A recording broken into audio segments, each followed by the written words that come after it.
Yo, it's your boy Ryan, Northwest Sports Fanatics, back at you with a new video. Today is Monday, December 12th, 2022, with your boy Ryan and the Northwest Sports Fanatics. Make sure you guys subscribe to the channel. Smash that like button either now or on your way out.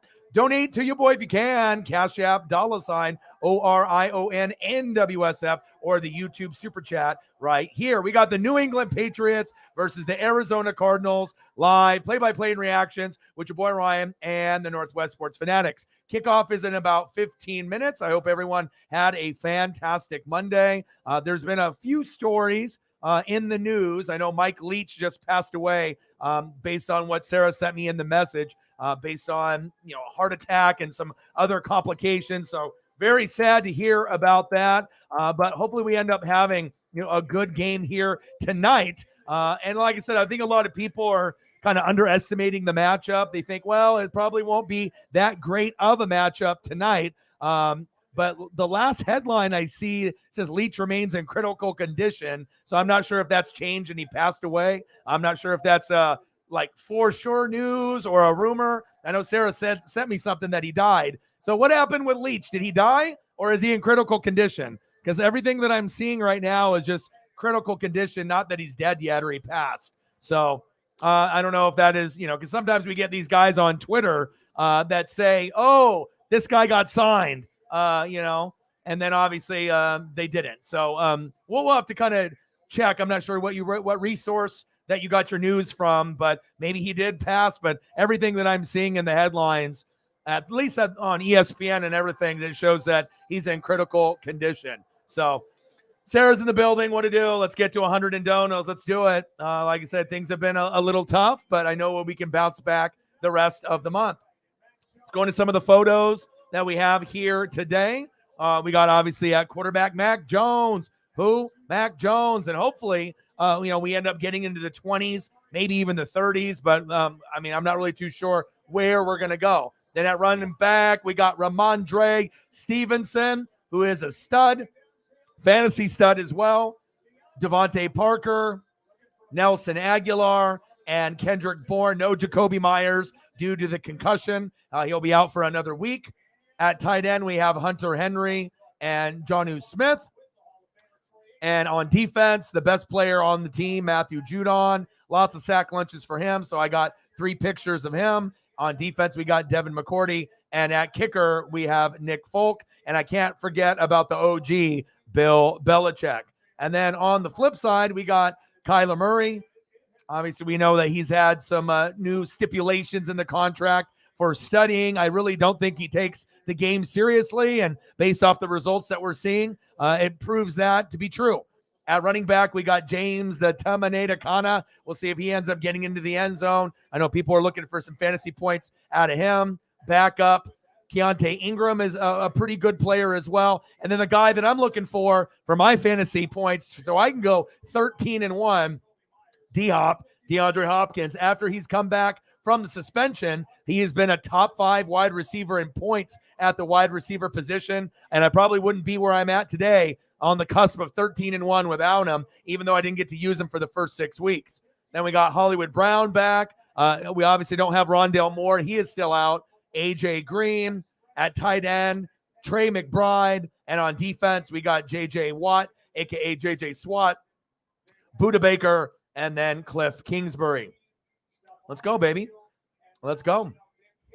Hopefully we'll get some people to come through and we can end up having a good day. And like I said, things have been pretty challenging last month and this month, but hopefully we'll get a good crowd, either at halftime or towards the end of the game. I think we will have some people showing up, but I just don't know when they're going to be here. And like I said, I know ideally on paper, this doesn't really look like a very good matchup. Let's just be very, cut and dry and honest. How many people are really interested in the Patriots and the Cardinals? Not a lot, unless you're a fan of those teams or if you have fantasy implications. But at this point, people are going to be looking at Ramondre Stevenson. They're going to be looking at D-Hop. I got D-Hop. I need points. I don't need a whole lot to win. I think I only need like 5 points, so he's averaging about 20. So as long as he doesn't get hurt, we should be good to go. Let's get it, baby.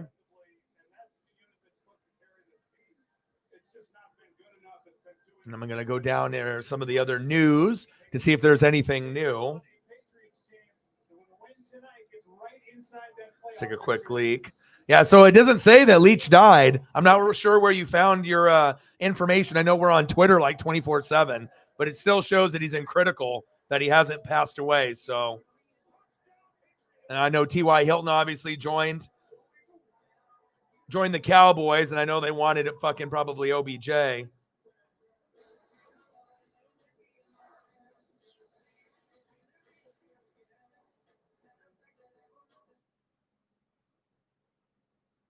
Wow. See, I knew it was fake. I knew it, because that's why we got to be careful when we're going over the news. When you get one guy that thinks that he knows, and then we feed off that story, I was like, he's not dead and stuff. So, and usually we're pretty good about that. We'll go through the sources, but again, on Twitter, some people are verified, some people are not. Some people type too quickly. They want to get credit, but you never want to have a tweet up of someone, rest in peace, Mike Leach, or, rest in peace, Leach, when he's not even dead yet. But a lot of times when these guys, bring out that information, it's false. So hopefully he ended up deleting that tweet. So Mike in the building. How are you? Yeah. When you sent it to me, I was like, I don't know. Yeah. I don't trust that guy or any of these other guys that are small guys. So anytime I get news, I'll read it, but and like I said, he might be in that stage where he will pass tonight or pass tomorrow. And I just saw that, but yeah. That's why we got to be careful when we're passing information, not only to each other or what we say here on the channel as well. Mike is in the building. How are you? What's good, Mike? Good to have you in the room. Again, I hope that the game ends up turning out great, but even if it is a little bit slower, some of us will just come in here just to talk to each other in the chat like Mike. Like, I doubt even Mike will even watch this game. He'll probably just be in here hanging out, and we'll go from there. And like I said, we'll get some pictures going here in a minute, and hopefully we can get to a good number. Things have been very challenging, and so I'm hoping that we can get a decent show up. So, yeah, stupid Bill Snyder, huh?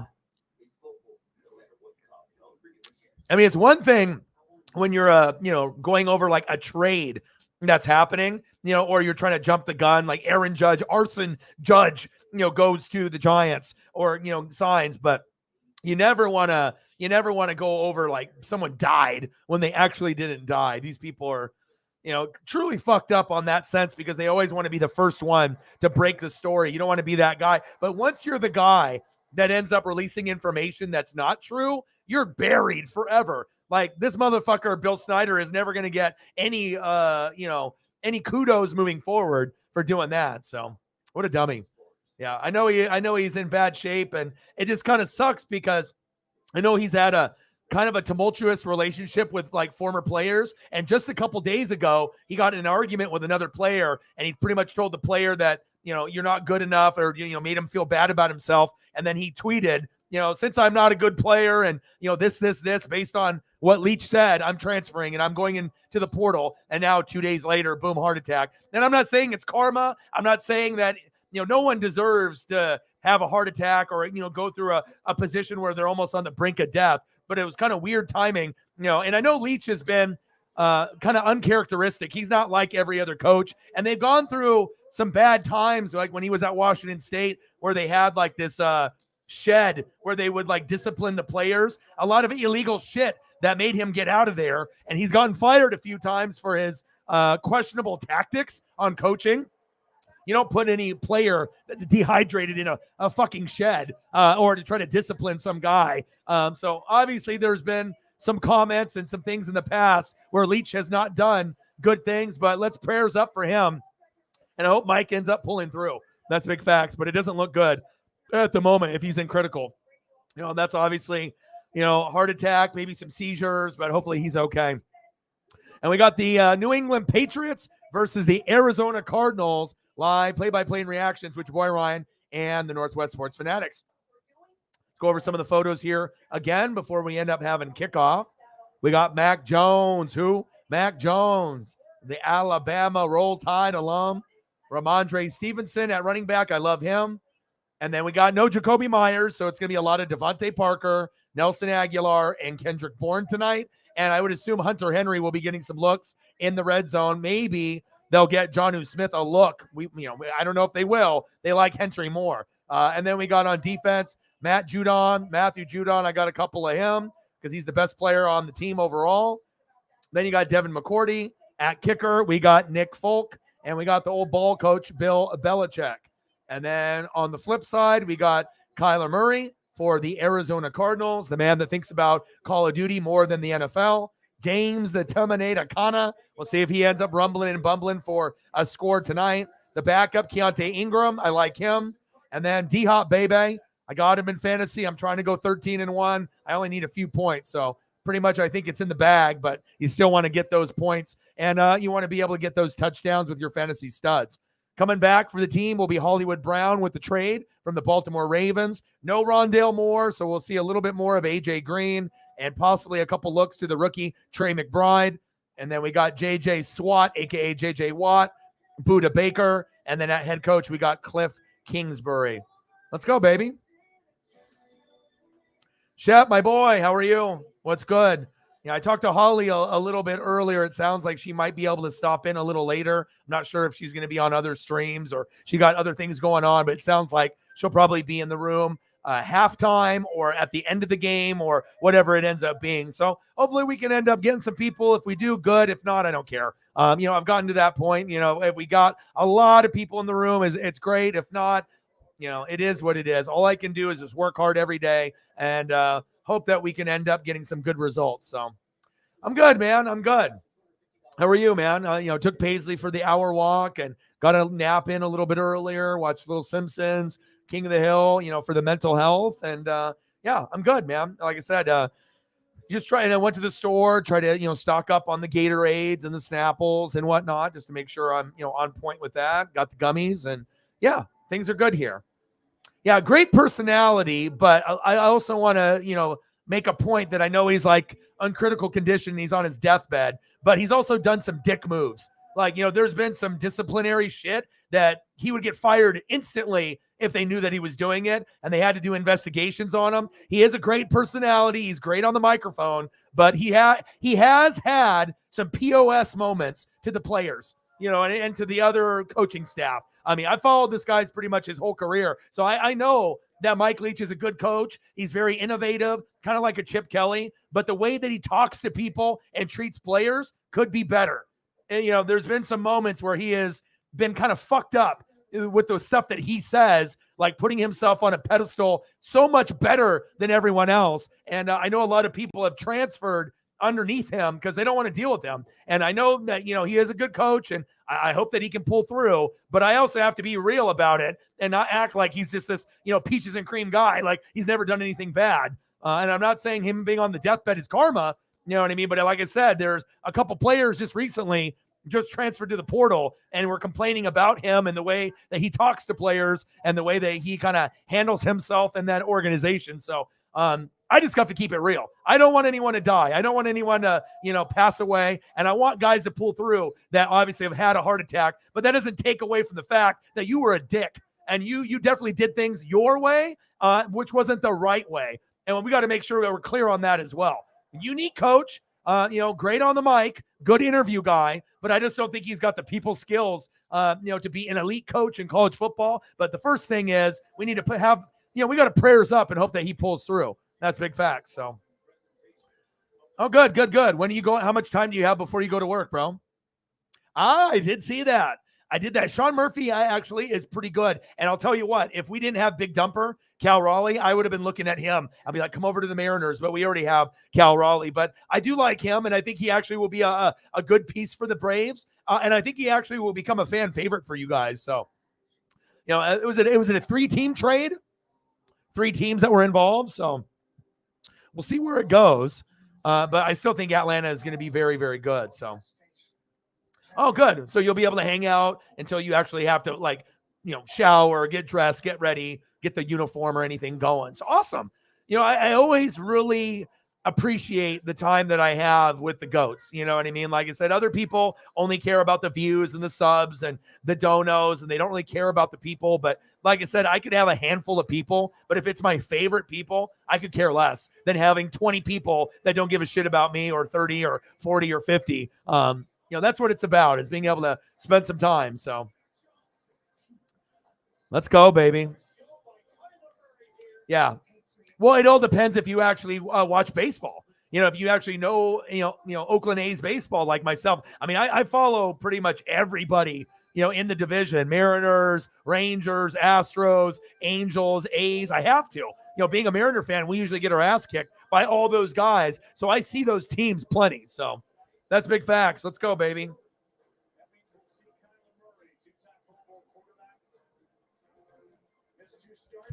And Holly just liked and I think retweeted the stream or the post. If anyone has Twitter, do me a solid, like and retweet the stream. That'll help us try to get 20 to 300 more views on the stream.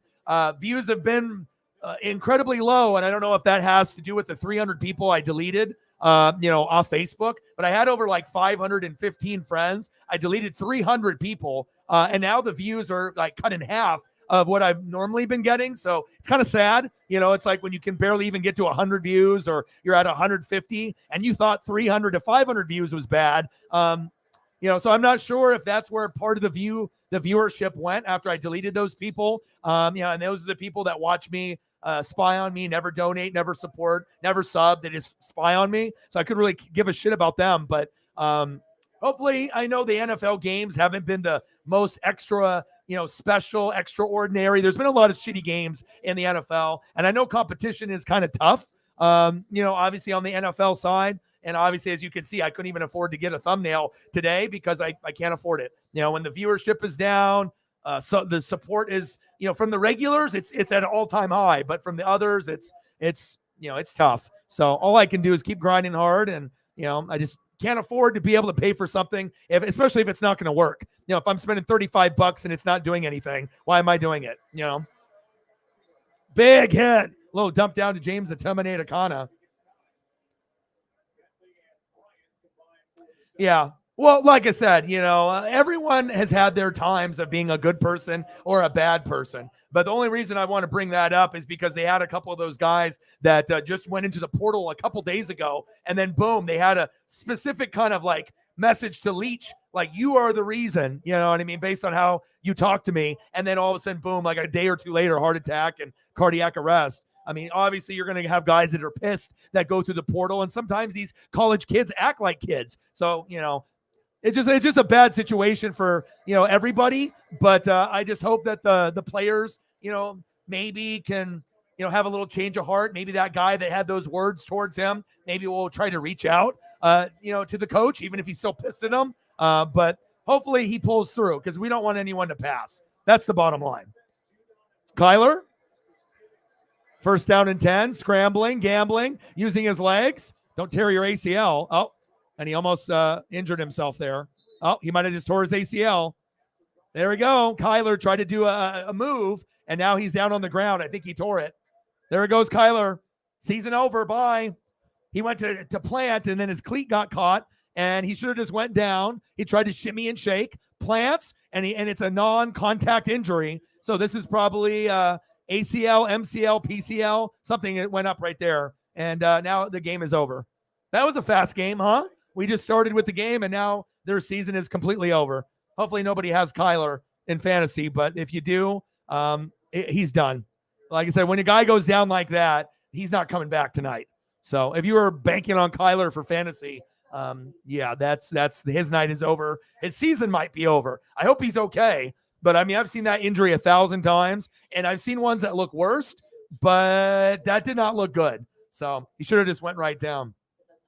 Yeah, I need to watch Monday Night Raw later today, and I know a lot of people will probably be watching Raw over this because, and now with Kyler out, now I got to get some Colt McCoy photos here as well because we know that in a matter of a couple seconds, we are going to get Colt McCoy in the game. Yeah, I was hoping to see him for at least a little bit before that, but man.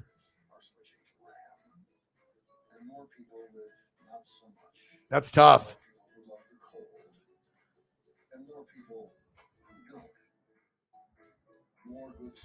Well, I guess there goes the viewership of this game altogether, huh?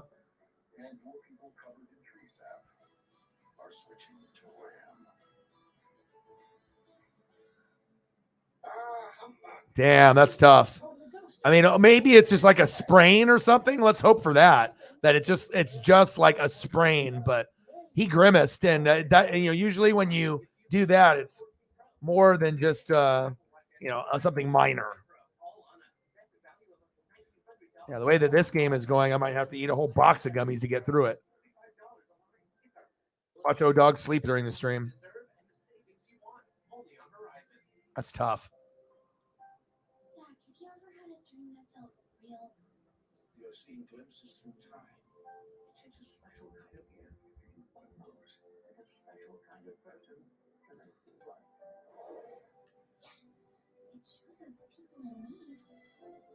Damn, I can't believe that happened. That was like way too. It was like first play, second, third play. Like, God damn. Just like that, huh? Prayers up for him. I highly doubt he'll be back tonight, though. Prayers up, Kyler.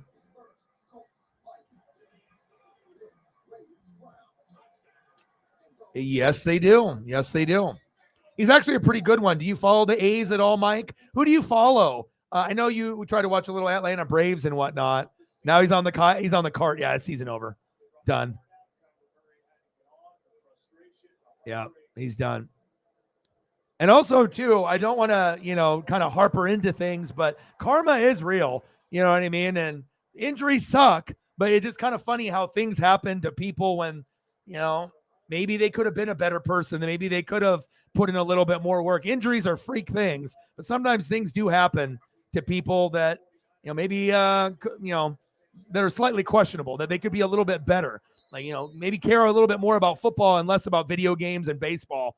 And that could have still happened if he's fully committed to football. I'm not saying that, but usually when you get guys that fuck around, shit like that happens. And I feel bad for Kyler. I don't want to see anyone lose their, season, but he never has really been that disciplined guy that shows that he cares about people other than himself, unfortunately. So. Oh, really? Keep me updated on Raw, please. All right, 3rd down and 6. Well, I guess this game is going to get 1,000 times worse now with no Kyler, but oh well. There we go, little dump down. Go, go, go. There we go. 1st down, Cardinals. Move the chains. I'm still going to let this I'm still going to have a fun time, though. No matter what, I'm going to have a good time.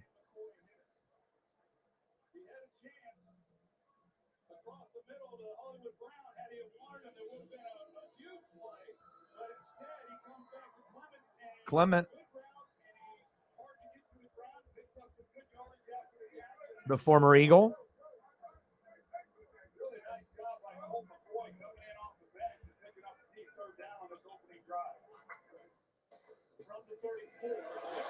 Oh, fumble.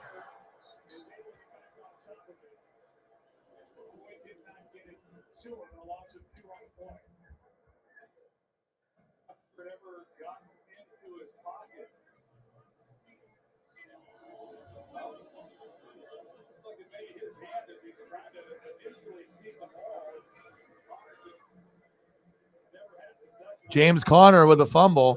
James Conner keeps fumbling like that. They're going to go off of him, and maybe they'll go back to Corey. All right, here we go. 2nd down and 12. Shotgun set. McCoy. There we go. D-Hop. Pass incomplete.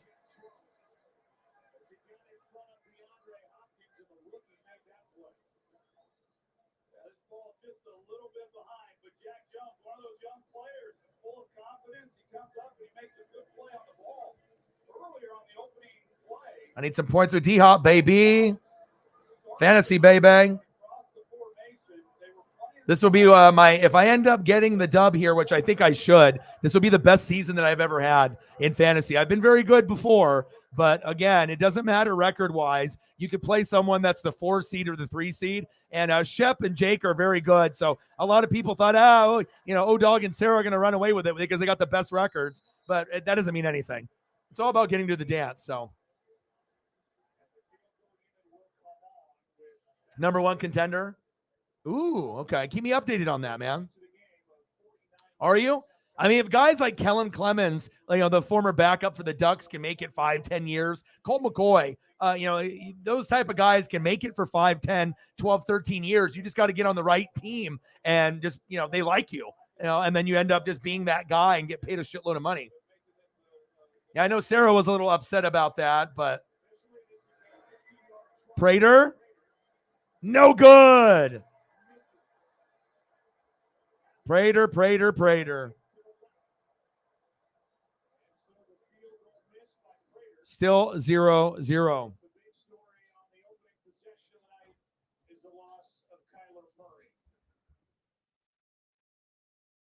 Yeah, well, now they can focus on, at this point they can focus on the draft and moving forward. But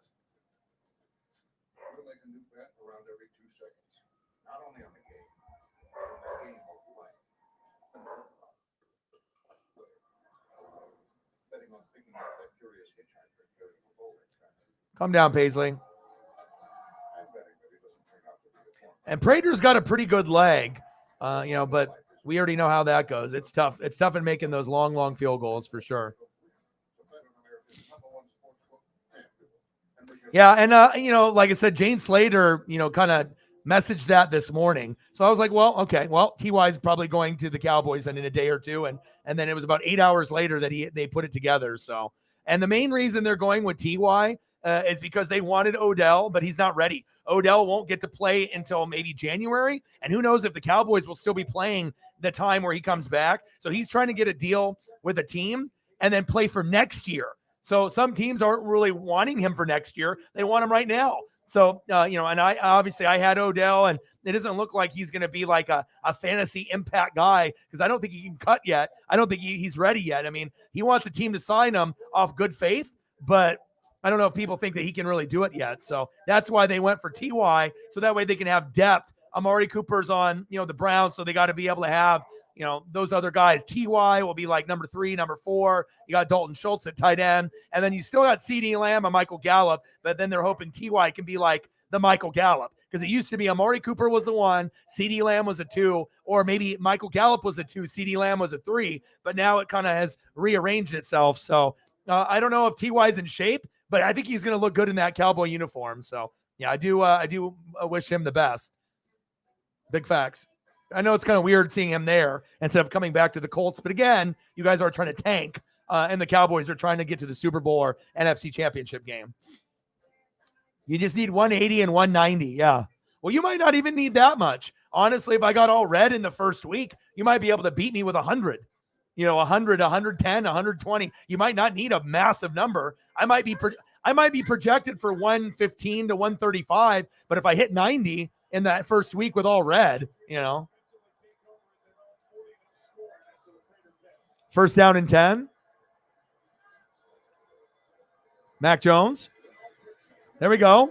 First down, Patriots. Move the chains. Mac Jones. Who? Mac Jones.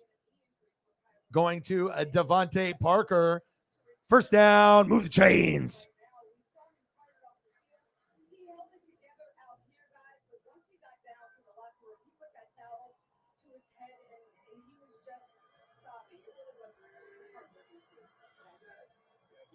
First down and 10. Well, now Kyler will have more time to play video games.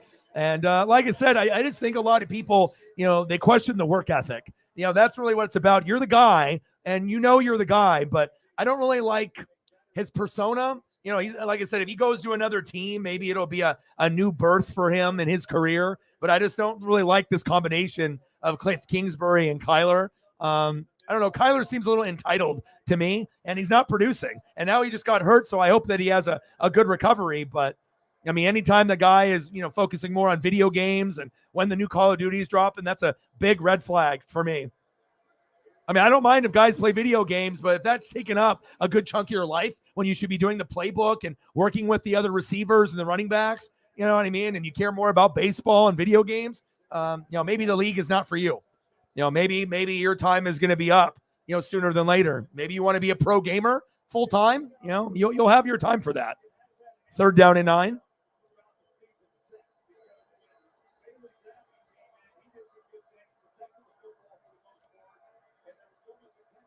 It's like Johnny Manziel, he cared more about partying and girls, and it killed him. It killed his career. False start on the Patriots.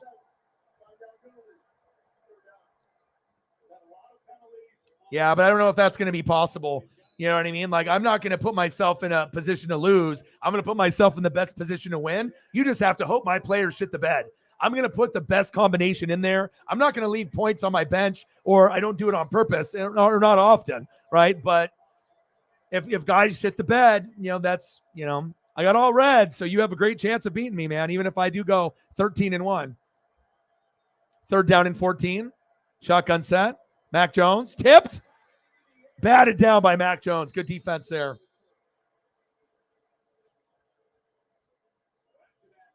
Good play for Mac Jones. Patriots are about to punt. Thank you. $10 holla. Oh, it's over. It's very bad. It's an ACL tear. He's done for the year. Okay, no problem. Thank you so much for your generosity. And like I said, hopefully they can pick it back up after that loss. And we look forward to seeing you back here a little later. Bang, bang, bang, bang, bang, bang. Thank you so much for your generosity. $10 holla, 90 to go. Bang, bang. Let's go. Yes, we appreciate you. 10. Let's get to a hundo. Let's get some more fucking people too.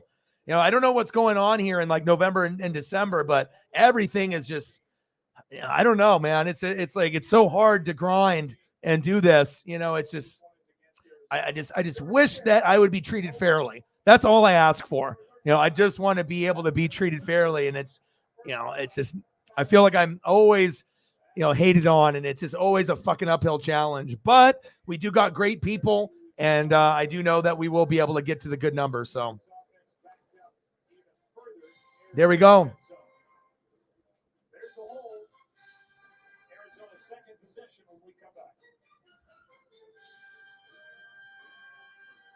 All right, let me take a quick look to see what else we got going on. I don't get Raw until 8 o'clock anyways, 9 o'clock, so I won't be able to watch it anyways, but let me see what I got going on here. Oh, we got T-Wolves and Blazers at 7. I think it's Star Wars night down there tonight, and we beat the T-Wolves when I went on Saturday night, and we got Heat and the Pacers, 57-54, and then Boston is going to be on later tonight. Oh, okay. 7:30 against the Clippers. Oh, okay. There we go.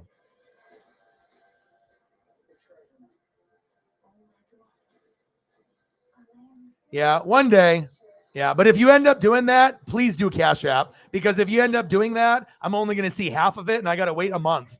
You know what I mean? But if you do Cash App, I'll probably get $9.90 out of it. You know what I mean? And then $10 fee to like Cash App. So, I mean, that'll definitely help me more. You know what I mean? Because like I said, Google and YouTube get enough as it is. And, like I said, if they're taking 35, 40%, and it's already a struggle for me anyways, for the big boys, they don't care because they're getting so many donations that it just evens out and it doesn't matter. You know what I mean? But for someone like me, it's definitely better when we can actually, get that. So, yeah. I mean, unless you want to give 500 to YouTube and Google and 500 to me, but I would assume you would want to do $9.90 to me and 10 to them. Well, that would be a little bit better for me. So since they're not doing me any favors, they're like, oh, dog, you got 20,000 people that follow you roughly. Hey, let's give notifications to 10 people. Because that's what they're doing.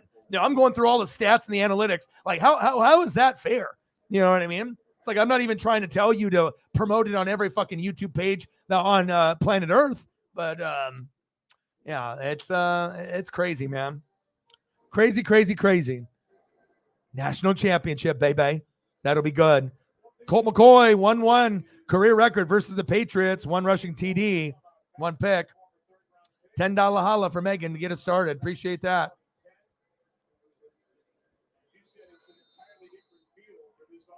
And it's really easy, Shep. You know what I mean? Like, you can link it to your bank account, and it'll be something that you'll use with family or friends. Not just necessarily just me. It's just easy to work, and it's a lot easier than Venmo or any of the other ones. Facebook app, or, like I said, if you're going to do one app, Cash App is the right one. First down, Cardinals. Move the chains.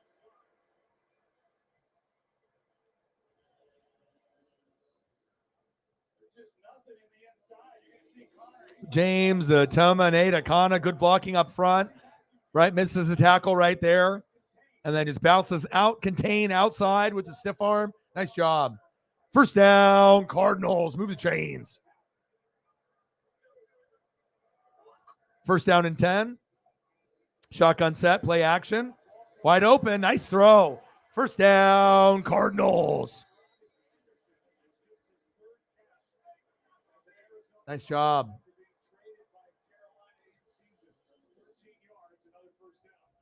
I don't know. It just gives me a lot more gratitude for the people that really support me.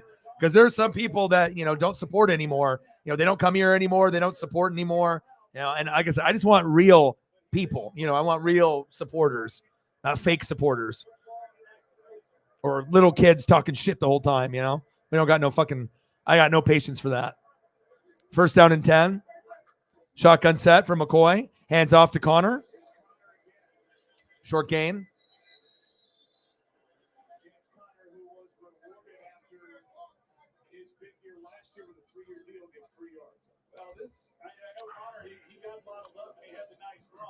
Look at what New England's been able to do. Here's a look at what Connor's done this season compared to last year. New England's been pretty good over the last 4 or 5 ball games since that Chicago Bears game that we called. No, nothing there, but hopefully we'll get some more later. McCoy. It's 12 noon. You know what time it is. Time for a sack lunch. Yum, yum, yum, yum, yum, yum, yum, yum, yum, yum. Matthew Judon, sack lunch king.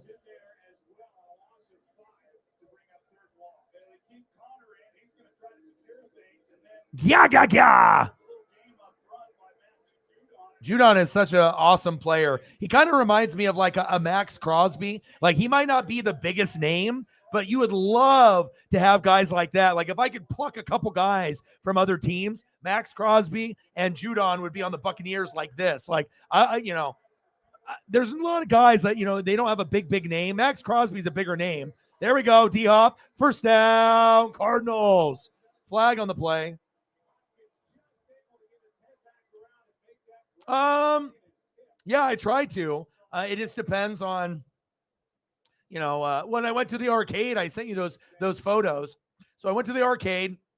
Me and my boy beat Simpsons, and we also beat what did we beat? Simpsons and Teenage Mutant Ninja Turtles, the arcade game, like a month ago. And then a couple days ago, we beat Sunset Riders, who is like a cowboy shooter side-scrolling game, kind of like a Metal Slug, which is awesome. And then we beat X-Men that has like 6 or 7 controllers. And it took us about probably $10, of the card to use to get, the dub in about an hour and a half for each game. But it was so worth it, man. And then we had pizza, meat pizza, 10 out of 10. Fries, 10 out of 10. Wings, barbecue wings, 10 out of 10. And then went to the Blazer game, which was awesome as well. So, yeah, what you eating on right now? You got some good food right now?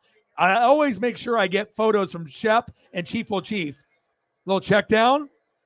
Trey McBride.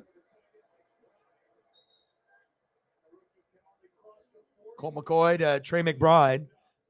They're not really using him like Dulcich. They need to be able to use him and get him the ball. He was actually one of the better tight ends like Dulcich was, on the Broncos who played at UCLA. You got to use your tight end and utilize them. You know what I mean? It doesn't have to be just a security blanket, but some of these guys are really good athletes. But I think some of the coaches and the teams, they don't realize it. I mean, they drafted him for a reason. Now use the guy. Very awkward. Andy Lee punting off, still 0-0.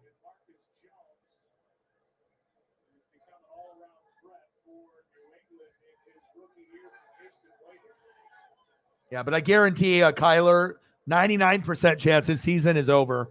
Like it's a non-contact injury. It wasn't Achilles. It looks like an ACL, MCL, PCL combo or ACL, MCL, ACL, PCL. We're going to find out. Or maybe MCL, PCL. But either way, any combination of the CLs at the end, I mean, he's done. So, unfortunate. Prayers up for Kyler.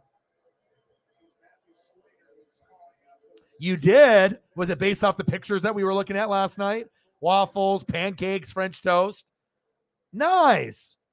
Good for you, bro. That's why I like you so much, bro, is that not only do we have a lot of things in common for like wrestling and sports, it's who you are. I know Sarah's that way. I know Mike is that way too. If we have extra, even though we can spend it on ourselves, we're going to be selfless and try to give back to someone that might need it a little more. And that's why I know that if we ever get together for like Ancient Aliens and we fly out and it's like you, me, and Chief and we could just hang out and watch a game together, watch some Ancient Aliens or just hang out or do something nice, for some strangers wherever we end up meeting together. We could end up doing a channel just based off that, doing random, acts of kindness, depending on where we go. I was actually thinking about that today, but I've just had such shitty months in November and December. Like I don't even have enough to get Cyberpunk, Mahomes college jersey yet. I have to make sure I can pay rent and everything else. So hopefully things get a little bit better. But I was thinking about, trying to do something for people here locally, on my Facebook or Twitter or Instagram, seeing if I can help, maybe some single moms or single dads or people that got kids and they're really, really struggling. And maybe I can do like, something out of my collection or, making, a kid's Christmas a little bit better. That's just kind of where my mind goes. Usually, before COVID came out and downtown got bad with a lot of bums and the drug use, I would go down there every year and I would spend like $300-$400 out of my own pocket. And I would do like peanut butter and jelly sandwiches. I would do like blankets, water, gloves, and I would buy that shit out of my own money. And I would just go down there with a few other girls and we would go down there and I would, hand them out. To some people that probably care and some people that don't give a shit about that because they get a lot of people taking care of them. And a lot of them just don't even really say thank you. You know what I mean? I know that it looks like every homeless person's life is miserable, but some of these people are like pretend homeless and they're kind of taking advantage of the system, pretend bumming. And all of a sudden you look down an hour later and they, change their clothes and they hop in a Mercedes. And, if they want to, do that, for $100-$200, I guess that's what they want to do. But I was thinking, if things were a little bit better for me, I definitely, and even if they're not, once I get to the point where I can get my rent, my cell phone, and my bills paid, and that's another thing I need to get. I need to get a new cell phone. My battery is just running out so quickly, but I do want to try to do something, nice, for some people if I can. And even if it's only I do one thing, that's more than most people would even consider. So I was thinking about maybe doing some like soup kitchen type stuff too, And like I said, it's, just the way that I was brought up, but it's not like my dad or mom ever said, you got to do this. It's just, hanging around great people like you guys too. It inspires me to be the best version of me. And when you get quality people like Shep and Mike and Sarah, it makes it easier for me to think of doing nice things for others, Nice. Dude, pig in a blanket is awesome because you get the sausage in there with the pancake. We have a place here in Oregon on the coast. It's called Pig and Pancake. Pig, N, the letter N, pancake. And it's awesome. It's all over the coast. So when you're all hungover or you're about to go home, from the trip, but you want that one last meal, that's where everyone goes for that last breakfast or lunch, and then they head home. Pig and pancake. Or you go there right when you get there if you're craving it. But a lot of us go for the seafood place first for lunch or dinner, which is Moe's. First down, Patriots, and then the pig and pancake usually after. So that's awesome. See? And that's why I do the pictures to help inspire. And that way, if you're craving something or you haven't had it in a while, then you understand how good it really is. So there you go. And especially if you know that being an employee or manager or just an everyday worker, it always feels good to have someone say, hey, you're doing a good job. I know you might not be, getting recognized from other people, but I recognize it. And when you have those real heart-to-heart conversations, especially if you're in a position of leadership, that goes a long ways, because a lot of people do feel underappreciated. And sometimes just taking 5 seconds out of your day to buy them a McDonald's, buy them a pizza, just saying, hey, good job. Most people are so fucking selfish nowadays. It's just refreshing to be able to see that. I honestly feel, Shep, if you lived here in Oregon, we would be like best bros, dude. Like your mindset is exactly where my mindset is as well. So, gizzards and grits. Sounds good. Oh, I bet. Well, there's the chicken and waffles is going to be, there's a multiple places, I think that, and then all the Waffle Houses and place like that. Yeah, that sounds great. So when you have your gizzards, how do you make it? Is there a specific technique that, because I know you're out in the South, certain seasonings you use? I always like to learn about things that maybe I'm not doing, but it's more of a staple for you, not necessarily for me, but it's not like I'm not willing to try something like that. I'm always down. Hi, Paisley. How are you? Thank you, Mike. Appreciate you. Hi, honey. Do you want to come in here? You can hang out with Dad. Zach in the building. How are you?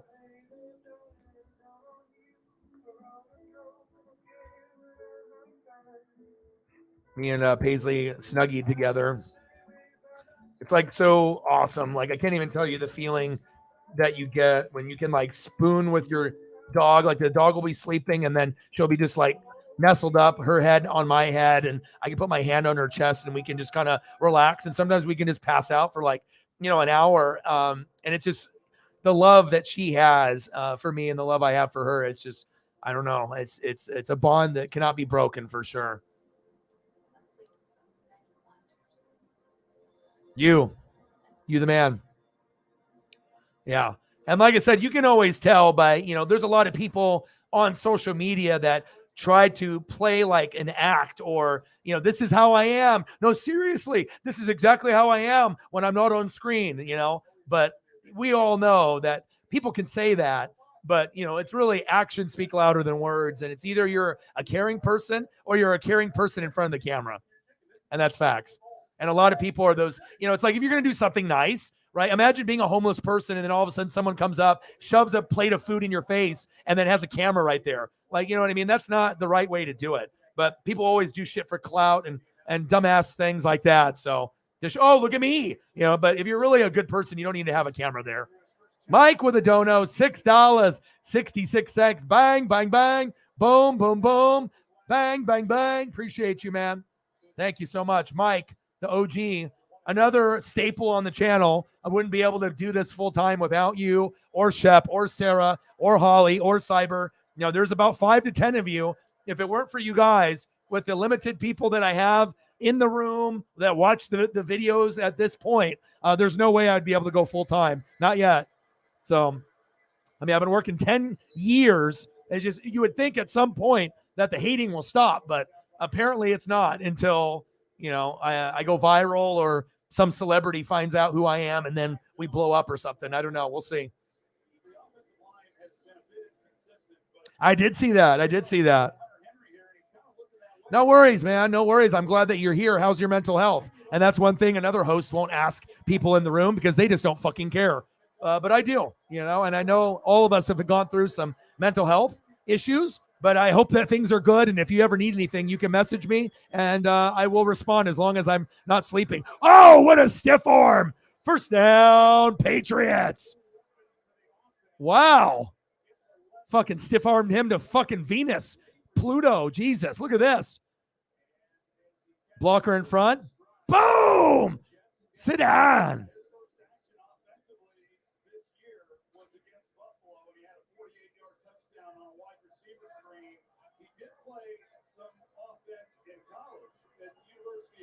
Nice play. Handoff. I do like Ramondre Stevenson. He could be their RB1 for sure. Yes, much appreciated. I know, man. And like I said, they're a piece of me. And you're just such a hard worker.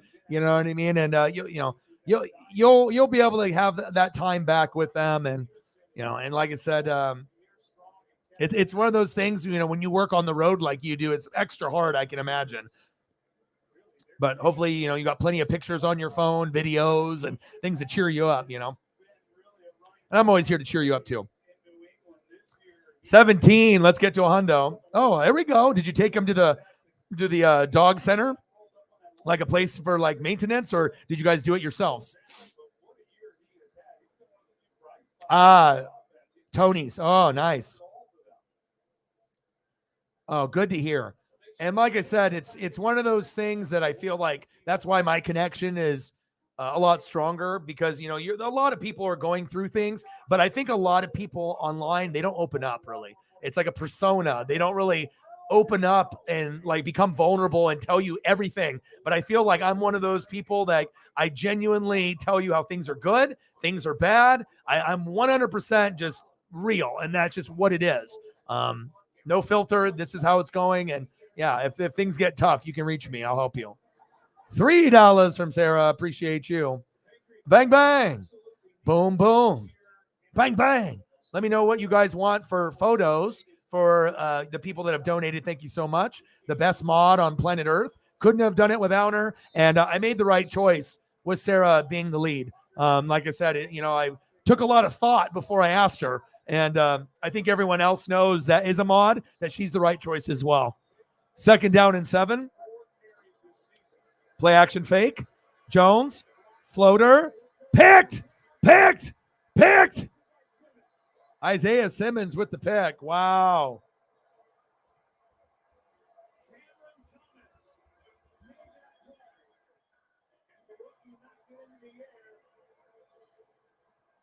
Simmons was there with his second interception of the season. Well, another one of those rookies that has just gotten better and better as the season goes along. They keep the tight end, Hunter Henry, in to help out so that they can take a shot down the field. And Mac Jones thinks he has a shot, and he's going to try to take it, but here comes. He got blasted. He hung on to that football too long. Nice play by Isaiah Simmons. I see you, boy.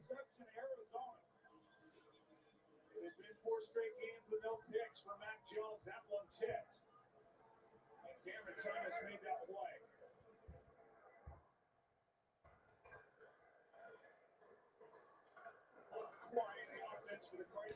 All right, handoff. Connor. Short gain.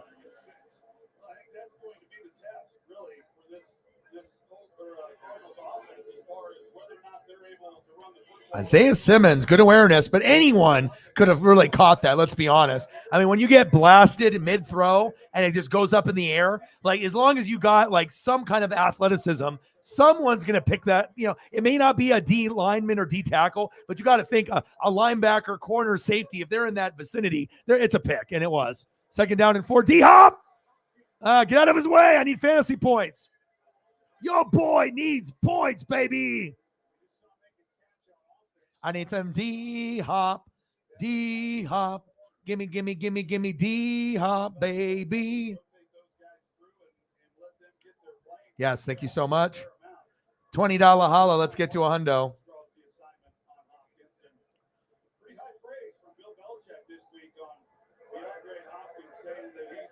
It's still 0-0. Otherwise, I would have put it in the ticker. It's always going to be in the ticker down below. It always will be updated, the information there, what quarter, score, any other breaking news.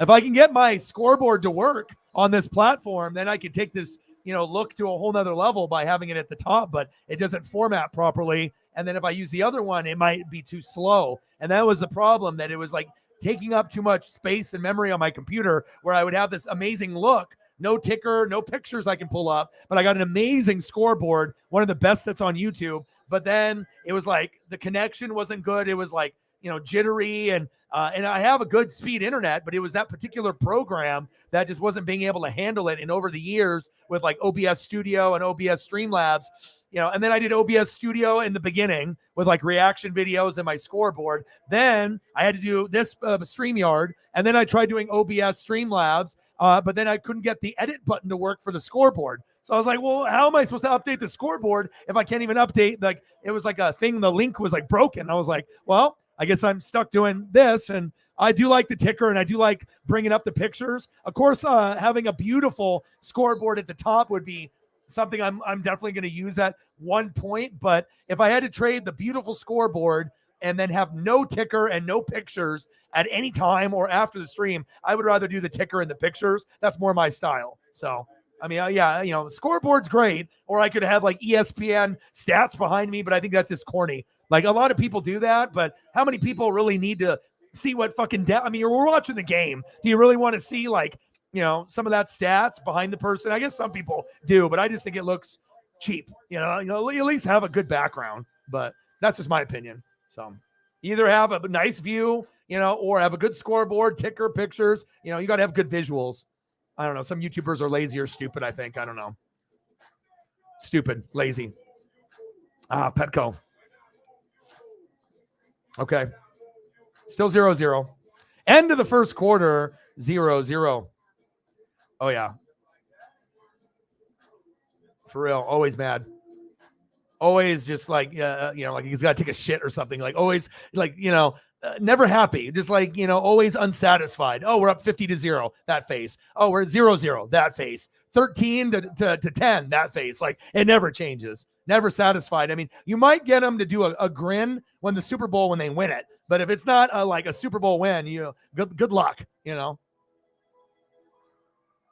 right, let me know what we want to do for pictures for the people that donated. Sarah want to have some dogs, so I'll put some dogs up here for her. And then anyone else as well with Sarah and with Megan, I think, left, and she'll be back, and I'll get her some stuff with that as well. And then we can get something for Mike as well. The number one longest lasting AA battery. Hey, Jake from State Farm. I want that personal price plan. So how's this for personal? I draw mustaches on players' faces when they're asleep. Coach Reed, you don't need to get that personal. Get the State Farm personal price plan. It helps you create an affordable price just for you. Oh, Coach, it happened again. I'm gonna get to the bottom of this. Call it quick to get a quote today. Like a good neighbor, State Farm is there. At Domino's, next time you order 2 medium 2-topping pizzas for $6.99 each, you could be in for a shock. Because hundreds of new electric vehicles are rolling out to deliver Domino's. Yeah, nothing's better than the dogs and the cats and the food. I mean, I like everything. Wrestlers are cool, but there's something about the animals and the food. It just takes it to another level. And I'll go some of Sarah's favorites. And I take a lot of pride in remembering people's favorite things. Most hosts will never do that. And most people don't even have a relationship with the host at all. It's just they're in the stream and then that's it. Like, unless you're like a mod or you're working for the person. So I like that. I like to be able to get to know people, and it means a lot. Those connections that you can have, it could change someone's life.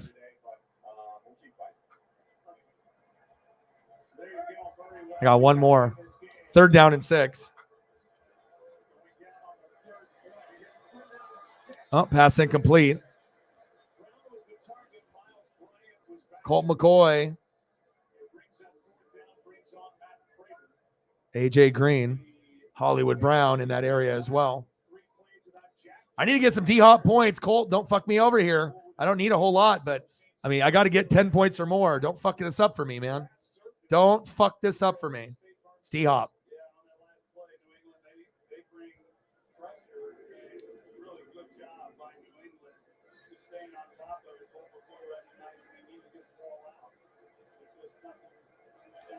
Prater, field goal 33-yarder is good.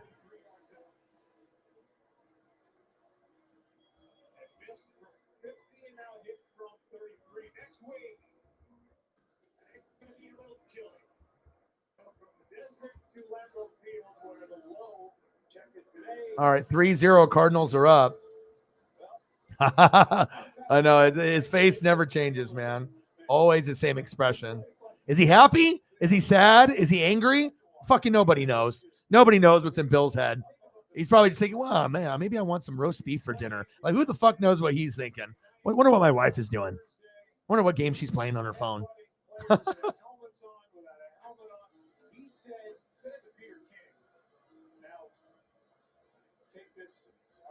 He said of all the victories he's ever had, in some ways, that was the most satisfying. And he showed all that he could do naturally and with his mind to get his head around that offense in that short a time. And it take them 98 yards to the win. I mean, it was exhilarating. You're lucky I'm good with abbreviations. Your boy is well-rounded. Your boy is not a dummy. Your boy is not a dumb dog.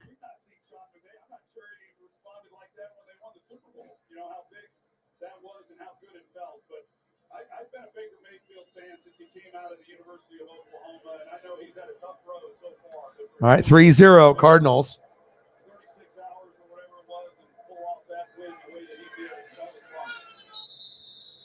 Jones takes the lead. We'll look at the playoff picture of the NFC. Right now, the number 1 seed, if they seemingly have been since the summer, is Philadelphia.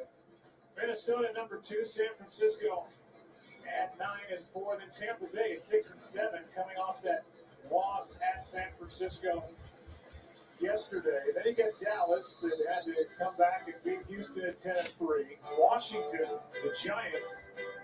Appreciate you guys. Outside Detroit, winners at 5-6. And Troy circles something that disappeared. Green Bay is at 5-8. Yeah, it's that loitering, not. All right, here we go. First down and 10. Shotgun set. Jones. Blitz coming. Get rid of it. Pass incomplete. I need fucking some points, baby. Come on now.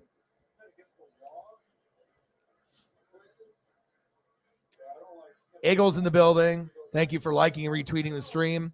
Always helps when we can get some more support, because obviously we know we're not going to get it from the tube. So, don't think for any, second that even if you don't have a lot of followers on Twitter, Instagram, or anything like that, you never know. One person could be the difference. And we only need like 160, 170, subs. But apparently it takes like years to get that short amount because, you're not getting the proper, recommendations and proper, boost. You know what I mean? Like some people can get 100, 170 in like a month, or a couple weeks. It shouldn't take me a year to get 170, but when everyone is against you, I guess apparently that's what it is, but at least we got some quality people. And that's what I'm, because we could definitely be over 20 right now, but I've had to boot out too many assholes lately. So yeah, they're too old though. Third down and 2, shotgun set. Jones, screen pass. First down, Patriots. Move the chains. All right, Mac. We talked about Vance Joseph, the defensive coordinator for the Cardinals, and how he likes to bring pressure. He always has when he's been calling the defense. They get the linebackers up in there, and so this is. I know New England fans are saying, "Guys, we've seen this for too many weeks," but tonight you might want to settle in and get used to seeing it because you're going to get a little bit more of it because of the style of First down and 10. that Arizona likes to play.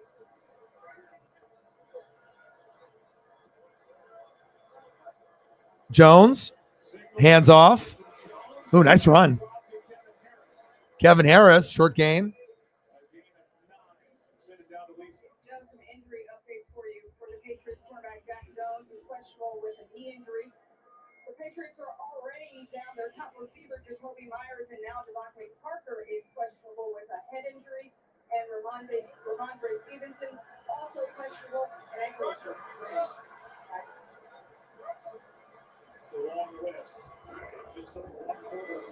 Ooh, nice catch. Nelson Aguilar from Mac Jones. First down, Patriots. Move the chains.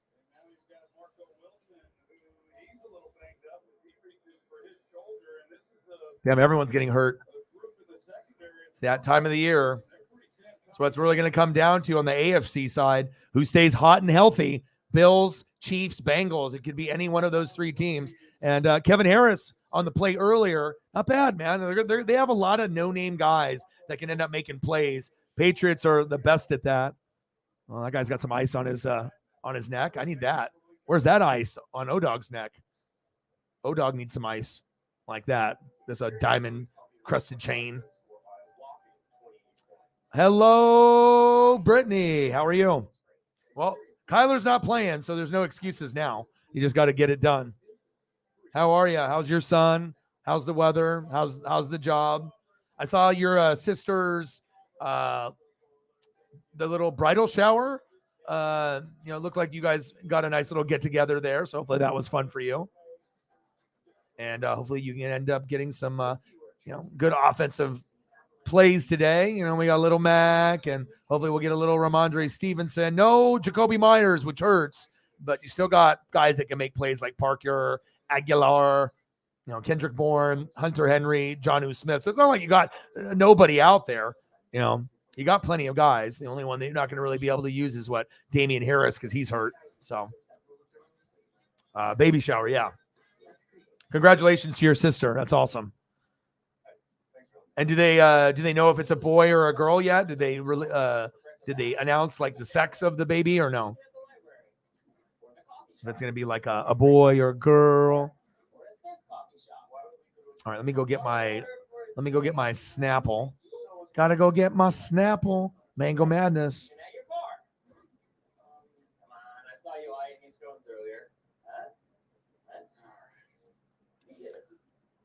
Yeah, but he's old, bro. No one's gonna sign him. And plus, you got to think if you're kind of an asshole when you're playing, and you're a little extra and mouthy, no one is gonna give you a job. T.O., Dez, even if it's the corner is yapping at you all game, but if you're the one on camera always getting caught being extra, no fucking team is gonna deal with you. Even if you were a Hall of Fame player or borderline Hall of Fame, once you get to that point, no one is gonna pick up their phone. And that's just the sad truth. You got to be a kind of a respectable guy and, be that hard worker and not be too much of this. Because the more this you do during your career, you're not going to get that phone call later. It just never happens. That's just what from what I've seen. You know what I mean?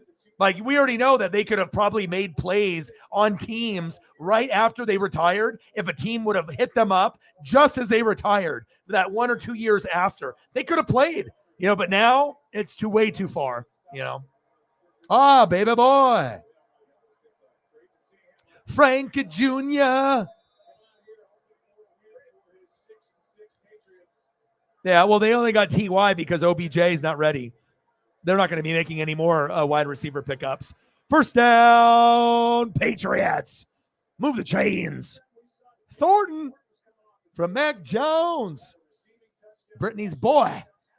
Brittany's dad. Bill Belichick. Is he mad? Is he sad? Is he glad? No one knows. All right, come on, Mac. Let's go, baby. Otherwise, you're going to get benched, and Zappy will get in. Tyquan Thornton, 2 targets, 2 receptions, 15 yards. Handoff. Harris. So is Ramondre Stevenson out for the game, Shep? Yeah. Damn, Ramondre's out for the game, is he? Fuck. If you had him in fantasy, you're like, oh my God, I just lost.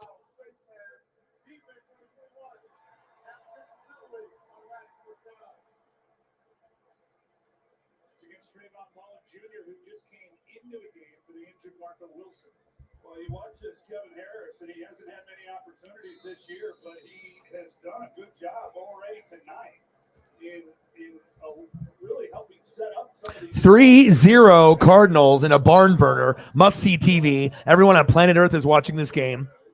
Now we just got to make sure that these guys can finish the game. Seems like we have a season-ending injury or a serious injury every 3 minutes.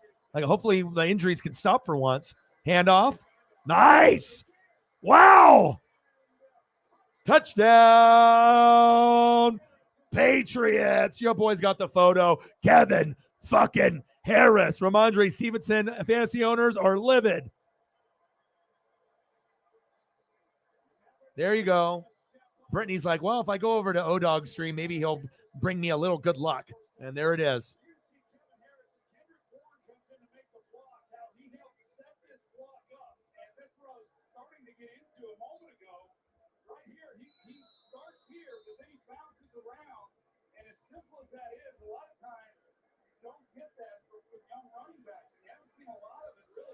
All right, let's go. Nick Folk. Kick is up and good. Nice job. All right, Patriots, I see you. 7-3, New England. Oh, you got Stevenson?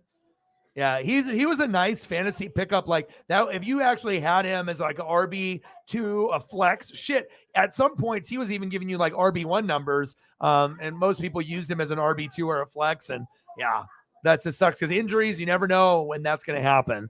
You're like, oh, I'm going to get 10 to 20 points. And then they get hurt in the first quarter or second quarter. But I just have to make sure that D-Hop I don't even need a touchdown from him, but I just need Colt McCoy to stop being an idiot and get him the fucking football. Okay. I think I only needed 5 points to win.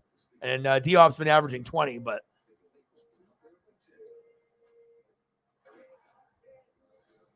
102 to 106. I'm still down by 4.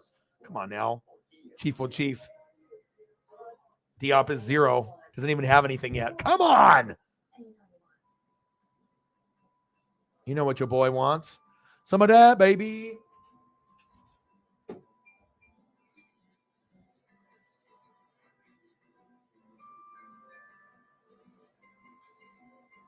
Connection is the greatest gift of all. At US Cellular, we're offering any phone free for new and current customers, plus $100 to spend on accessories.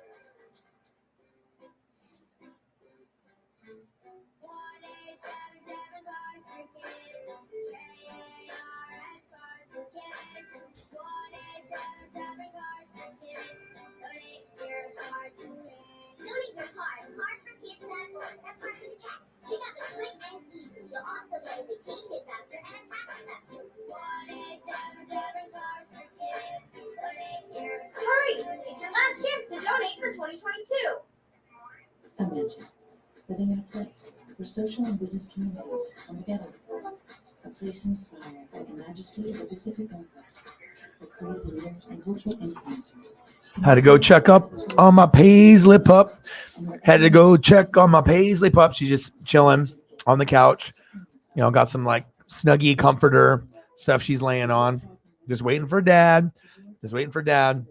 There's nothing better than snugging with a dog. And just like, she loves me and trusts me so much. Like, you know, to be able just to like, you know, cradle her and we can sleep and snug together. It's, you know, Shep knows what I'm talking about. I mean, your dogs are much bigger, but I can tell that, you know, with your pets, you know, how you feel too. Same thing with Sarah, anyone, Mike, everybody that's got a dog or a cat, which is pretty much everyone. If you really are a dog or a cat person. So yeah, D-Hop, baby.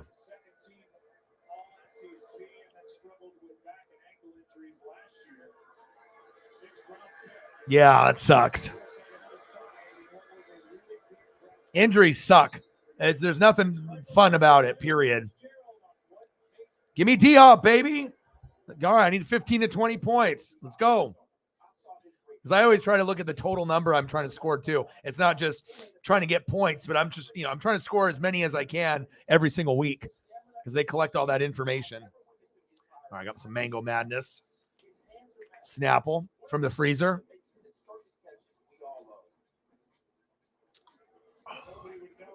Goddamn.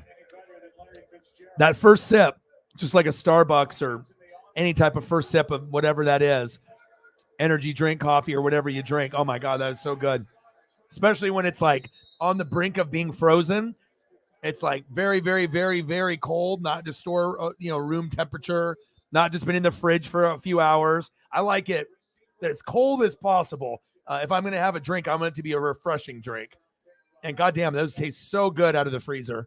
Just on the brink and cusp. And it could be also icy inside, but just on the cusp of being like frozen like a slushie, but not. So good.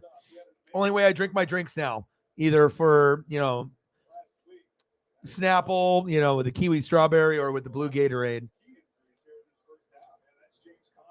Oh, I know. I bet. She does too.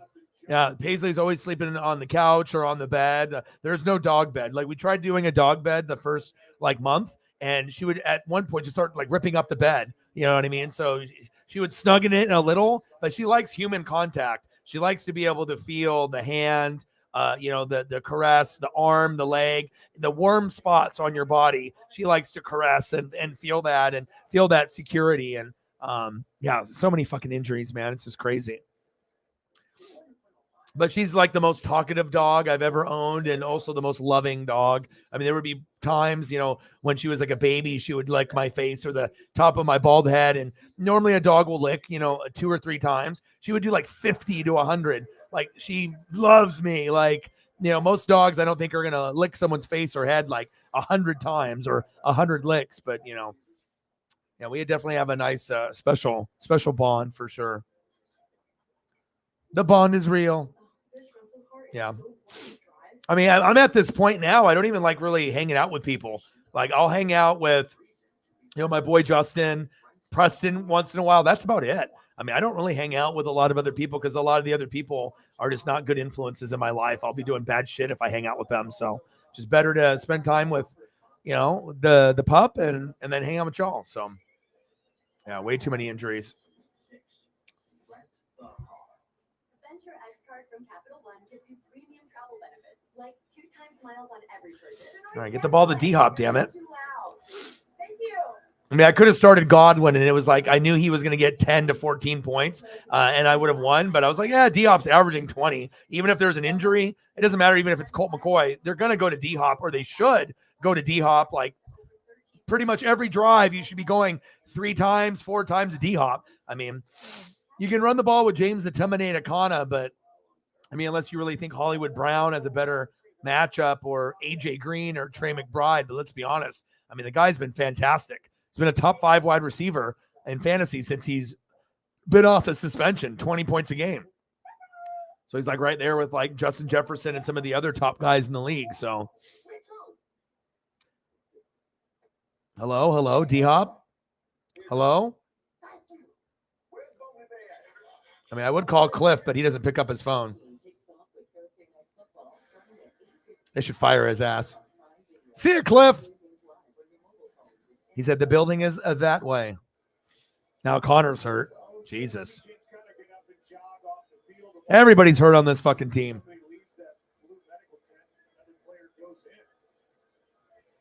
Hopefully he's okay.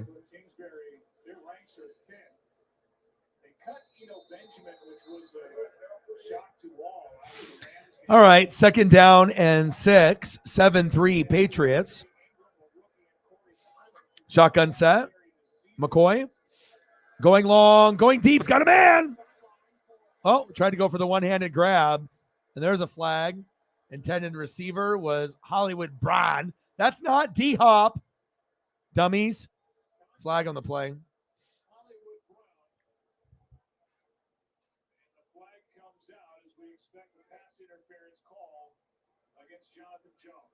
Right there on that right shoulder.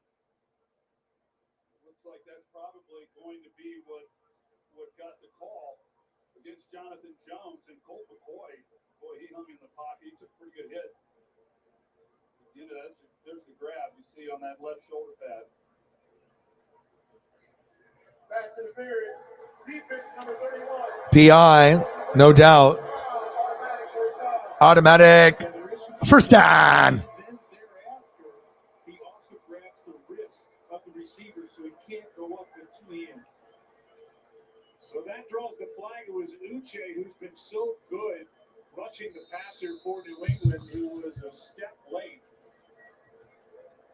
And that is a 39-yard. All right, time for D-Hop. Stop fucking around. O-Dog needs some points in fantasy. Stop fucking around. D-Hop, perfect. See? They got the fucking message. They got the message. First down, Cardinals. So, fuck, O-Dog's calling me again. Better go there. I better not ignore his calls. You better not. Motherfucker. Let's go, baby. He's one of the most dynamic receivers in the league. Give him the fucking ball. Let's go, baby. First down, Cardinals. Move the chains. Come on, Colt. Handoff. Keontae Ingram with the carry.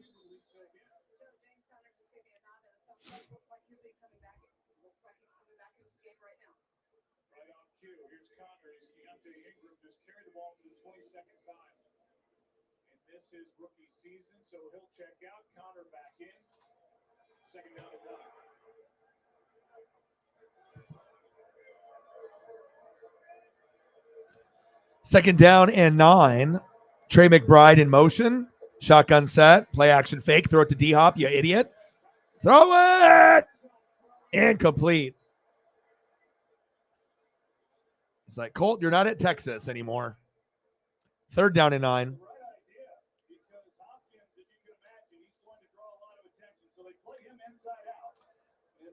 What's up, Tyree? What's good? Yeah, I think, well, you got to either do, the artificial turf or the grass. Turf rips up knees. Everyone should spend more money and do grass, natural grass on every field, and that should be the standard. And think about how many less injuries. We're still going to have ACL, MCL, PCL, Achilles, ankles, toes, everything, but you're going to have less if you have grass, not artificial turf. That's what's fucking everybody up. Floater. Oh! One-handed catch by D-Hop, but it doesn't count. My God. The Wizard. D-Hop. Give me some points for that. I should get how many points for that in fantasy? One-handed grab. Look at this. And it's his left hand. Fuck out of here. That's how good he is. 3 guys on him, and he'll catch you with one hand. Get the fuck out of here. Give this motherfucker a raise. Jesus. There's the reason why O-Dog drafted D-Hop in fantasy. Second to last. I was like, ooh, I got the best value pick out of everyone in the league. My guy. Give him the fucking ball. Field goal up by Prater. It's good. 7-6 New England. Give me some points for that one-handed grab.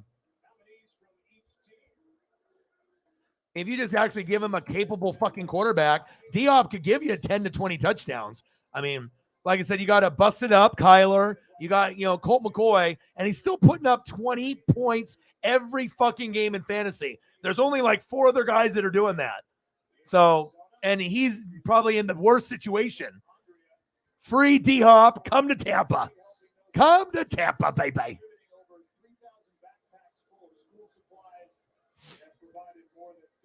$20. Let's get to a hundo. 80 to go. He's a beast, man. He's so much fun to watch. That's why I try to pick, guys that I believe in. It definitely, the reputation got tarnished, and a lot of times I won't pick a guy because of the PEDs or whatever it is, because I really truly try to get guys that I respect on and off the field. But every once in a while you'll have a guy maybe makes a mistake with a supplement. I know that he's going to be valuable in fantasy. I was going to make sure I got him, but I didn't want to pick him too high. And I figured if I pick him second to last, that could be the difference between me winning the championship and playing him over Godwin and having him and Jay Jetta. And my prediction came true. So 7-6 New England.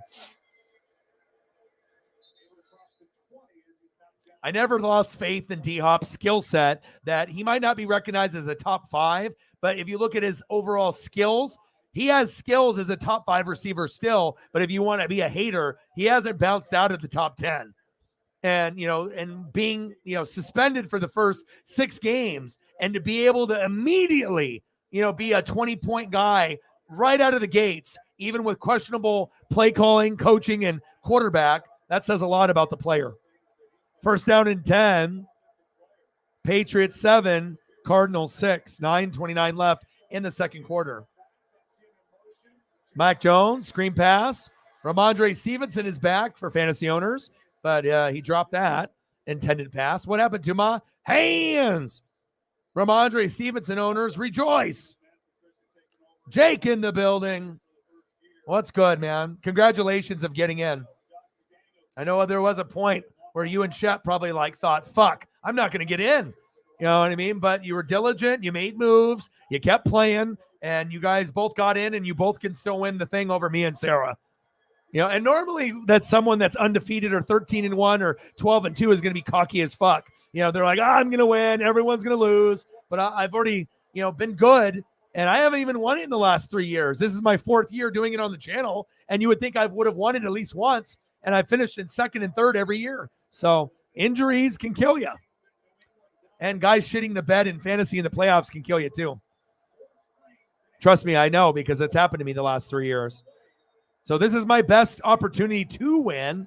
But when you got an all-red matchup in the first week of the playoffs, thanks a lot, sports gods. I guess they really want me to earn it, huh? Nothing is easy for me in life. 7-6 Patriots, 3rd down and 13 for Mac Jones. Mac, 3rd and 13's got plenty of time. Nice pass. First down. Patriots.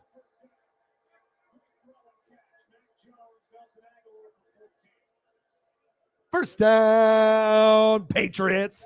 Nelson Aguilar. Move the chains. And that's a great read by Mac Jones, seeing what the pre-snap look was, and then the rotation of the safety to the middle of the field. Well, not only that, but let's be honest, you had the best draft besides me, and obviously we fed off each other. And sometimes I have to do that. Like if Jake or Shepard was, picking in that spot and they did what you did, I have to follow. I didn't want to pick Mark Andrews or Mahomes or Herbert. You know what I mean? Like once someone goes quarterback, you're forcing me to do it too. So someone went Josh Allen. I could have went Mahomes, which I 99% of the time I do, but I decided to go Herbert, and I'm still here. So that way Holly could get her, Mahomes. But she went Travis Kelce, and I was forced to go to Mark Andrews. It's just that's how the game goes sometimes. You can have your own strategy, but sometimes you got to do what the person does before you, or you lose. Because if I would have ignored that and decided not to go Mark Andrews, not to go Herbert or Mahomes, do you think I would be 12-1 right now, 13-1? Hell no. You have to be able to just to have that hunch and follow, one of the GOATs.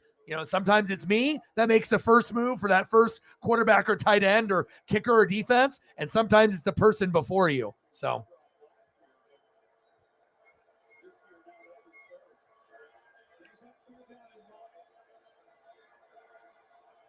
Third down and 9.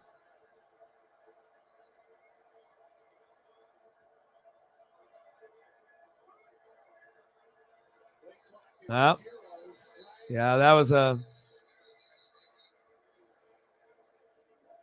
clock expired. Idiots. Delay a game.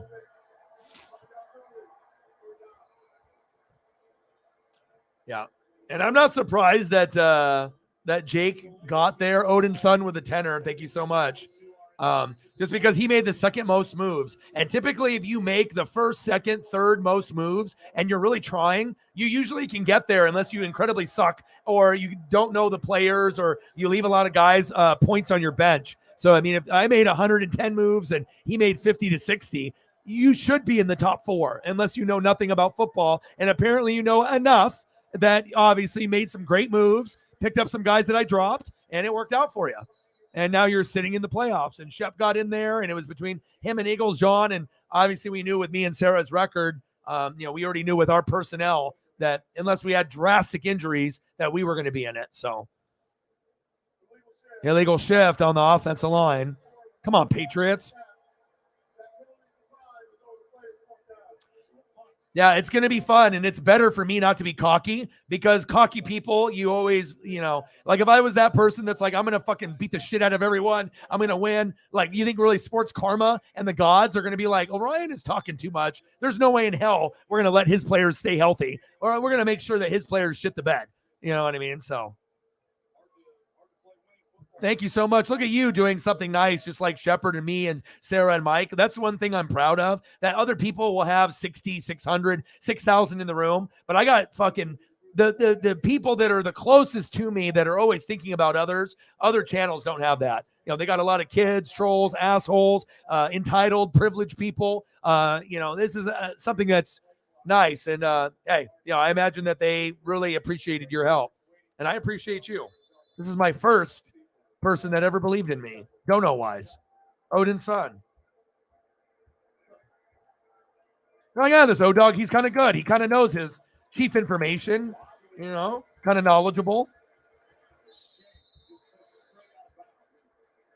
Odin's son helped someone move and decided to not buy cheeseburgers for himself and give O-Dog a tenner to support the fam. Bang, bang, boom, boom, bang, bang, boom, boom. Bang, bang. What do you want to see for photos? You got like a horror movie. I know you love horror, and I know you have certain wrestlers that you like. Give me a horror movie. Give me, I can always do Alexa Bliss, and I can end up doing, some of those female wrestlers, Abandon. But, you can give me something like horror movie-wise, because I know there's a lot of things that you love that not everyone loves as much as you, and that's why I like to showcase those things so we can get to know each other.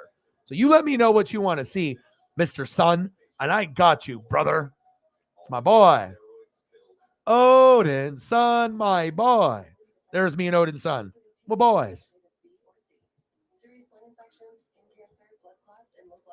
Yeah, but like I said, it shows you, not only are you making moves, they have to be smart ones. And I'm always making moves like every week. Like if I have that last spot open, maybe I'll flirt around Odell, maybe Michael Gallup, and then Rondale Moore for the push. Oh, maybe Jacoby Myers. So I'm never settling. I'm making sure that I'm picking up even my last spot on the roster. I'm going to consider using them maybe at the flex if my running backs and Chubb, start to suck, then maybe I'll have a decision to make. Do I go 3 wide receivers? Do I go 3 running backs? And then, even if I have D-Hop and Jay Jetta, maybe I have Godwin and someone else that I can consider. And those are the guys that I'm looking for. So, everyone can, do. And like Sarah, only made like 10 or 11 moves, and she's the number 2 team. I've never seen that before. But also, too, she has 5 or 6 of the best players in the NFL on her team. You got Josh Allen, you got Travis Kelce, Gabe Davis, Mike Williams, Amon-Ra St. Brown, Jonathan Taylor. So when you got like heavy hitters, sometimes you only need 5 or 6 guys to hit and you win. You can like shit the bed with 3 guys.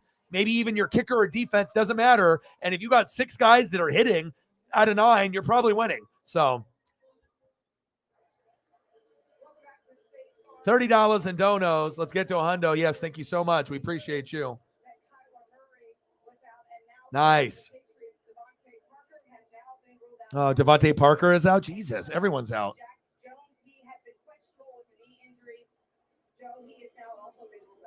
Yeah, well, at least for Bill Belichick's Patriots, Ramondre Stevenson has come back into the ballgame. Oh, my God. I might have to put that back in the freezer.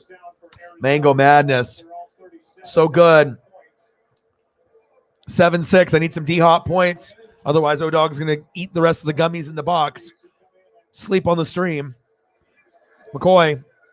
Nice. First down, Cardinals. O-Dog put in the call. He says, go to the man. Fantasy points. Boom, shakalaka. First down, Cardinals. And one of the best route runners, even when he's old, DeAndre Hopkins.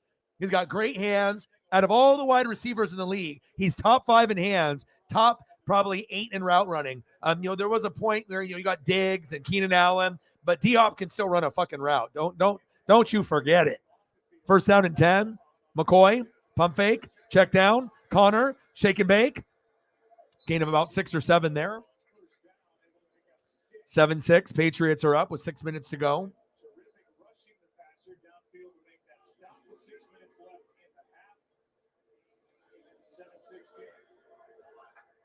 Shotgun set. Play action fake. Woo! What a catch. Anderson, first down. Cardinals. Robbie.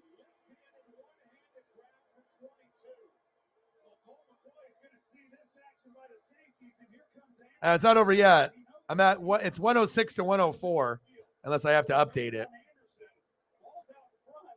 Yeah, I'm down by 2, but it's D-Hop, so it's like, D-Hop's averaging 20, and then usually with like Godwin, that's the guy I put in with Jay Jetta. I have to, I never do 3 wide receivers. I only do 3 running backs, so I have to make sure I get the most, and I'm looking for 2 guys that are going to give me 20 points or more. That's what I shoot for, and I got Jay Jetta and D-Hop. And then if D-Hop is on a bye or injured, then I got Godwin. And Godwin is usually 10 to 14, but every once in a while he'll give me 15 to 25. But it's just not as often because we suck this year, and Brady's not very good because he doesn't have time. So I think I need 1 or 2 more catches from D-Hop, and then it's, Oh, I guess I am ahead. 107. I 106.76. So yeah, but I only needed like 4 points or 5 points. It's not like I was down by a shitload. Like I literally was only down by 4 or 5. So kind of knew that there was a high chance for me to win this game. Pump fake, give it to D-Hop, dummy. Colt McCoy thinking he's Jalen Hurts, Patrick Mahomes, Michael Vick. I don't know what he was doing there. Come on, Colt. Thank you, Mike. And Odin's son, let me know. I don't know if he's in the room or if he left, but for the time being, if he's in here, has to go. Show the love. Appreciate you very much. You're the man. Love ya, brother. Thank you. Third down and 8. Shotgun set for McCoy. Floater. Robbie Anderson. First down. Cardinals. Move the chains.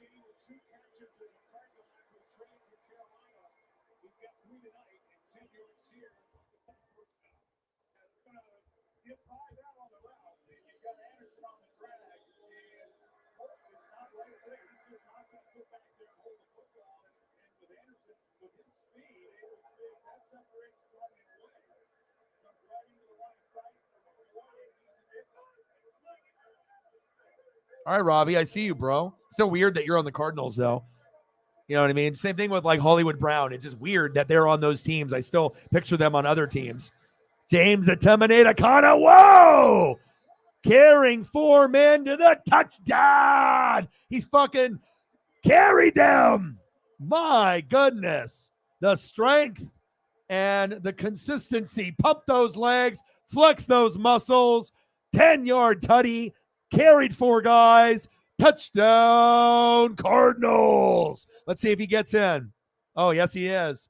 He's in, baby. Wow. Nice.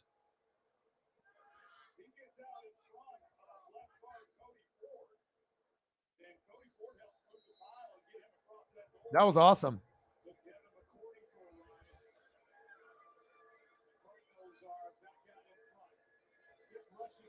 Prater, right down the middle. It's good. 13-7 Cardinals.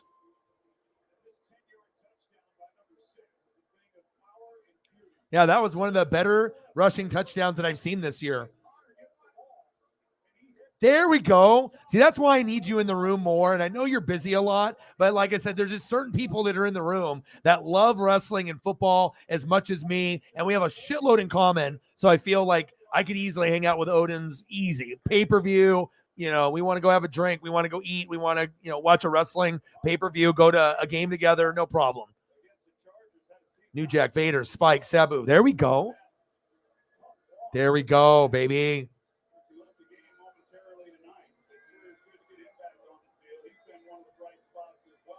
Thank you. Appreciate you. And not only did you do like one option, you did like 10, and that's a smart thing to do. So that way I just have them all there. So when I have the time, and if you're still here, I'll randomly pull it up and it'll be awesome. Like how many people are going to bring up guys like New Jack? You know what I mean? Like you have to really love wrestling, and we have to have that, you know, that certain bond of like that style of wrestling. I mean, you like the bare knuckle fucking, you know, boxing and shit and like the fighting. So you take it even to a whole nother level. Cardinals up 13-7. Rest in peace, New Jack. New Jack and Mustafa, bro. Lots of shows that I used to watch. I can't tell you how many. I watched as much of ECW and WCW as WWF. Like I have a lot of ECW, like DVDs, VHSs. I bought compilations on eBay back in the day before DVDs came out. Dude, yeah. Let's go, man. The craziest motherfucker in wrestling, no doubt. No doubt. I mean, people talk about Mick Foley being, you know, definitely king of hardcore, but we cannot forget about this man as well.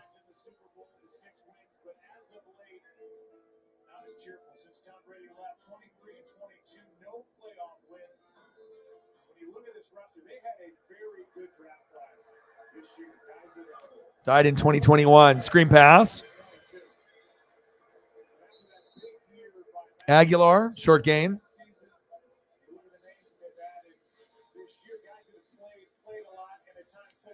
Oh, fuck yeah, man. And he would jump off like all kinds of banisters, like 2-3 feet up, to like a level. And then once he pulled himself up, he was like, 15, 20 feet and go through like 8 tables. Sometimes it's like on fire. There's like barbed wire on it. 3 tables stacked up on each other. And you go boom, boom, boom, boom, boom, all the way to the ground. I mean, that shit, even if it's a fake table and a fake chair, that shit still is going to hurt. You know what I mean? Even if the legs are already cracked and it makes it easier to break. The bottom line, there's going to be different levels of steel steps where things aren't as like strong, as they look on TV. They're, the kendo stick doesn't hurt as much as people think. It doesn't even look like it hurts. You know what I mean? But it's still going to hurt a little. Anything that everyone's like ran into a wall and cupboard, stubbed their toe and had that hurt and like put you down on the ground, stepping on a fucking Lego. Anyone ever do that? Step on a fucking Lego, you're going to be incapacitated for at least 2 minutes. You know what I mean? That shit fucking hurts, especially with no socks on. Oh, man, but New Jack was definitely one of the OGs. And I love Sabu and RVD, man. Like, those are my guys, man. I was actually looking at Vader shit this morning.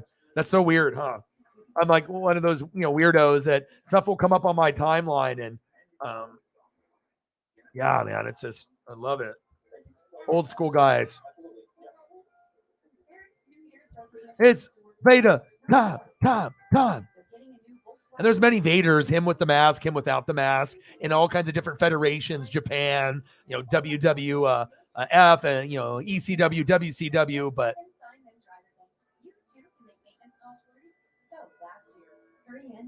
Vader, time. This is the one that most people remember. I mean, at least when I was a kid,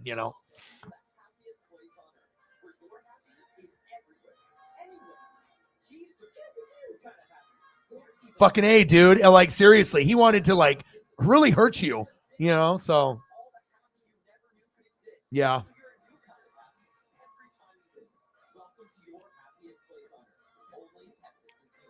That would be good because that's a good faction.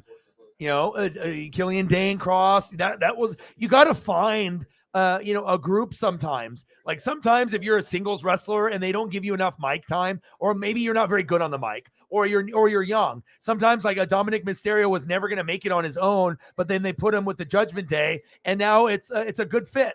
They molded him into, like, you weren't going to really do anything, but at least now you're a part of a faction. And then if you break off the faction, at least like that'll gain some momentum in your career. And that's why I like factions and groups. The more people, the better for me. Like, you can have 3 and that's cool, like New Day and the Shield, but I like shit where it's like fucking 10 guys, 15 guys. And sometimes I know it can get a little played out. NWO at the very end of its run, Wolfpack, NWO, it got a little too crazy where it's like everyone in the company was in fucking NWO. I get it, but it's still that, DX, NWO, Undisputed Era, the Shield, the Bullet Club. There's a lot of them. And yeah, I think that they should do that. I like factions. Your boy knows what's good for ratings. 3rd down and 11. And I'll get some more of these photos up for Odin's son and y'all. And I know Odin's son and me and it's 12 noon. You know what time it is? It's time for a sack lunch. Yum, yum, yum, yum, yum, yum, yum, yum. They came out like New Jack right there. My goodness. Sack lunch. Yum, yum, yum, yum, yum, yum, yum. Cardinals with that Uncle Mo trying to get a touchdown here with D-Hop before halftime. Yes, Vader with the mask is the best. I watched some stuff when he was like in Japan and like I went with his career a little bit deeper than most people. But if you ever get bored and just want to be able to have a smile, like look him up, go on YouTube and just look up some of his stuff. And I guarantee there's going to be like 1 or 2 matches or condensed matches that you can take 5 minutes out of your day and watch, old school Vader. It'll make you smile. And it's good for the soul to remember guys like that, guys that are alive, guys that are no longer with us, but just bringing up those old memories. That's why I watch so much Turtles and G.I. Joe and Transformers. It makes me feel good, to go back to that time. So.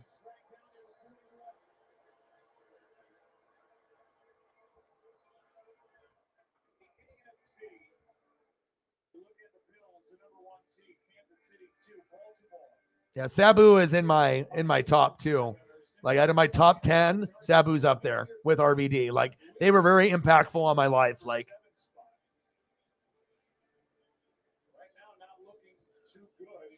if you actually got to watch Sabu and RVD in their prime before they got a glimpse of WWF, you have no idea what wrestling is. Like I think ECW had the most hardcore and the best moves in the wrestling. WCW had the best presentation, announcers, and the OGs, the Hall of Famers. WWF, they obviously had some good announcing, but then they had Stone Cold Rock, Undertaker, DX. They had that. So it just depends on where you went. Like I watched it for Stone Cold Rock, Undertaker, Vince, all that DX. But I like WCW and ECW more, and most people like WWF more. At least most of my friends and most of the people that I talk to. I'm kind of like the weirdo that likes ECW more because I like that hardcore action. I mean, for Christ's sakes, I did backyard wrestling, and we actually filmed it. I did that in high school with like 15 other guys jumping off roofs, going to places that had trampolines, like, having matches. People recorded them. We had our own intros. We had a guy edit all the shit, and we did pay-per-views. Most guys, if you love wrestling, you're not even going to do that. But it was cool enough here in Oregon where I had enough crazy people like myself, that we actually had enough like people where we actually had about 15 to 30 people that would come and watch us too. So it was never like no one's there. We always had people that would come and hang out, and then we would just like, eat food or, party afterwards and whatnot. But yeah, good times, man. Your boy in the backyard wrestling. That's one thing that a lot of people don't know about me unless you knew me, at that time period.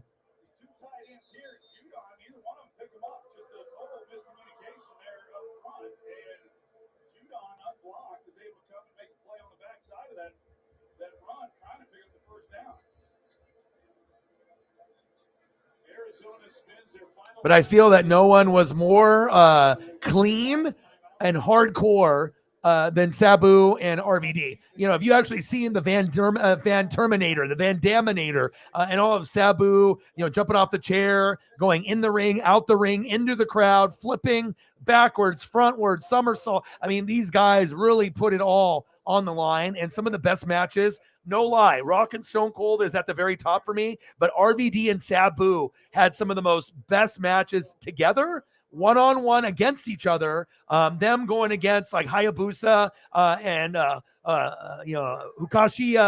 There was quite a few Japanese matches that they did as well. Hayabusa and a few others, but man, if you actually watched back then, either or you don't. 4th down and 1, they go for it, and they don't get it, dummies. Why would you do that, Kingsbury, you idiot? Hey, let's go for it on 4th down. What does O-Dog say about going for it on 4th down? Hey, don't do it. Okay, I'll do it. That's why you're getting fired. Bye, dumbass. Yeah, Bam Bam had the title, and RVD had to get the title from him. And that's when RVD's prime started. And I was watching it on a channel back when I didn't have cable. And if I turned the channel just at the right spot, I could get ECW blurry in Oregon. And that's when my first, I was going through ABC, CBS, NBC, Fox. I only had like 5 channels, but then I went deeper into the channel lineup. And for whatever reason, I got the East Coast feed when they were like in the ballroom area, and they were doing ECW's weekly show, and I would stay up at like 10 p.m. My mom was like, "What the fuck are you doing?" And I was like, trying to watch ECW, and like sometimes it was blurry and shit, but I was like, I don't even care. And then that introduced me to like real wrestling. I was like, what is all these punches and kicks and these stupid ass moves in WWF? And then I saw like the Sandman and Tommy Dreamer and Just Incredible, Lance Storm, Masato Tanaka, Tajiri, Super Crazy. Like, it changed my mind and my view of wrestling forever after that. And it's either you were a part of it or maybe you see highlights now, but it's not about the same as if you were a part of Paul E. Dangerously. I mean, Paul Heyman was running ECW and couldn't pay the wrestlers, but yeah, ECW's at 1 a.m. on Saturday. Yeah. And it was like, yeah, so I must have got it at like 10 p.m. my time, but yeah. And I always tried to find it on there because I was like, I have to watch this. And then I started memorizing the names, and I was like, even their like wrestlers that were like bottom of the barrel were putting on better matches than the top guys because they were hardcore. They were all doing hardcore moves. Like even guys like Rhino, like every guy I'm watching, I'm like, oh my God, what's going to happen next? And then obviously when you have Joey Styles on commentary, that's what made it exciting because you could argue he is the Gus Johnson of wrestling as far as like energy. Michael Cole has been the OG, and I like Shivani, Mike Tenay, and I like guys, good old JR, but nobody was better than Joey Styles announcing. Oh my God. Oh, what a catch. Oh my God. First down, Patriots. What you know about Joey Styles? The best. Yeah, springboard into the crowd. I mean, if I was ever rich and I could go back in time in a time machine, I definitely would go back and see RVD and Sabu in their prime, man. Incredible shit, man. And the crowd participation at ECW like events and matches were like, you know, the EC dub, but it's like every single person is screaming. Like, you don't get that at events anymore, where everyone is just fucking going nuts and is like all about it, you know, like the most hardcore fans, and you got 11 other Johnnies right there with you going crazy. So, ooh, this sounds good. My guy, that sounds good. Fumble. Ball's loose. Did New England get it? 13-7 in a costly fumble. Oh, Mac Jones got it back. How the hell did that happen?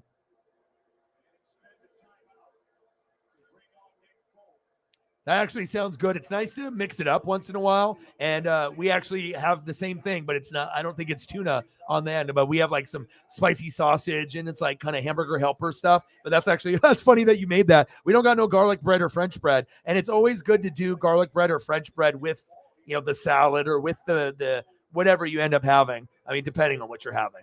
Good French bread and garlic bread definitely goes that next distance for sure. Bro, heck yeah.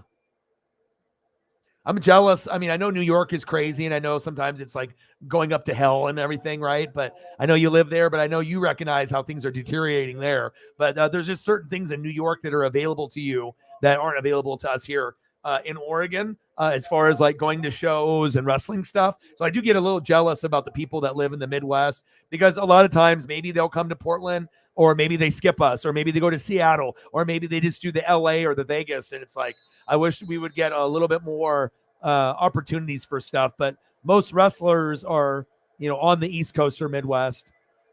Folk, 51-yarder, got the distance, and it's good.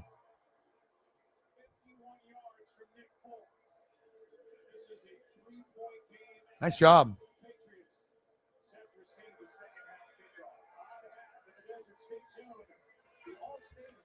All right, 13-10 at halftime. All right, what pictures are we going to go for the people that donated already? If there anything that you guys want to see, let me know. What else do you want to see? At least I didn't even get anything on your list yet. Hold on. What else do we have on your list? I jumped the gun there. Hold on. All right, so we got New Jack Vader. Oh, Spike Dudley. We definitely got to get some Spike Dudley.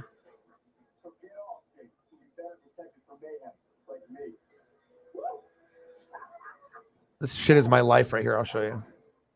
Michael Awesome, dude. Fuck, dude. Like, this shit is crazy. Welcome to the All-State halftime. Wildly disappointing and heartbreaking in regard to the injuries. Adam, give us a quick Taz. I remember when Taz was champ. Monday night football game that had that many injuries early on, significant injuries too. You saw Kyler Murray being the headliner there, goes out, harded off, sobbing in the tunnel. You know it's a significant knee injury. We'll wait for the Cardinals to update it. And then both running backs go out of the game. James Conner, Rodgers, Devontae Parker ruled out, Jack Jones ruled out. Just a decimating first half. Yeah, when you look at Kyler Murray, anytime you're starting quarterback who got sucked the life out of the team and the building, but Colt McCoy comes in, he's got 5 starts. They love him here. The command play offense, he will get them in the right play. He should play well in the second half. Well, the Cardinals just haven't been able to find any continuity this season. For the Patriots, the next 30 minutes critical to their playoff hopes. Only one team is in so far. That's the Eagles. For a recap, Week 14, here's Chris Berman with the fastest 3. Hi, Bo. Hi, Susie. Hi, everyone at Public Service. This is my shit right here. Starting tomorrow, only 12 more shopping days until Christmas. You know what?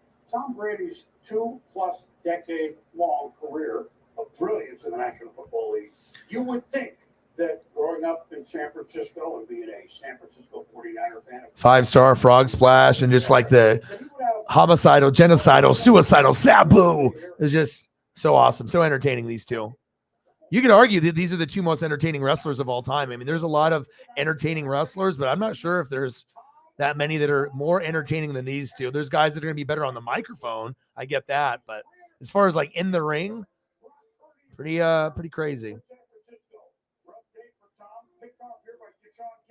This is a cool one. The Eliminators. Remember them? Perry Saturn. And the Eliminators versus Rob Van Dam and Sabu. I like the Eliminators. I have a lot of old school footage of a lot of the random teams that people don't remember. Love me some Perry Saturn. That's memories right there, man. 22, they clipped the playoff where they want much more. Texans trying to finish off their shocking win. Yeah, one game, bro. You know, it happens. It's, you know, every once in a while, you're going to get somebody's Super Bowl effort. You're the Chiefs. Remember that. So, you know, there's no really separating yourself. It's whoever's hot and healthy, and it's going to be either the Bills, the Chiefs, or the Bengals. And that makes it exciting for, you know, everybody because we don't know who it's going to be. We know it's Philly in the NFC, but we have no idea between the three teams who it's going to be. So $30. Let's get to a hundo. There we go. And you know, when I name drop those names, like you can only be hardcore and remember guys like Mike Awesome and, you know, you're going down the Lance Storm. I mean, most people maybe have heard of Lance Storm, but maybe they didn't really watch a whole lot of his stuff. The Just Incredible, the, you know, Tajiris, you know, the Masato Tanakas, you know, like, yes. Man, I have so and I didn't have I was the friend that was the hardcore guy that introduced it to all my friends. So I was the guy that watching it late at night at 10, 11, and I was like, oh my God, you guys, we have to do this ECW thing. And, you know, I tried to, you know, show them, hey, there's actually something better than WWF and, you know, that can compare to like WCW where it's not just punch and kicks and DDT, leg drop pin. Like these guys are doing like moves I've never seen before. And when they did that, they were like, oh my God, Ryan, like, what are you showing? I'm like, I know. I was like, I don't even know what the fuck. Like, it was crazy. Like, I would even blow off my friends. And I'm like, hey, you want to go play basketball? No, I'm fucking watching ECW. Like, I got hooked on that. And then, like I said, I started buying like VHSs where people were making custom covers on VHSs, like through their printer. And then they would put the matches on the back and make a cool graphic. And I would buy those. You know, it's like almost buying like a thumbnail, but for the VHS, you know, back then. And then it would like, I would have a guy that would order all the ECW pay-per-views and he would make me a RVD compilation. So he would go through like 15 RVD pay-per-views and go through and get every RVD match that was great or Sabu and then send it to me. That's worth $20 to me. You know what I mean? I get to see matches probably I've never seen before, and I'm getting everything on one VHS, and it has a cool cover. And I ended up buying like 10 of those from the guy, so I know he loved me. Yes, and PBV with the cable. I didn't have a cable scrambler though, so yes. All right, we'll do some lasagna, and then we can do some more wrestlers for sure. Reminding you that football season is mayhem. That actually sounds like it would be something pretty tasty. I'm not really sure when, but maybe sometime this week. This could be a possibility. A nice solid piece with some garlic bread goes a long ways. I'll do French bread too if needed. What can I do for you, man? Really craving nacho fries. Ads are working. What else? I call picture over here. I put that there. Growing up, I struggled in school. I never felt good enough until I was diagnosed with dyslexia. My dyslexia was seen as a disability, which only fueled to prove people wrong. But for every success story, there are thousands of others that aren't so lucky. That's why I teamed up with Made by Dyslexia to advocate for those who think differently. To all the kids like me, I see. This is my cause and my pledge to raise awareness for dyslexia. This one is supposedly is a cheeseburger lasagna. I don't know if I've heard of this. I've never had a cheeseburger lasagna before though. I've seen pictures. Timo Samuel could be back this regular season. That's the expectation. Mike McCarthy said T.Y. Hilton, who signed with Dallas today, could play Sunday versus Jacksonville. Tyler Huntley is in concussion protocol shortly for them. The Jets say Mike White is day-to-day. Could play this weekend versus Detroit. And if Mike White is healthy, Mike White deserves to be the starting quarterback. I know a lot of rumors out there about Zach Wilson. Maybe you may put number 2 just in case Mike White gets The lasagna, that first piece. Are you a corner piece person or you like the middle? Sometimes the crust on the outside when it's good is like a piece that you want. You just don't want it to be burnt, you know, like or it's too hard and you can't eat it, you know, but I don't mind. It's like a brownie too. Do you take the corner piece or do you go for the one in the middle? Everyone's got their own, you know, what they want to do. Oh, Kyler injury. That's brutal. Hell yeah. All right. We got second half coming up. So let's make some more room and let's see if I can get a couple more pictures in of these wrestlers before we get to the third quarter. My guess is he wasn't in a great mood. That's my joke right there. I'm not having material. Larry Bird can drink beer while playing golf. It's impressive. He said those were his favorite underwear. I would say that nickname slot is just about full. Joe Bird, the Tiger King, is just plain old Joey B. Sorry, Mac. I think I got you there, though. Mac would be real happy about that. Sounds like I'm being called ugly.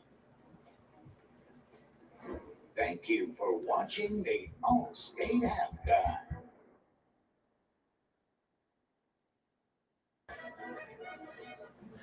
Look, it's easy to say things. Anyone can do that. Go closer. Meaning what You go to the corners because you like that the harder piece that goes soft, and then you get that piece that's on the edge or whatever.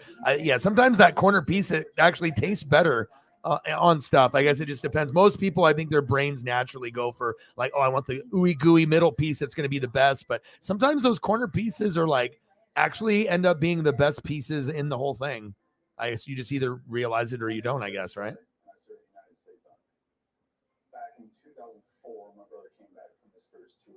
He asked me to make one promise. And that promise was if anything ever happened to him overseas, that I would finish what he started. Oh, yeah. Got to do the milk. I got the Pepperidge Farm cookies, the butter cookies in the cupboard. So your boy might be going after those at some point, trying to still, be good and trying to lose weight and whatnot. But yeah, butter cookies and some of that Pepperidge Farm stuff. My God.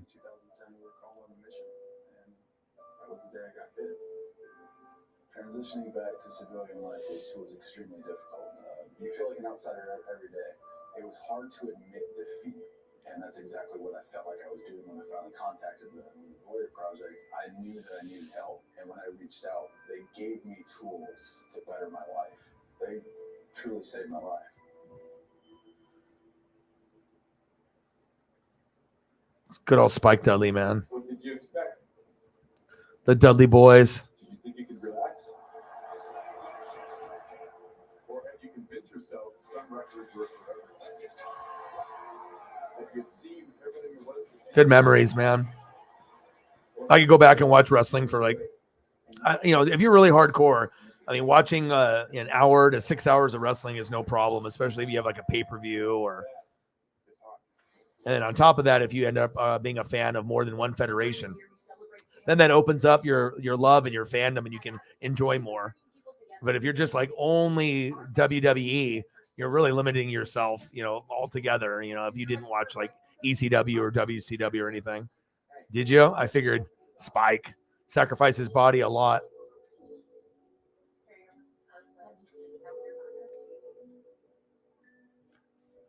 Like this is one of the moments where Spike is known for. I watch this, you watch this, Odin.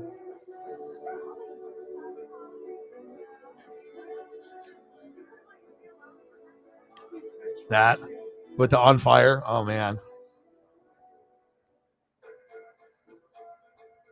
What's stopping you from learning new things or restoring old ones? How about building a business? Going exploring. I just love the crowd participation. I think that's my favorite thing is that the crowd participation was just better than any other federation. Just like the true passionate fans. And that's what I was drawn to because I'm always drawn to people that are passionate, whatever it is, ECW, Oregon Ducks, like everyone's got their, thing. And it's like, you just try to find that passion. And I try to go to events where I feel that. Like if I go somewhere and everyone's just like quiet, I'm like, what's going on here? Like I need to be able to, feel that energy even when I go to like the Blazer game. So.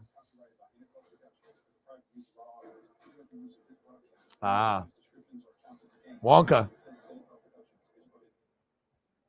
Psychosis La Parca. You know it, buddy. We could easily sit together and watch like 12 hours straight. You know what I mean? There's quite a few of us, that could do that. I think wrestling and football go hand in hand, really.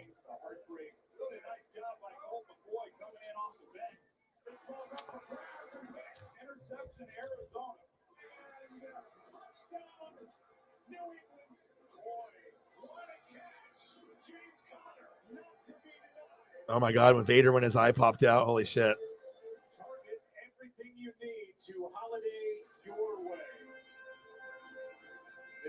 That's crazy. The Patriots about to get the ball to start this second half of the game. They just flat out have to win at 6-6.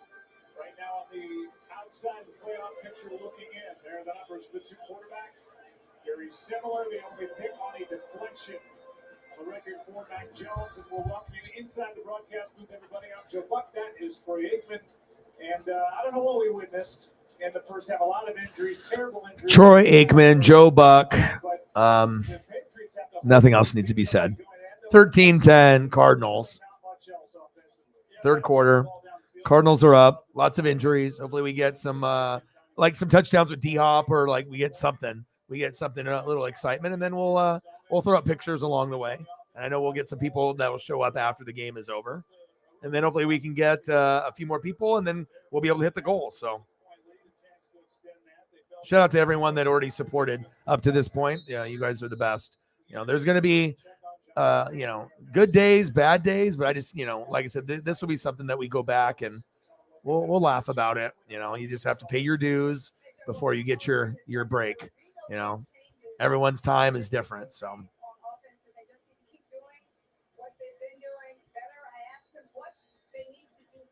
it's going to make me stronger anyways. 13-10.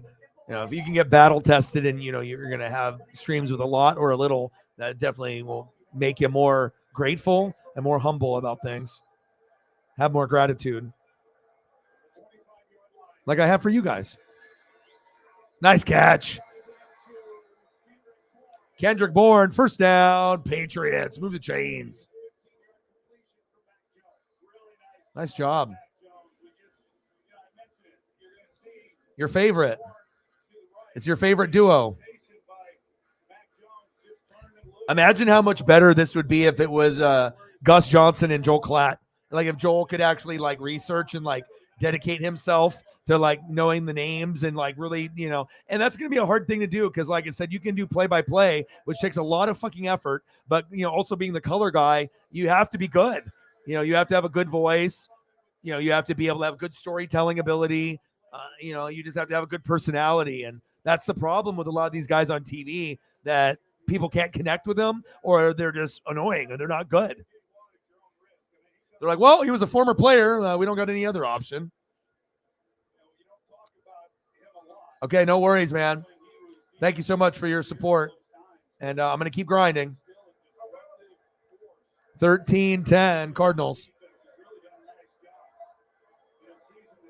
Timeout, Patriots.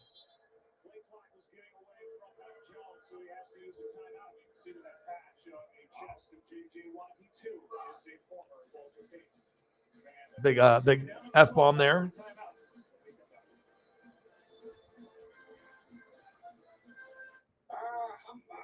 Yeah, have a good night, Odin. My boy.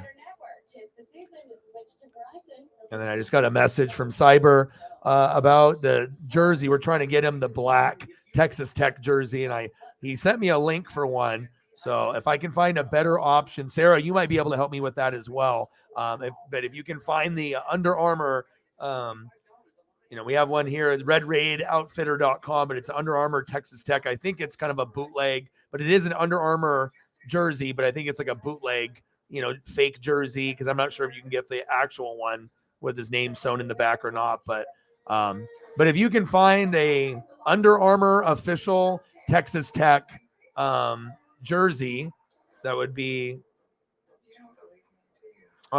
good. So that way I can see, because we saw some high school Mahomes ones, but they were too bootleg. So I was like, well, we should try to do the college. And if we can't do that, then eventually maybe a Bo Jackson or a Mitchell and Ness or a Derek Thomas like Holly. But I think he wants something other than Derek Thomas, since I already got that for Holly. So we're probably going to be doing this Mahomes college jersey or the Bo. So I just want to make sure that we can try to get the best quality one. And the one that he sent me in the link, it looks pretty good. But maybe, I'm not sure. I don't usually get college jerseys of other players besides the ones that I get here that are official through the Nike store. So.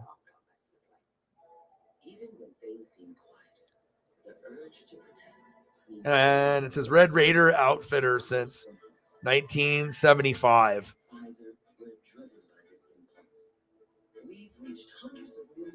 But even if it's a bootleg, it looks good. Like it's $106. So Whatever comes next, we will respond fiercely, like family. yeah, the white one looks like shit. Red one's not available. And then they did the black one. Because even if it's them putting their Under Armour on themselves and the number, and they're making them themselves, and as long as the stitching is correct, you can. If it's not like the official, or if it's a Texas Tech jersey, but then they had to put the Mahomes, and they did that part on their own and sewn it and stuff. But a lot of those places can do good jobs, though. It looks looks like authentic and cool. Yeah, Gus is great. All right, well, hopefully we can get some more people to come through. Otherwise, it'll be tougher to get to the goal, but I know we will. We will. I believe. 2nd and 12. Mac Jones, floater. First down, Patriots. Move the chains. Nice job. Well, you talked about the frustration that we're seeing from Mac Jones, and I understand it, and I certainly get it. And here's a look at it there during that break. Mac is pissed. The offensive coordinator and had to burn the timeout. You got to believe that the plays aren't coming in. They had to delay a game, that they're not coming in as quickly. First down and 10. Being an offensive coordinator is a tough job. In fact, I've always felt it's the hardest job on any. Shotgun set for Mac Jones. Hike it. Man in motion.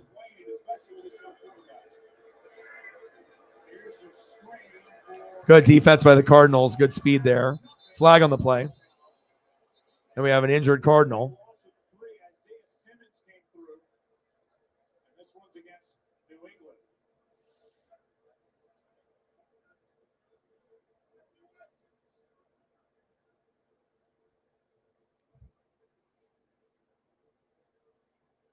Smith checking with the Arizona sideline to see if they want to accept it or decline the penalty with a loss of 3 yards on that play. Dirty run, illegal block in the back. Offense number 71. 3-yard penalty. Replay, first down. Well, it was a curious choice for Bill Belichick to name Matt Patricia. And by the way, his title is Senior Football Advisor / Offensive Line. Joe Judge is the quarterback's coach. Offensive assistant, but Matt Patricia's calling the plays on offense. And before that little piece of tape we showed you with Jones kind of just pushing his hand to the sideline. First down and 20. Mac Jones, hands off, hit the edge. Go, go, go, go. Big run. First down. Patriots. Strong Jr. with the big gain. 44 yards, too.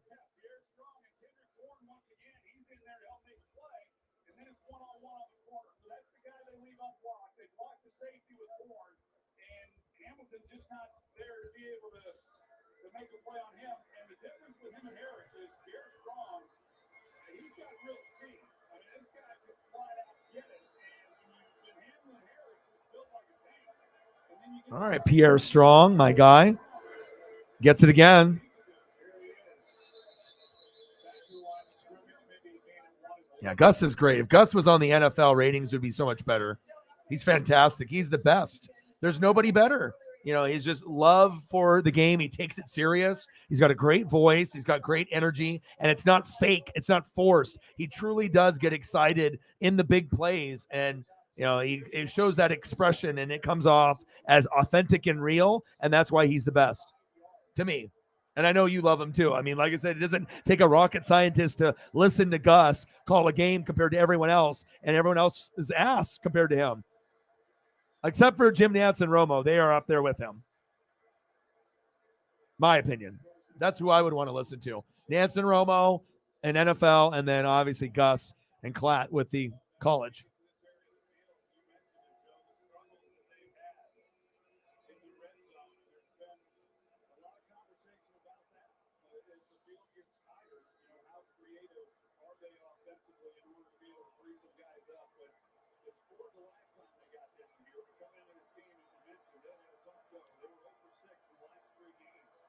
Shaquille Leonard at the Pacer game. Shout out to Jameson for retweeting and liking the stream on Twitter. So I assume he'll be in here in a second.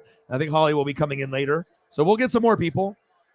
Sometimes I feel that the number it shows also isn't the true number sometimes, because there's be times where it'll be like, oh, there's nobody, and I know there's people. So we'll get a few more.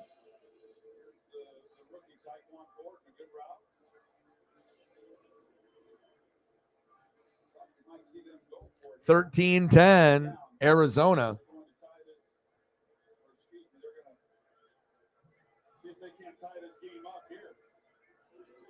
All right, Nick Folk. 23-yarder should be automatic for him. He's pretty damn consistent. At one point last year, he was the number one kicker last season in fantasy. And I know because I follow all the players and I know what guys are doing, because I usually try to go for guys like this on my team. Like, that sleeper guy that no one's really thinking about, but then you go look at the stats and the motherfucker's been putting up like 10, 12 points every week for like 6 weeks straight. Oh, shit. Maybe I should grab him, And I'm always looking for the Nick Folks in fantasy. He just isn't as good as, Jason Myers for me this season, though that was a blessing. So. Can anyone tell me what Julie did wrong? You got to repeat the number. You know it's ever going to get it the first time. Nope. 13-13. Nice job, Nick Folk. No, she just shouldn't have left a voicemail. 9 out of 10 times a text will do. Progressive can say he really killing your parents, but we can't say he running with your book. Right up. Got to get into the 20s.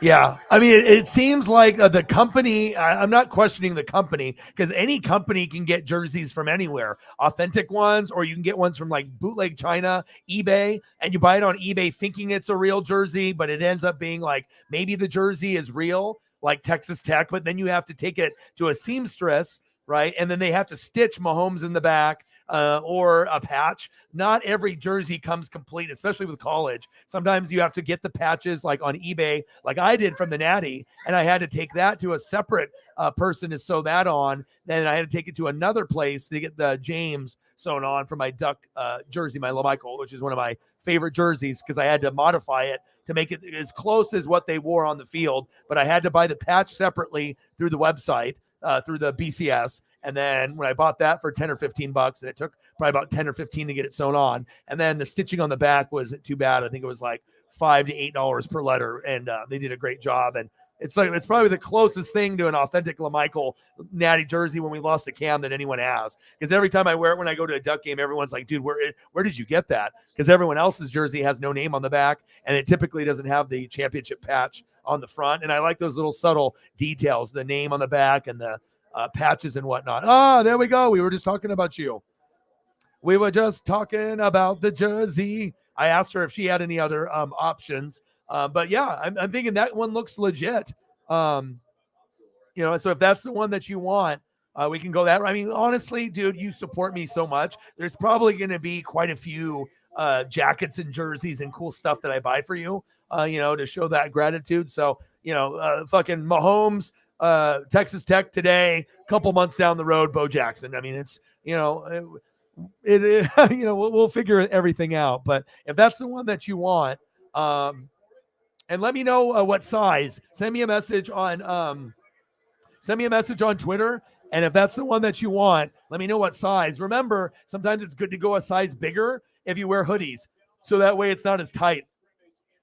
Yes, the black one is the best. And I even, it's funny because I talked about that jersey before we even brought it up. Like even before we talked about this was like a few weeks back, and I was like looking through Mahomes pictures for Holly to put on, and I was like, ooh, I was like the white one and red one in the high school, but the black one, I was like, that is something. And Sarah remembers, I was like, I would buy this and I would wear this. Like it just got that swaggy, like swagger look. Like regardless, Mahomes, Chief fan, only a Chief fan, only a Mahomes guy, bandwagon or not. I mean, that is probably the coolest Mahomes jersey that is out there, unless you could get your hands on like a rare Pro Bowl sign, like a sewn one. But even then, that black Texas, nothing's going to beat that. Black jerseys, when they have the red and the white, they pop and they look awesome. Doesn't matter how tall you are. If you got a little bit of a beer belly, That shit looks, and black will make you look thinner too. So that's always good. My favorite color, besides the green apple. Shit, I might have to end up getting one for myself and just throwing it in the closet, bro. Not right now, but I mean, that one is 2X. Okay. Yeah, because the thing is if you normally wear like a 1X or a 2X, it's always cool to go up. Like I can wear an extra large jersey, but like when I do my like hoodie, I have to do the double X. It just feels better. It's not as tight. I can still do the extra large because usually there's two sizes that are comfortable. One is just going to have a little bit longer sleeves and the length of it just a little more, so you'll have a little bit more wiggle room. But either way you go, I mean, I have jerseys in the closet. They're size medium all the way up to double XL as I've gotten, bigger and whatnot. And, obviously this is over like a 20-year period. I'm never going to be able to be a medium ever again, but okay, that's awesome. So we'll do that. I'm not going to be able to do it today, I don't think. And I do appreciate the $50 dono. I have to look at like the bills and stuff, but we'll try to get that to you before the beginning of the year. And it'll probably, I don't know what their delivery process is, but yeah, depending on how this week goes, maybe I'll be able to get it to you by the end of the week. I'll order it or whatever. I just gotta take care of the rent and the bills, cell phone and all that shit. And then once I get all that done, you're my first priority. So I'm excited. Heck yeah. I got to make sure that we get this for you so it doesn't like it sell out or whatever. Thank you so much, Cyberpunk, with a 50.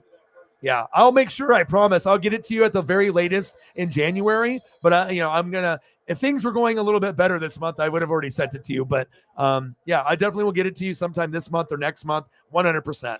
Because like I said, I'm a man of my word. If I say I'm going to do it, I'm going to do it. So, and I will end up, probably copying you. I'll probably end up buying this jersey at some point, throwing it in the closet, just like the Bo Jackson homage T-shirt. Still haven't bought it. I will, and I probably will copy you. And when I buy a bow for you, I might buy a bow for myself and just literally throw it in the closet.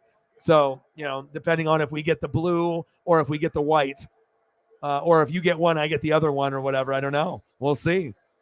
But a Royals bow would be incredible. When I went to go see the Mariners and Royals, I saw a couple close up, and they are awesome. They are awesome. There was like Brett Saberhagen, and they had some like George Brett's. But obviously, when I see the bow and bow, sometimes they'll have like all-star stuff, and I'm always looking for that unique stuff too. Like I could have always bought a regular Ichiro, but the all-star Ichiro is so rare, and they have other ones that are like black as well. So I'm like, ooh, if I can get a black all-star Ichiro instead of just a regular one, that's what I'm looking for, like that uniqueness. But yeah, I like that, man. McCoy, floater. I dropped it because guess what? Because it's not DeAndre Hopkins, dummy. It's Hollywood Brown. Oh, I'm excited, man. We finally came to a decision, and I just wanted to make sure that we get something that you want. I don't want to force a Derek Thomas if that would be your fifth choice, just because I got that for Holly. I want to make sure that we're going to get you this Mahomes, and then eventually I'll probably get you a bow, just like I got stuff for Shep. And, I just want to be able to collectively give back to the people that are giving back to me the most, helping me stay afloat so I don't drown. So I have to like go and do a second or third job, and I can't focus on this every day. So it definitely means a lot because you're letting me do what I want to do. And I've been working so hard. It's like 10 years, to get to this point. Most people would have quit by then. They were like, well, but I've always believed, and, it just, you need people, and you guys are the best. Letting me continue my dream means a lot. It's like my whole life, besides Paisley. You guys know that. I wasn't able to afford a thumb today, but like I said, it's not going to make a difference. Maybe a few more people, but I mean, it's not, especially, if you don't even know what you're going to get above 35, it's like, especially if I want to try to take care of Paisley and you guys and help out Cyber as well. $50 dono by Cyberpunk, always coming through. Always with the 50 and the hundos or whatever he can, and usually definitely goes out of his way to support. Means a lot. And that's why I have to do what I do. I don't have to do what I do. You don't have to do what you do, but that's going to be how I am for the rest of my life. If you end up taking care of me and we have a bond, you're probably going to get some really fucking cool gifts from me for the rest of your life. So, I'll get you suited and booted, and you'll get all the compliments from all the dudes that are hella jealous of your jersey or jacket or hoodie, or ones that you want to try it on, and other girls that are complimenting you on the style because it fucking looks good. Yeah, I know the game isn't worth a quality thumb. I know. Cyberpunk, I have to cut back on that. I was almost doing some of them where I didn't even really need it, but I just did it because I know Johnny needs money for snow tires and stuff, and I know he's going through some mental health shit, and I figured if I stop buying some thumbs and he's already fucking kind of low, I mean, at least I can keep, he has money to go buy food or whatever, whatever he wants to go hang out with his friends and, do that, go to AEW. I know he at least is getting out there, but I try to, he does the thumbnails, but I try to, see how he's doing. I don't have to do that, but if I know someone is struggling, I'm not going to just let them drown by themselves, or if they think they have no one that cares about them. It's like, fuck, I might not know you that well, but I know you well enough by the conversations we have with the thumbs and stuff. So, but he doesn't know me like you guys know me. Because I think if he knew me like you guys know me, he would be a regular here. You know what I mean? And I think it would help his mental health. But I mean, he's got so many things he's doing for other people, other thumbs, and just his free time. So I don't expect him. But if he ever did get to a point to realize, I'm kind of a caring guy. Like I do care about guys, girls. Like mental health is important, and you come here for a couple minutes. I might not have as many people in the room as the other guys that you work with, right? But, you might get a little bit more one-on-one time. And sometimes that good one-on-one time and being able to vibe with people and actually have a conversation is much deeper than, having a lot of people and you just can't even see each other's comments because there's so many. So Cyberpunk with the $50 dono. Goat. Bang, bang, bang, bang, bang. My boy. We're going to get you suited and booted, baby. Thank you, man. Appreciate you. Bang, bang. $80. Let's get to a hundo. Shep is like, I will do it. Always continue to grind and show support and help out. $50. Then Shep doesn't have to do this either. That's why I feel like incredibly blessed that I probably have like 5 people at any point that could do 50 or more or 100 or more and get your workout in.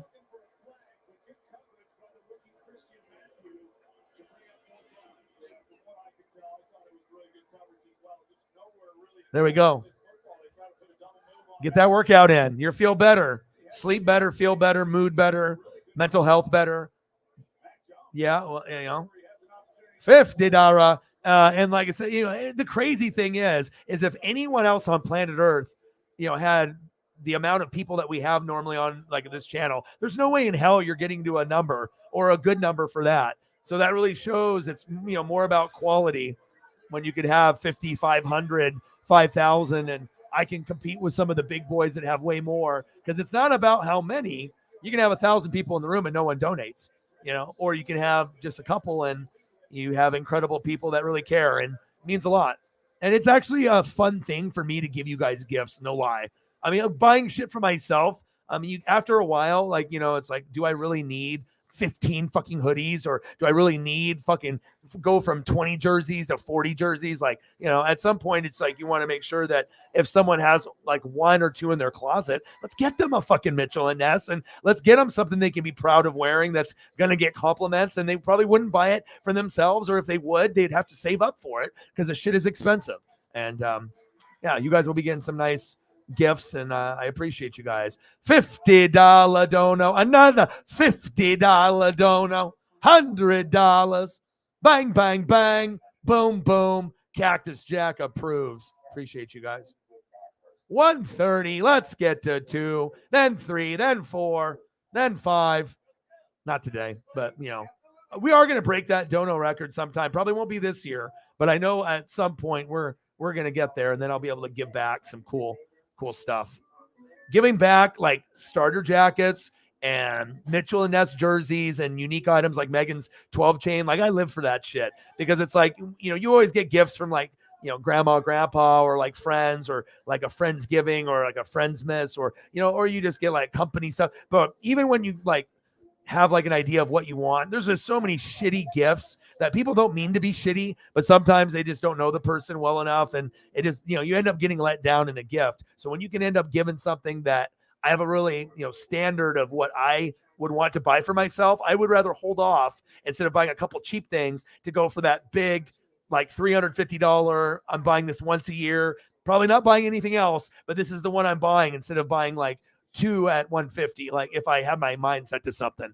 But when you can get something like that, and especially starter jacket and Mitchell and Ness, everyone needs one of those, especially you guys, because if you guys are fans like me, for what, it's not like I'm saying you got to have a whole closet of Mitchell and Ness. I'm not saying that, because even I don't have that. That shit is expensive as fuck, right? But if you can have a couple old authentic jerseys from the 90s, like the Rawlings baseball, like the Griffey vest one that I have that's worth like $500 to $800, or just a cool Mitchell and Ness.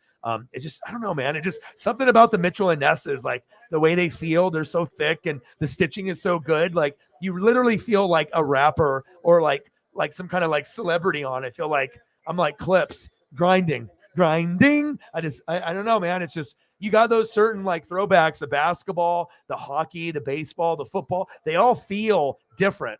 I don't own a hockey Mitchell and Ness, but one day I will. I'll end up getting like a Mario Lemieux or like a Gretzky or something, like Jaromir Jagr, or like an old school one. Handoff to Connor. 13-13. I appreciate you guys. You guys are the best. Appreciate you. Support through the roof. Jameis Ameza.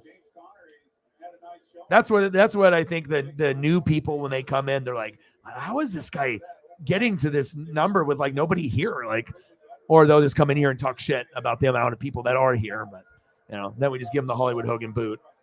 It's like they have one chance to make a good vibe or a bad vibe, before they get the fucking stunner, rock bottom, or Hogan boot. I have to look to see what they type. And then they got about 30 seconds. And that's what happens. And then that's what happens. Oh, yeah. And then another one of those for maybe his friend. And then we're good. Automatic first down, 13-13, illegal contact. Jonathan Jones pleading his case. D-Hop's like, get the fuck out of here. O-Dog needs fantasy points. Get the fuck out of my way.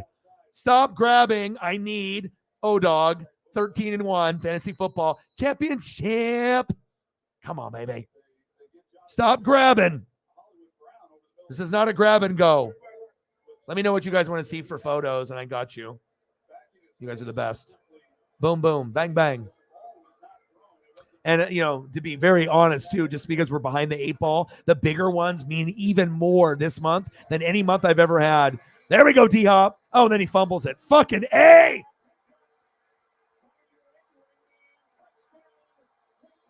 Fuck! My fantasy points. Fuck, D-Hop. I mean, that was exciting for the game, but I'm like, oh! Fuck. Oh, now I have negative something. What am I at right now? I know there's still plenty of time, but god damn it, D-Hop. I hope that's not like in more negative points because they scored a TD off of it. Probably. I'm winning. Now I'm losing. Oh, what am I at? D-Hop at 7.9, but I don't know if the fumble got calculated yet. I go from 7.9 to negative 7.9. What? Oh. 110 to 106, but I don't know if it's been updated yet. Holy hell. D-Hop. Extra point is up, and it's good. 2013. Trying to give O-Dog a heart attack. What the fuck, D-Hop? But a nice play by the Patriots. That got you some points, Shepard. Patriot defensive touchdown. Now you're over 10 points.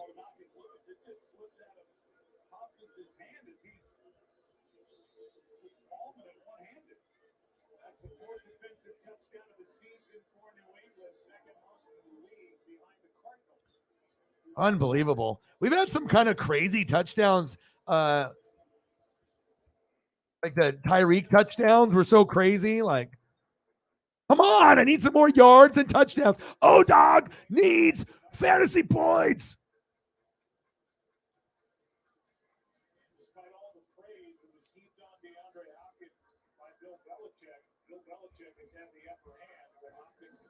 his defense. He has, and he calls a lot of attention as he does every week. But Third quarter, 2013, Patriots after a D-Hop fumble, which fucking never happens. He's like, oh, too much pressure. O-Dog, it just wants too many points for me. He just wants me to be the wide receiver too with Justin Jefferson. I know I'm a little older, but he's counting on me too much. I was reaching for some more yards. And what did you do, D-Hop? Are you trying to make me lose? Are you trying to prevent me from going 13-1? Come on, bro. I picked you in the draft. You can't do that to me. Don't do me like that. I lost points too. Now I'm down to only up by 3. 109 to 106. Oh, holy hell. What did I now I'm at 7.3. Yeah! You worked on the body.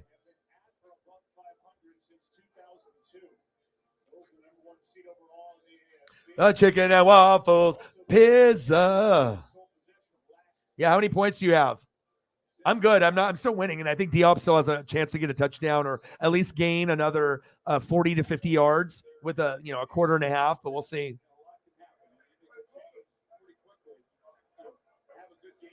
Chicken and waffles. Breakfast just sounds good. Like a big stack of pancakes, waffles, or French toast. I don't even care. Give me 1 of 3. Hollywood Brown with the catch. Last time I checked, that's not DeAndre Hopkins. Hello. First down, Hollywood Brown. Move the chains. First down and 10 on the Arizona 40. Patriots 20. Arizona 13. D-Hop trying to make me lose in fantasy. Come on, brother. First down and 10. I have no plans on using Godwin. I mean, I was just going to use Godwin until D-Hop came, and I was like, I'm going to use D-Hop the rest of the way. False start, dummies. 112. So you're going to win, though, right? Like, you aren't going to get negative points against her. So, and like I said, once in a while, New England's defense will give you, like a 4 or 5. But there's times New England will give you 10, 15, 20, sometimes even in the high 20s. They get on fire sometimes, and New England can get you like 25, 26 points. Not every defense is going to do that. Only New England, Buffalo once in a while, Dallas Cowboys. I got a couple of those, and I know. It's a nice surprise when they get a big number, and you always love it when they get 10 or more. Oh, big hit on Trey McBride. Bah! My God. He said, I'm going to flex on you, boy. Trey McBride, I got to show the college of you, baby. Boom! Knocked him off his fucking Rocca. John Rocca. Bang, bang, bang. Trey McBride still hangs on to the football. If he was not a tight end, that's definitely out. There's no way in hell a wide receiver's hanging on to that. That's a fucking athletic tight end right there. He's like, I got muscles, bitch. Nice job. Nice catch. I got to give you guys a little college or high school sprinkled in there too, Got to make it unique because once people start copying me, I got to make it a little bit more different.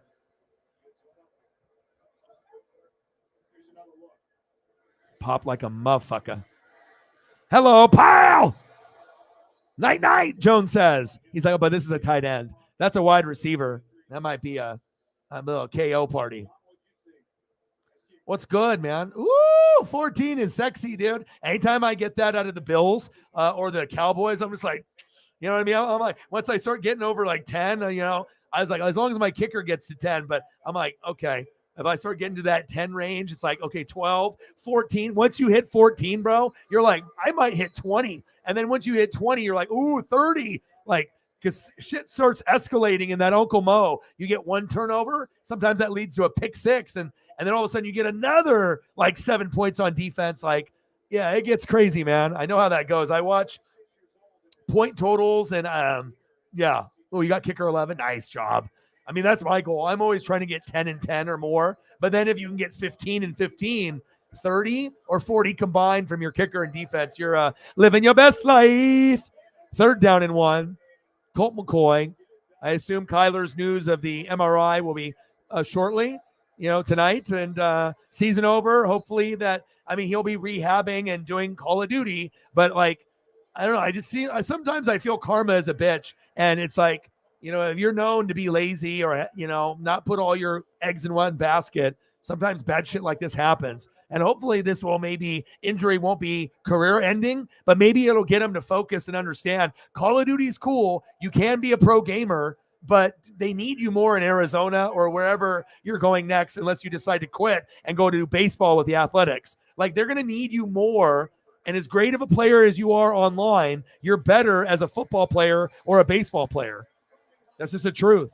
So maybe this rehab will get him to play more in video games, but also reflect on himself. And maybe he'll actually study the playbook and dedicate his whole life to the fucking Cardinals and himself. And we can get maybe a, Hall of Fame Kyler. Otherwise, we're just going to get really good Kyler, for the rest of his career. I would like to see Hall of Fame Kyler, or at least be like fringe worthy Hall of Fame like an Eli. Is Eli a Hall of Famer? He won some Super Bowls, but then he had a good year, bad year, good year, bad year. Are you really going to put someone in just based off Super Bowl wins against Brady? Some people say yes, some people say no. Same thing with like Phillip Rivers and Big Ben. And Big Ben already got a couple, so he's in. But Phillip Rivers, Matt Ryan, are those Hall of Famers? These are the things that we have to talk about. But I mean, Kyler's got that athleticism, but I feel that he's drowning here. He needs to go somewhere like San Francisco where they're like, listen, motherfucker, like, you want to do Call of Duty, get the fuck off the team. But like, if you want to be dedicated, we're going to give you the best plays, the best supporting cast,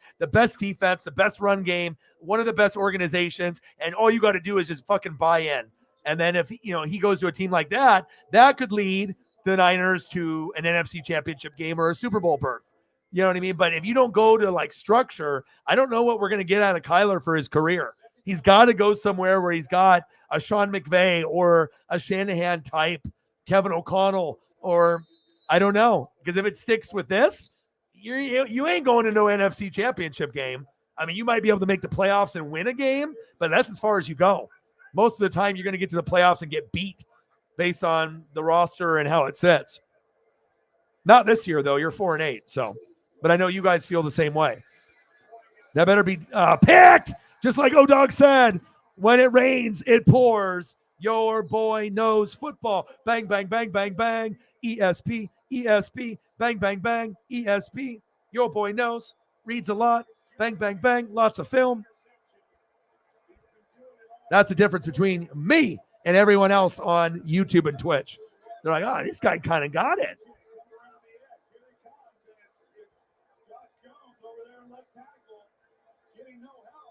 Seriously, like, not to be an asshole or whatever. I mean, obviously he's not, because he's going to be in the hospital. But I mean, if he's anywhere near home, what do you think the first thing he's going to pick up? He's going to pick up that's a comfort for him. But I mean, I just find it really hard to believe that you could be number one at your craft, and he's got top 10 athleticism and talent like Lamar, but will they ever put it together where they can be known as top 5 guys for their career? And I say no, because you got guys like Burrow and Herbert and Josh Allen and Mahomes that are better. Oh, look at this. Now the Cardinals defense saying, we want points, baby. Touchdown, Cardinals defense. Bang, bang, bang. Points for you, points for you. It used to be a dumb game. Everyone thought this is going to be a stupid game. No one's watching. Dumb, stupid, not watching. Don't like these teams. Kyler goes down. Nobody's watching. And now we end up having one of the more entertaining games of the year. And that's how it always works, because that's sports karma. They're like, okay, Kyler goes down first quarter. No one was interested. Now no one's watching unless you have a job to do, right? And then we end up sticking with it, saying, you know what, who knows? And sometimes magic happens. And at least now the game is more entertaining than anyone ever thought. Oh, incomplete pass. Oh, brutal. But that's what the right call is, it looks like. But I was going to say, wow, bang, bang plays. I thought, okay, New England, and then they would maybe get another turnover. But that's when that's where my like ESP, but it's also based off watching film, and I pick up tendencies of certain teams, and if I've watched them a lot, and I know a team is a guy that can get a turnover, or is it a team that can get multiple in a row? And there's a difference. Not a lot of teams can do the Uncle Mo and bang, boom, boom, fumble, pick, fumble. fumble, interception. Like there's only a few teams that have that ability. And Belichick with his coaching, he's definitely going to be one of those 5 teams from every game because it's the Patriot defense. They may not be the best defense, but they're typically in the top 10. And if they're not, they can make top 10 plays or play like a top 10 more often than not, even if the stats say they're 15th. But a lot of Brady's teams had top 10 defenses, and if people don't really acknowledge that, yeah, Brady was a big part of it, but we never talk about the defensive players unless you're like a guy like me, like, Teddy Bruschi and Willie McGinnis and, these guys that they had that if they didn't have, they're not winning Super Bowls. Like they were so valuable. They were more valuable than the wide receivers Tom had. Or running backs that Tom had. He made those guys better. Gronk is special. We know that. But there was some Brady and Gronks on that side of the ball that maybe aren't big as name, but if they didn't have those Pro Bowl, all-pro guys on D, 2 or 3 of them, they're not winning Super Bowls, period. You guys know it too. Oh! This game's getting a little crazy.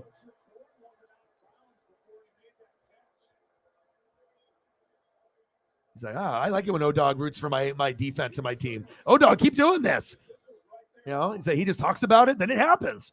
That's a nice thing. It's like I have an almanac at all times. Like whoever I decide that I want, Uncle Mo to go to. It's like, who do I want to help out? Who do I want to help win some money today? Huh? How do I feel today? How do I feel? But usually it's like a feeling or, like a dream, or like a vision or like a thought. And then I just have a thought that comes from wherever. And then I'll talk it into existence. And then a lot of times the shit happens and it's creepy.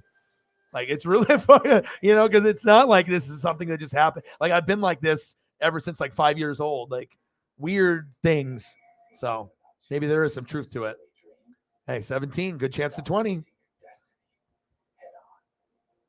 right, what do you guys want to see for photos? Cyberpunk? What do you guys want to see for the photos? And I can throw up a couple. Same thing for you, Shep. We want to maximize the time, and I can always talk, but I can talk in the background as a narrator, and we can look at some really cool Chief stuff or Christian Okoye or, maybe some like, some Atlanta Braves or Falcons, some Dion or, maybe some Roddy White, like I'm always thinking of like what it would be to be a fan of your guys' teams and what I would want to see, Jack, the data shows that people love our more flavorful ultimate cheeseburger. Maybe I want to see a little Ron Gant. Maybe I want to see a little Sid Bream. It's all about having that connection with the people. Smelling so good. Woo! You're a good man. Shep, you know what? Like, you know what I'm saying? Like, I hope the people there appreciate you. And because I do. Like, that shit makes my heart feel good because I've been there before. The person that's received it, and I've been the person that's give, when you don't have to. But you also know, like, the politics and how the game works at a job or on a team. Sometimes people that have that power abuse it, and some people really do genuinely care about other people winning, and it's not just about them gaining more money in the company or more status. And when you can do things like, say, hey, you're doing a good job, and this is from my own pocket, this isn't from the company or whatever, like, I care about you guys. And, that shit, like just saying those honest, real 5 to 10 words and then doing that. And, that's how I would be too, because I know you're real. That shit goes a long ways. Because if I'm an employee and I'm working for Shep and something like that is said, and that's the gesture, and it's not the last gesture that he's going to do, that shit means a lot. Like, I might fucking hate my job, but I was like, this fucking guy is really cool. He actually cares. And you know what? Like, maybe I'll, there'll be a little bit more of a bond with us at work. And maybe I'll be maybe I'll try a little bit more to get to know him if he wants to talk, if we have a chance. And, that's a good thing, because buying like food for a group doesn't seem like a big deal, but it really, really is, because how many people would do it?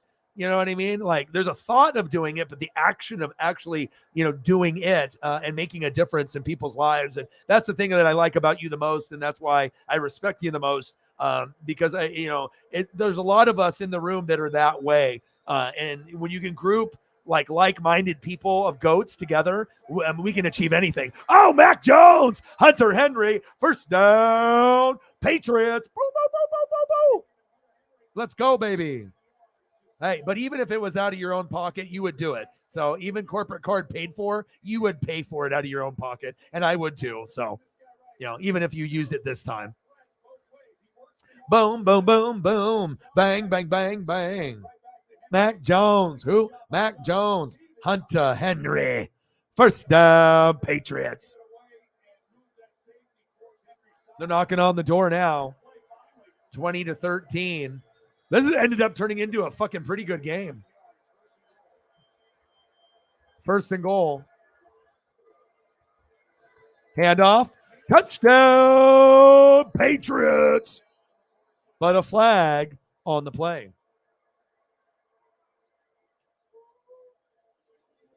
Offsides. Defense. Wow.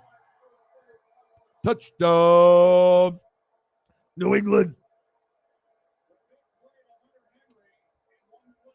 Wow. Like this game looked like the Cardinals were going to win or be closer. And just like that, we're at 27. Like, how the hell? That shows you momentum can come in spurts, even in games that look like they're going to be absolute dog shit. You know what I mean? Like, if you're not a hardcore fan or you're not supporting someone, most people, let's be honest, not lie, a lot of people are not watching this game right now. But it turned out pretty good. Nick Folk, extra point is up, and it's good. And if you watch the game with me, at least you actually see photos and you get to see things that you're not going to see on any other channel. So, no other channel is going to be throwing up a Belichick. I'll tell you that. That's the price of admission. Am I happy? Am I sad? Do I need to take a shit? What's for dinner? Who knows what Belichick is thinking? But this game ended up turning out pretty good. And not because just the GOAT showed up. You guys are the best. 27-13. Patriots.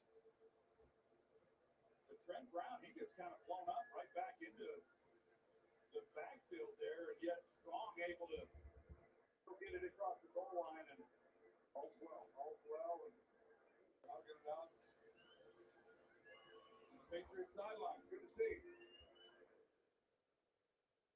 Win here in this one for New England gets them inside the playoff picture with a road game coming up at Las Vegas. But as you said a couple of times, it is hinted at. This has got to get a lot better for New England going forward.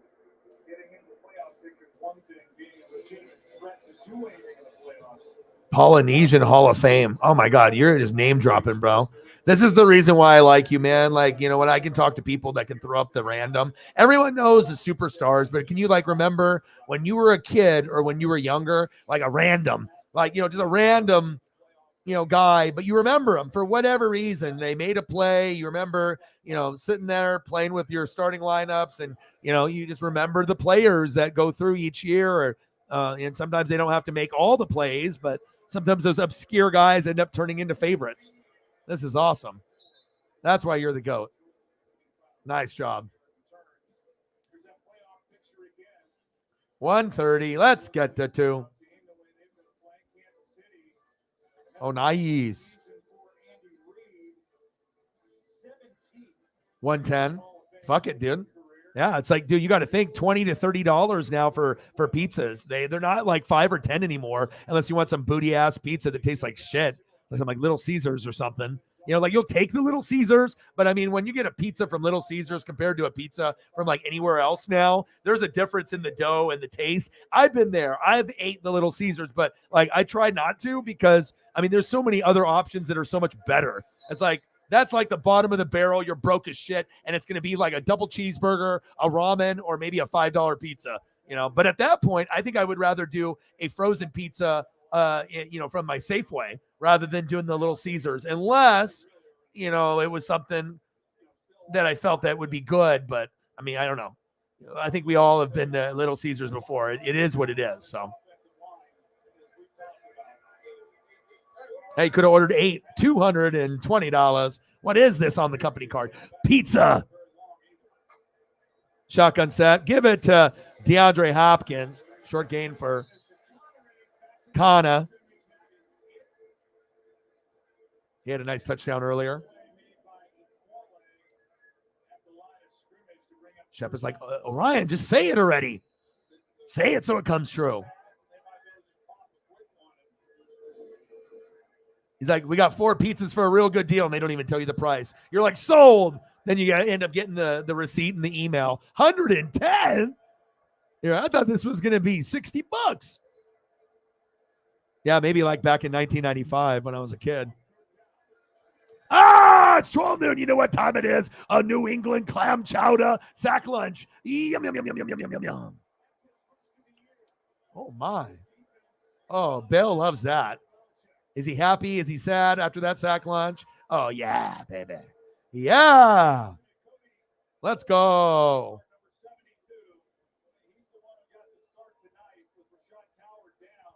That's the thing about New England. Their offense might stink, from time to time. But one thing that's usually consistent, if you got Belichick there, he's known as the defensive guru. So they should have a top 10 or play like a top 10 defense every week. So at least you're going to get defense most of the time. But if you have an extreme offense, and even if you have a top 2 defense in New England and you're playing Josh Allen, they're still going to throw up 30 or 40 on you. It's Josh Allen, But obviously, Josh Allen this year has been throwing a few more picks. Yeah. You're like, I didn't even get cheesy bread. I didn't even get a 2-liter soda. I didn't get no Mountain Dews. I can't get jacked up on Mountain Dew. I didn't get no wings. I didn't get no cheesy bread, cheesy whatever with the dipping sauce, right?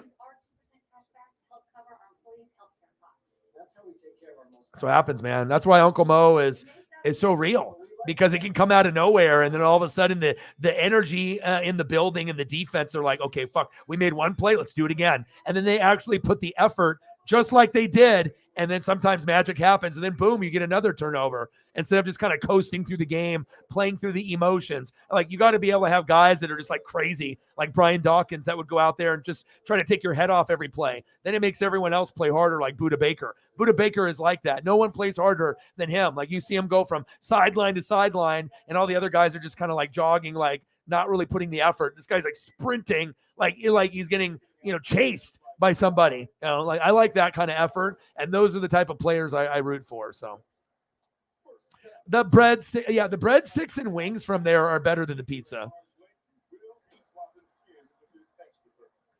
He said, I want to slice so bad, the room smelling so good.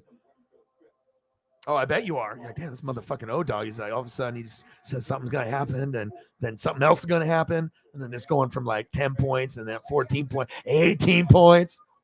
Brother. Well, I can guarantee you're in the playoffs, baby. Playoffs for our league. Me, Sarah, Shepard, and Jake. Those are the 4. And the best part about it is I'm honestly, like, genuinely, number 3, number 4 seed could beat me and Sarah, and it could be literally Shep and Jake in the championship series. Like, that wouldn't surprise me. I know our teams got heavy hitters, but again, if they have a bad matchup, it's not going to matter that I got Chubb, Saquon, and Josh Jacobs. I can't utilize that weapon against you to like my full ability when I got red everywhere. Like, I got Jay Jetta, I got D-Hop, Mark Andrews. I'm coming for you. I got Justin Fields or Justin Jefferson. No. I got Justin Fields, Justin Herbert, right? Or Geno Smith. So I got options. But Dallas defense, number 1. But Dallas defense, look what they did against the Texans. If Dallas defense gives me like 4 points, I could lose off that alone. I need Dallas 10 to 20 points, Dallas Cowboy defense. So I got some real tough matchups, man.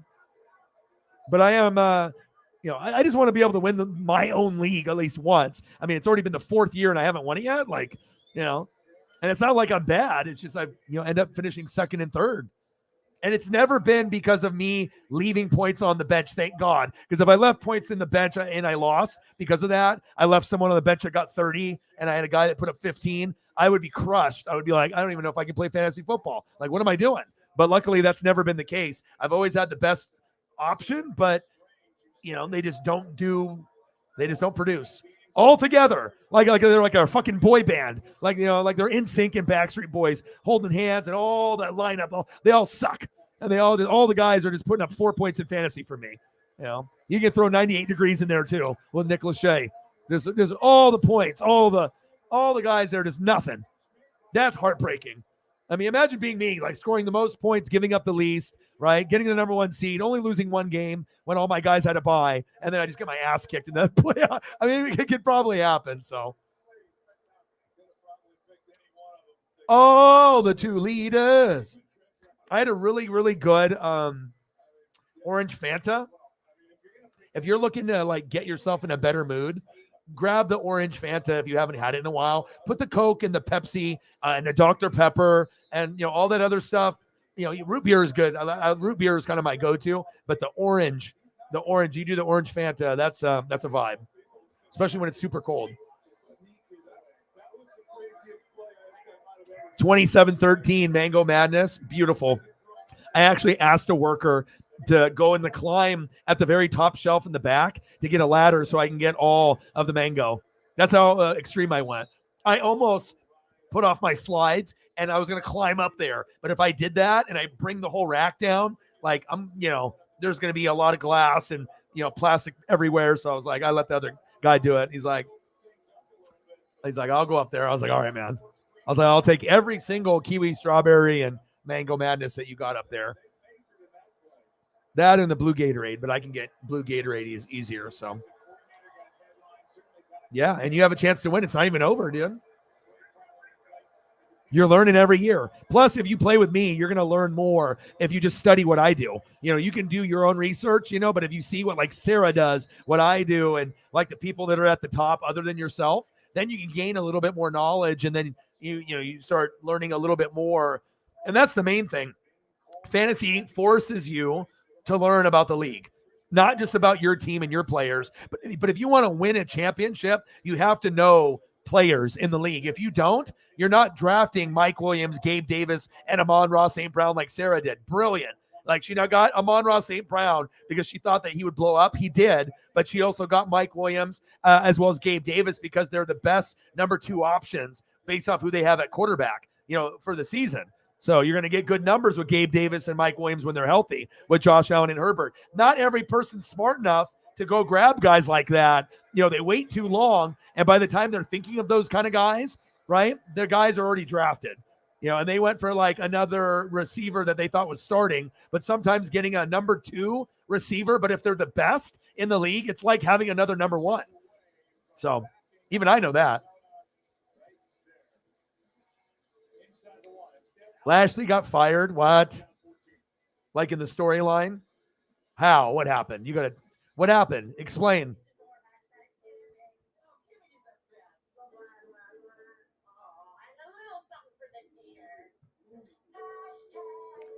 Yeah. But also, too, he is one of the best number 2 options because it's Burrow. And then if you know that Jamar gets hurt, boom, he turns into the 1. And he has good hands. So it's like, that's why I draft Godwin. Because I'm not going to pick Mike Evans. More than likely, he's already gone if I got Jay Jetta. But I'm going to go for a guy that I know is consistently going to get me points, not necessarily the home run guy. I have Justin Jefferson for that. That'll give me the intermediate and the home run. Mike Evans is more home run, or he'll get you like 3 to 5, or maybe he'll give you 25. Like there's sometimes not an in-between with him, which is kind of rough. But with Godwin, it's 10 to 14 every week. And then maybe one week it's a 19 to 25, but he's not going to give me a 4 or a 5. So I know what I'm getting. And that's why I pick guys like that so they can be my wide receiver 2 or my flex guys that I know every, week they're going to get 10 targets or more, and they might not be able to splash and give me 2 or 3 touchdowns, but I know they're going to get points for me every single week. And I look for guys like that. Higgins is just like a Godwin. You know what you're getting. So Gabe Davis usually, but they've been kind of going up and down. Mike Williams got hurt, but at least she got Amon-Ra. So, and Kelsey and Josh Allen. And I told her, you can have 3 heavy hitters like that, Amon-Ra, right, Josh Allen and Kelsey, and you could win based off those 3 guys. Those 3 guys could get you 100. And you got 3 guys that can get you 100, and so do I. I got 3 guys or 4 guys that can get me 125. But it's just, can they hit all in the same week, and can you get a 50 spot, a 50 burger or a high 40 burger with one guy? You get a high 40 burger or 50 burger, chances are you won. And you got one of them. And I know somebody had Mixon. I don't know if that was you. And then I think it was you. And then I got the one with the Josh Jacobs. So Also, you got lucky by getting Bengals players because a lot of times if you go too many on a team, you get screwed. But the one case you don't is when you go Burrow, Higgins, Mixon, Chase, you're not going to get screwed there. They're all going to produce all the time. Now, if you grab Tyler Boyd, that's more of a risk. Like he only gets bigger numbers when the other guys get hurt because he's a third option. But you know what I mean? Like you draft any 4 of those guys, or if you get all of them, when you have your bye week, you probably lost. But every other week, if they are good, and they're one of the best, 5 teams in the AFC, they're always going to throw up points every single week. And Burrow's usually a top 5 quarterback. Jamar Chase is usually top 5. Wide receiver Mixon, top 5, top 10 running back. And T. Higgins is a top 20 wide receiver. So that's a lot of tops there.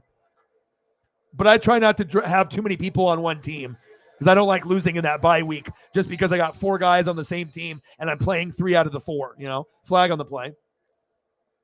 See? So you did that type of scenario where you tried to grab all Bengals players, and it worked out for you this year. So 2 guys moving at the same time is the early indication that DeAndre Hopkins, he never got set. So 2 guys moving at once, you got to set. Bobby Loss hit the ref. Oh my gosh, funny.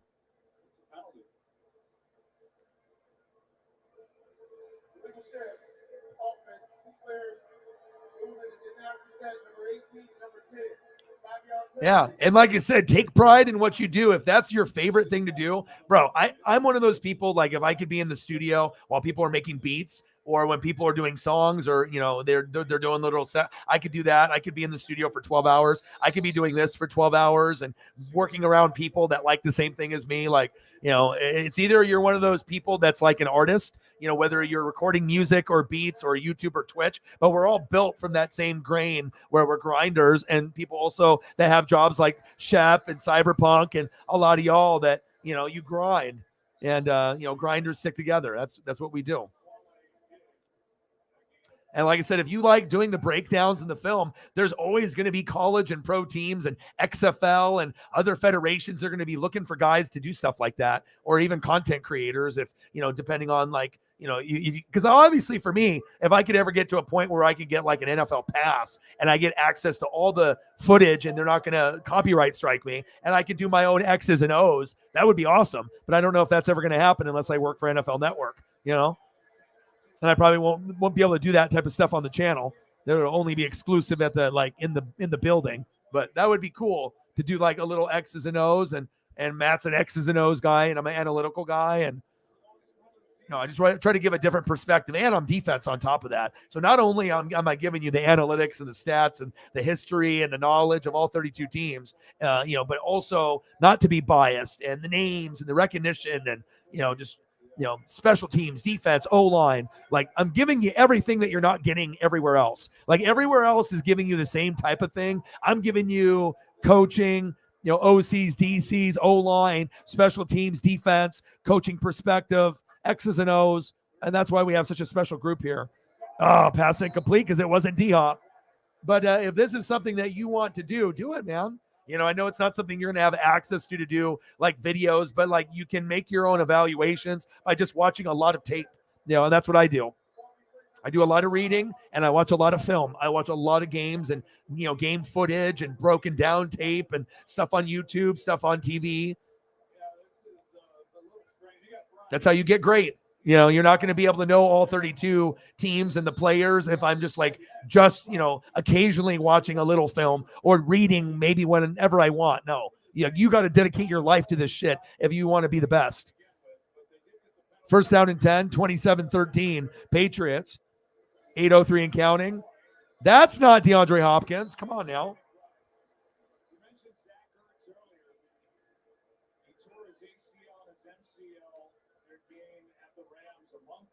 Yeah. Yeah, but you got Cordarrelle Patterson and you took mine. That was a guy that I drafted or got last year. I didn't draft him, but I picked him up last year, and he was just like Debo. So as soon as I recognize, it doesn't matter what team it is, rival team, Falcons, Panthers, Saints. If I like the guy and I know what he's doing like Debo, he's running, he's receiving, guy's getting me 15 to 20 points every week. Yeah, I want that on my team. I'll put that in my lineup. That's what he was for me last year. I loved him. And you grabbed him. So that's what happens. D-Hop. Here we go, baby. There we go, baby. Yeah, I wanted Amon-Ra and Trevor Lawrence as well, but sometimes Sarah, or me, I mean, we definitely took players from people that that people wanted.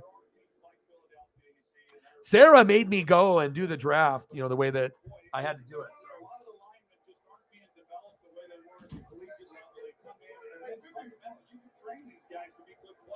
Because I started doing my own method on my own. That as soon as Sarah went Josh Allen, I had to go, Mahomes or Herbert. And if that scenario comes up ever again, I would do Mahomes 99 out of 100. But I never had Herbert. And I said, you know what? I want to see what he can do. And if he throws up some big numbers, but then he got hurt. But then it forced me to go get Geno and Fields. So now I still have an advantage because I got 3 quality quarterbacks. And not only that, but they're all on my team and no one else can use them against me, which is good.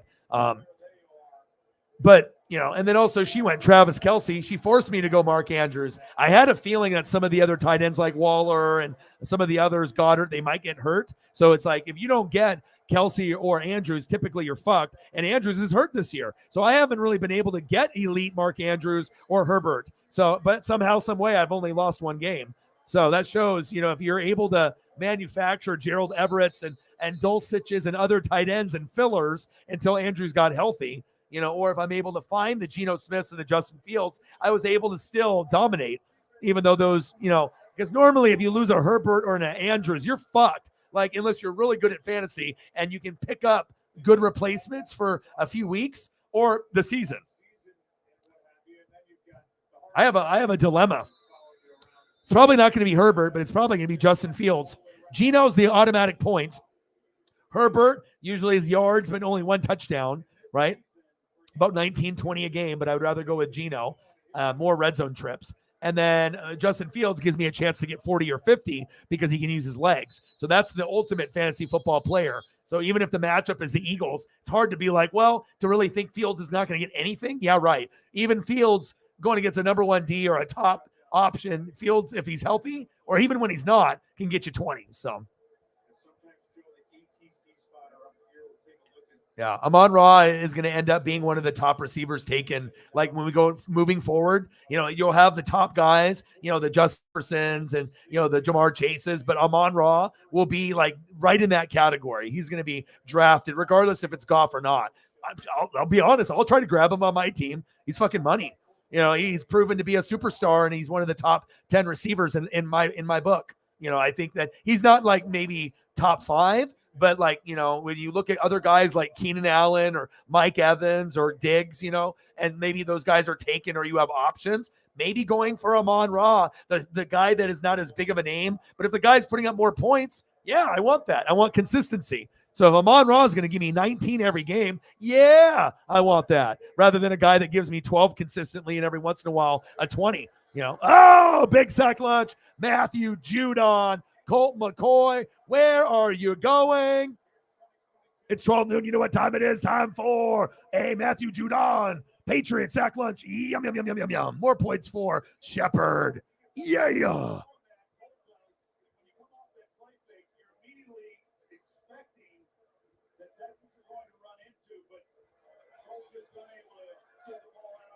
But that's how you get good at fantasy. Gabe Davis's, Mike Williams, the Godwins, the T. Higgins, and you have to get guys like that because not only is the number 1 option might get hurt, but they're good enough to be a 1 on a lot of teams. Let's be honest. Like, do you guys honestly think Godwin couldn't be a number 1 on almost any team, or T. Higgins, or or like Lockett? A lot of these guys, if they went to another team, could be like a real true leader, number 1, and then you could build around those guys. But it just so happens they're on a team with another guy like Mike Evans, who's a Hall of Famer. So I got 2 of them. Having 2 amazing wide receivers is always ideal.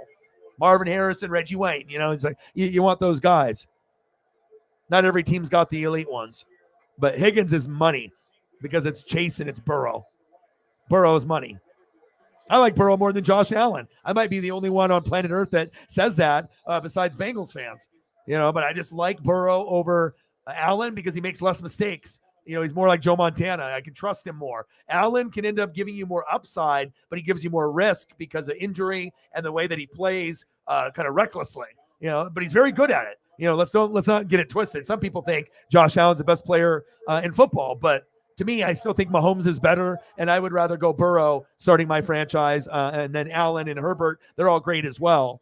But, pretty soon, I think people start giving Herbert respect. He's already got the most yards in 3 years all time out of anyone in the NFL, and he's not even done. So if he can just get the touchdown numbers up and they can start winning games, not get injured all the time, have a better coach than Staley, at some point we're going to say Herbert's the best quarterback in the NFL. Before his career is done, he'll have at least 1 or 2 years where if he has better coaching, better defense, and no injuries, where he can lead the league in touchdowns and, passing yards and maybe lead the team to a Super Bowl or AFC championship game. I mean, Herbert's good enough, just like Josh Allen, Burrow, and Mahomes. Those are going to be the 4 that carry us into this next generation.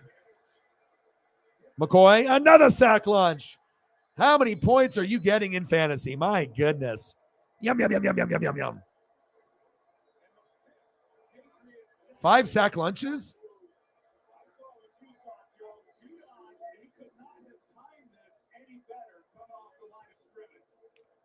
I'm not sure if I would use the word good. He's a receiver.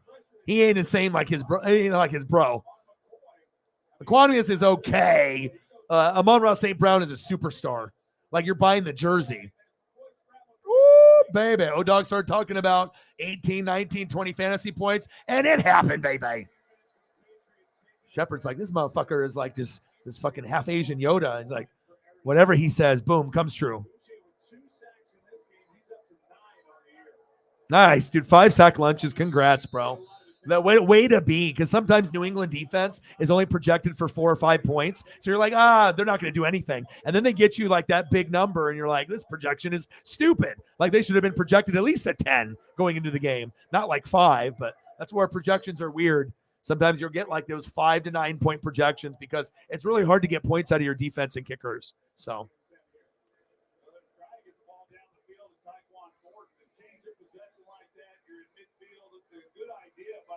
Dr. Strange in the building, 27-13. Strange 69. It's a sack lunch party, baby. Oh boy, is he happy about the sack lunches? Is he thinking what his wife is doing? What's for dinner tonight? How much more film can I watch? I would love to watch film with some of the GOATs, though, regardless of the cheating with Belichick, but just to be able to like watch film with any of like the elite coaches would be so much fun. Maybe one day, when your boy gets bigger. That would be incredibly dope. I mean, I also would like to do Ancient Aliens with Shep and Chief will Chief, and, we can smoke it up and eat great food and watch that show. That would be great. I know I would watch.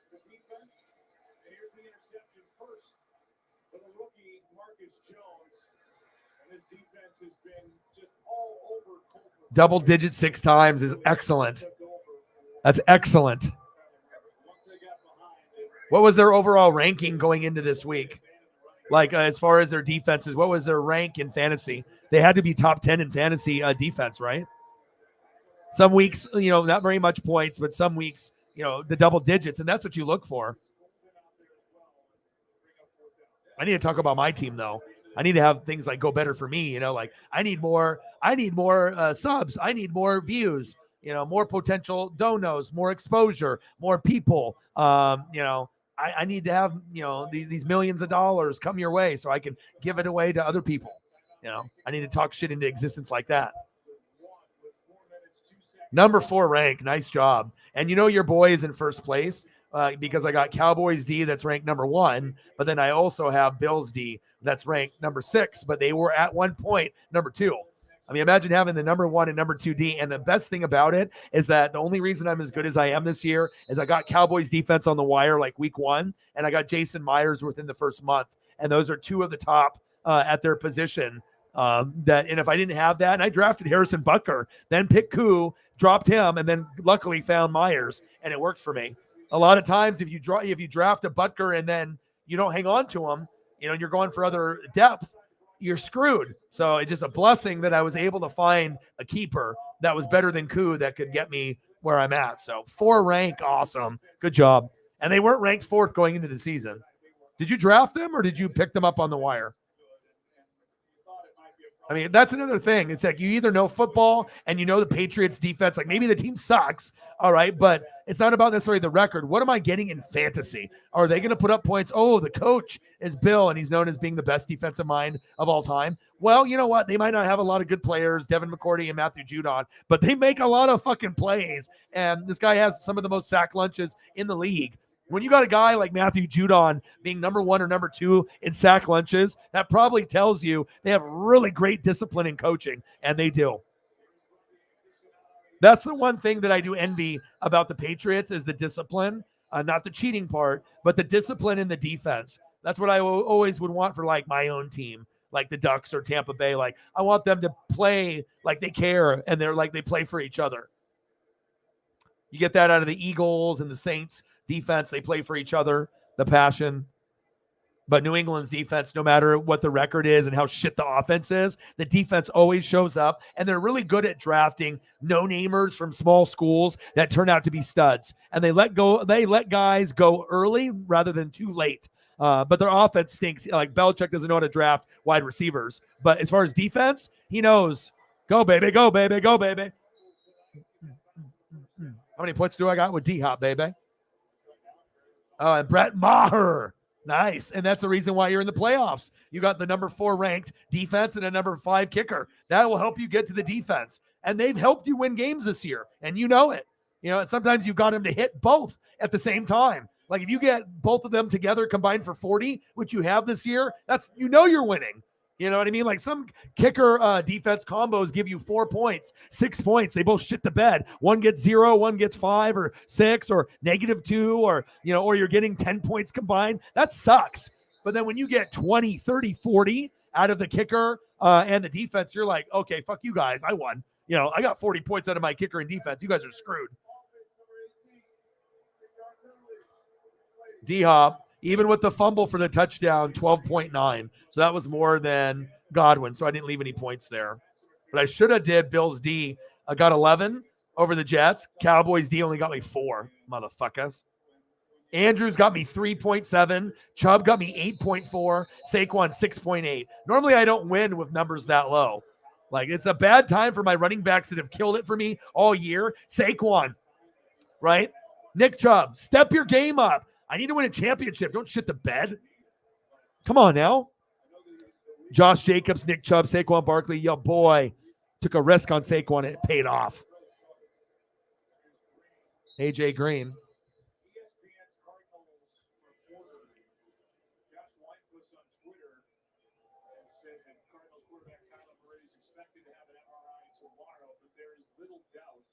Yeah, ACL tear 100%. We just have to hope that the tear is only one, not ACL, PCL, or ACL, MCL. If it's 2 or all 3, the rehab is so much longer, more painful, and just to be able to get that movement back. So hopefully, or if it's a strain, that's best case scenario. Or if he tore it, if he just tore like a PCL or MCL with the ligaments, but like 9 times out of 10, it's going to be the ACL. That's when it gets damaged first with a twist like that. Yeah, it was that left knee that buckled. That's brutal.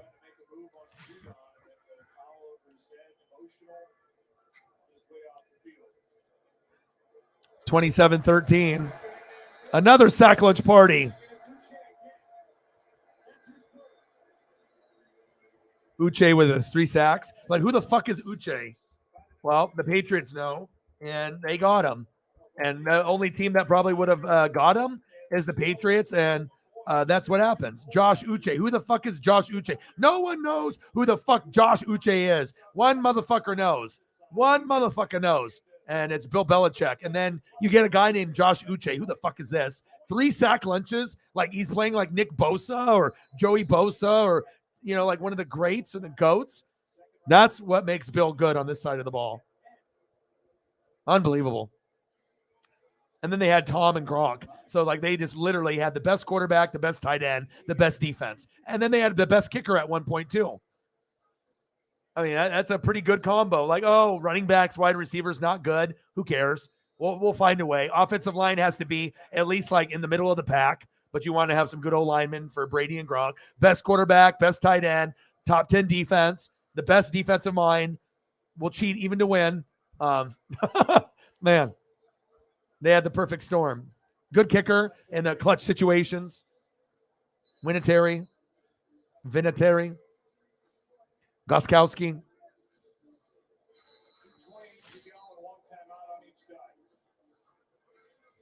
Yeah, it's tough.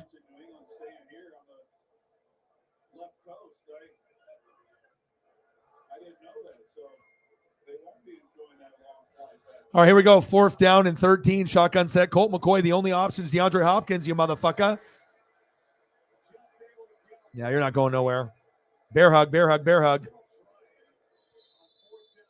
Well, luckily I got enough points, but if it keeps being like this and Kyler is not going to be there, I need to make sure I call Colt McCoy and let him know that how much I need fantasy points, because I'm not really cool with D-Hop only getting me like 12 to 14 when I've been getting 19 or 20. I'm going against some really good competition.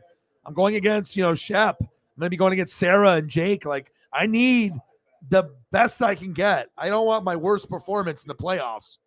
I've already done that the last 3 years. It gets really old, really fast. But I will be genuinely happy for anyone that wins the league besides me if they do it.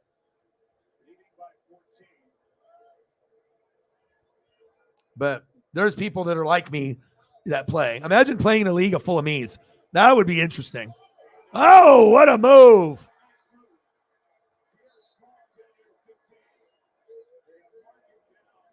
Hit him with a skirt. Skirt.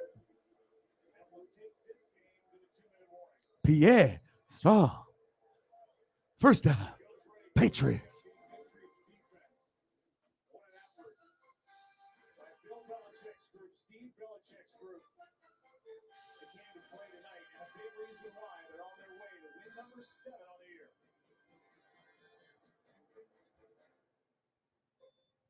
It's a new day because now updated COVID vaccines protect against both the original. All right, let's look at your top 12 slots. Lots of talent there. Thielen, even though old as fuck, still can get in the end zone from time to time. He's dropped off skill set wise out of a lot of the guys in the group. Hunter Renfrow coming off the injury. I hope he gets back to being his great self. And it's cool to see Caucasian white receivers able to keep up with the brothers. Because like I said, there's not a lot of it's like we don't really see a lot of big white corners. It's hard enough to be able to get these receivers that are Caucasian that are good, but a lot of them, when they're good, it's not just like the Edelmans or the Wes Welkers. Like some of these other guys I would take on Tampa, and they're very good. They can keep up with anybody. It's just kind of like you don't really see a white corner, but I feel that one day we will. There'll be a guy that'll be like good enough to be like the great white hype at wide receiver, but he'll be like, fuck you guys. I'm 6'5". I'm going to play fucking corner. And he's going to be like a Megatron Jerry Rice, but at corner. Like that would be awesome. I'm waiting for that moment, someone that just comes out of the blue that's no one is thinking, just like takes everyone by storm like Eminem, that would be awesome. This big 6'5" white guy playing corner, dominating. Yeah, I'm signing me up for that, man. Jacoby Myers, or I'll take any race of any player that big that's going to be that dominant. I don't think there's going to be any Mexican or Asians that are going to be that big, though. There's not a lot of them in the NFL, unfortunately.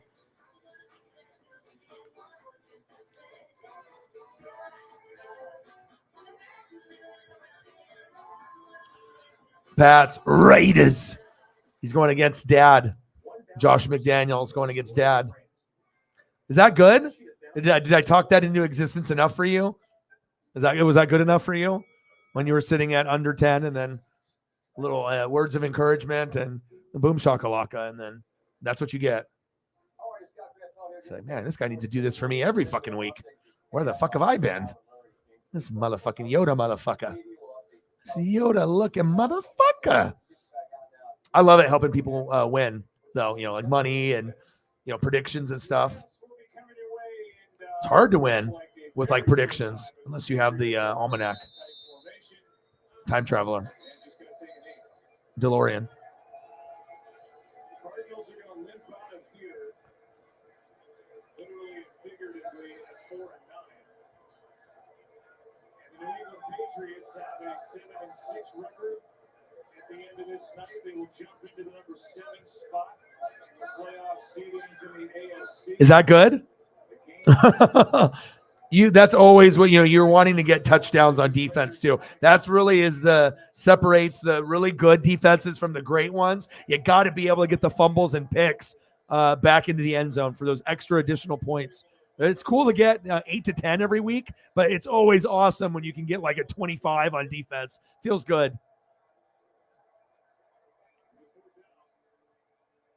We are projecting the Patriots at 7-6. There's just one bye now in each conference. Right now, that would belong to the Buffalo Bills. The head-to-head against the Kansas City Chiefs. Ravens at 9-4.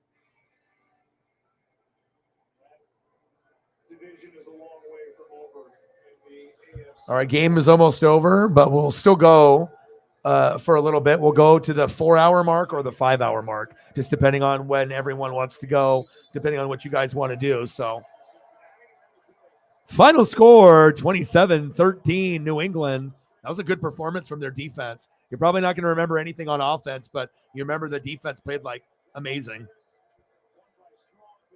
That was a good win for the Patriots and a typical loss that we figured with Kyler or without Kyler.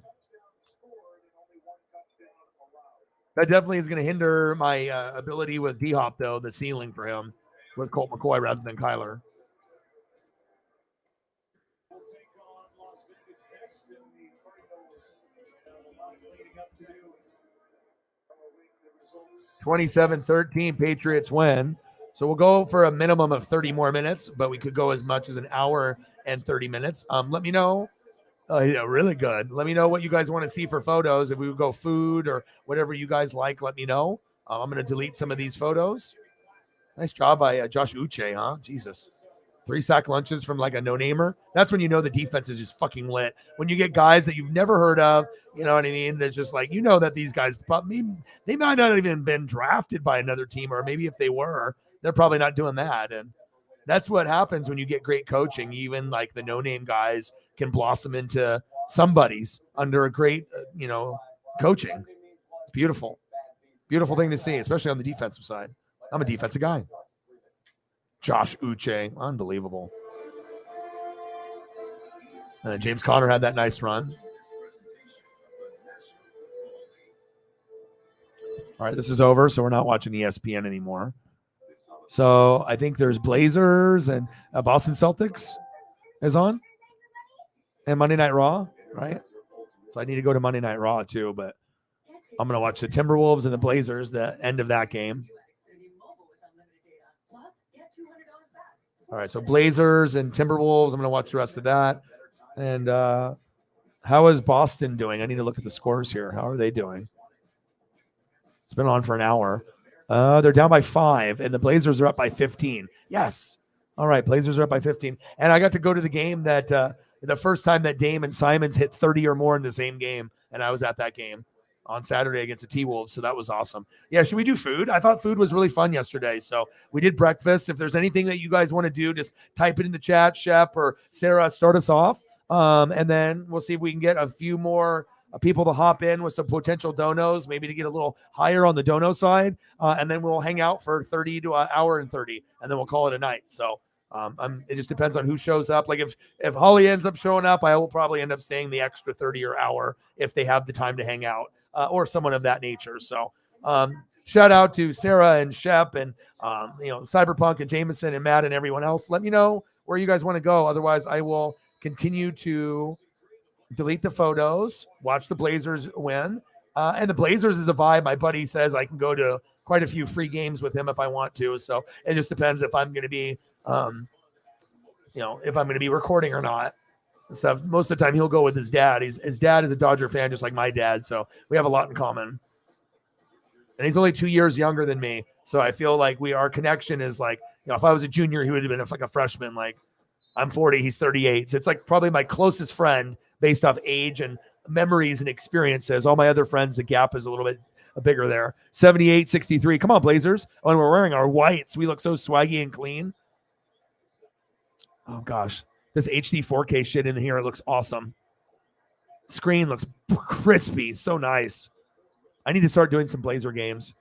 But I mean, I'm not the biggest fan of the NBA, but if the Blazers are on, I can easily do every Blazer game. I've been watching the Blazers since I was a little kid, since I was like 3, 4, 5 years old. So it's just a matter of if I want to do it or, if I knew I could get, possibly more people and more donos, I think I could probably get more views during the basketball game, but probably not as many donos on that side unless we get the GOATs showing support for something they don't give a shit about. So pizza, my guys, wings, bacon, cheese. Yes, yes, yes, yes. Yeah, baby. Good choice.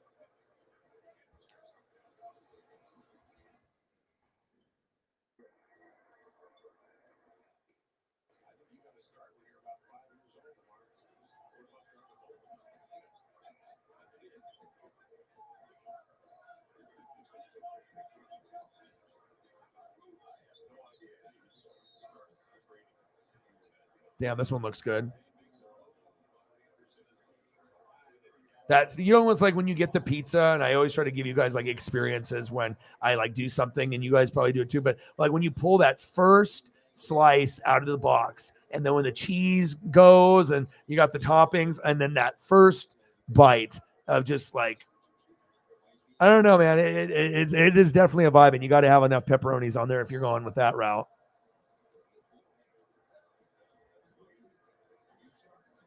First bite is like first sip for me.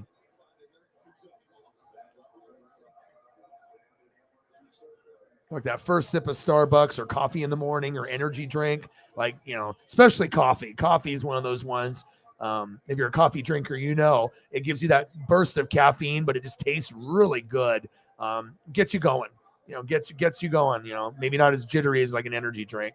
I'm guilty. I'll do energy drink and I do coffee. I usually try to do like the Gatorade and the Snapple, but I definitely have to have something for a wake me up, pick me up. So.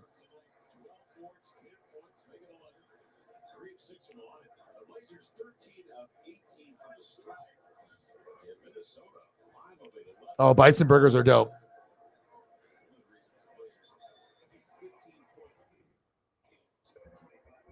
We only have a couple places like that here, like in Oregon. There's going to be some that are like further southern Oregon, and they have like specialty places where people like, they have the hunt and then they have that on the menu, and it's not like, yeah.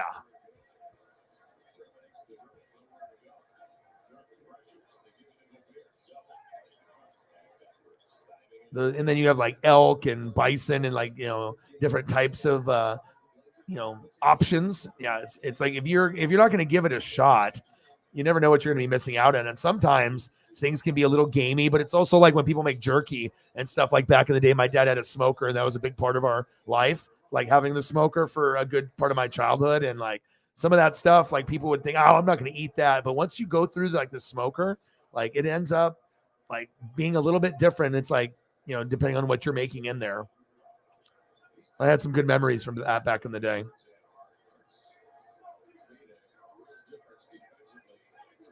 And sometimes pizza with those little pepperonis like that are good. They're like really crunchy.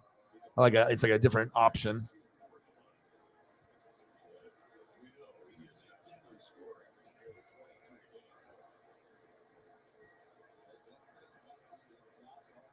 Cold brew. Yeah, I like hot. It makes, I live out here in the Northwest, so it's like I want the hot, and then sometimes I'll do the cool, like the cold option of the stuff, but everyone's going to be different.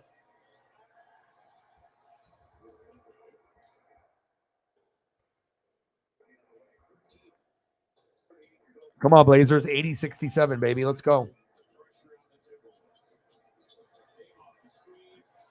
Come on, Dame Dollar, baby. Let's go. Ancient S, nice. Is it new? Do I need to record it? Telling you, man, there's nothing better. You get stoned or not even get stoned. Just enjoy a good meal, and it's a good watch, man. And it's like one of those things I can put my phone down and really enjoy it. Ooh, Big Three by Russell.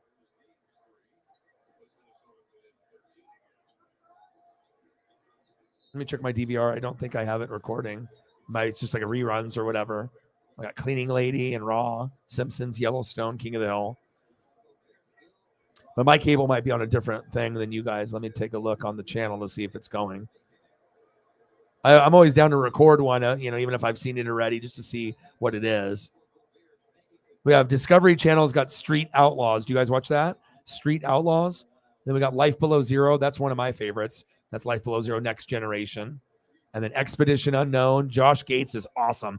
Anything on the Science Channel with Josh Gates or Discovery History is awesome. If you ever want something to watch, and you need something new, Josh Gates is a great host. Just like Dirty Jobs, with Mike Rowe. Sometimes there's just certain guys that, Ancient Aliens, Aliens and the Presidents, and then there's an Ancient Aliens special presentation. That's season 1, episode 10. When is this? Air date today. Oh, I'm watching it. It's a 2-hour special, Shep. I'm recording it. It starts here in just a second. All right, I'm recording it. It's 2 hours, 9 to 11:05. Tens of thousands of individuals go missing every year, and many are never found. This is not a new phenomenon. Are they dead? Or are they kidnapped? Ancient Aliens, baby. I'm watching that for sure tonight. Your boy's staying up late. Like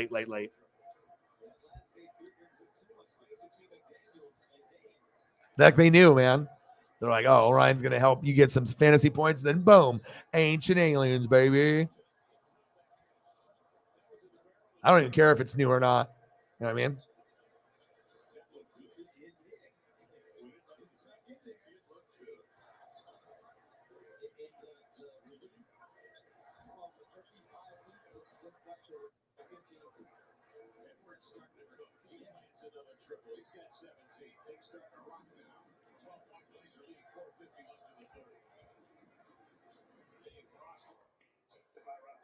All right, let's go to some wings.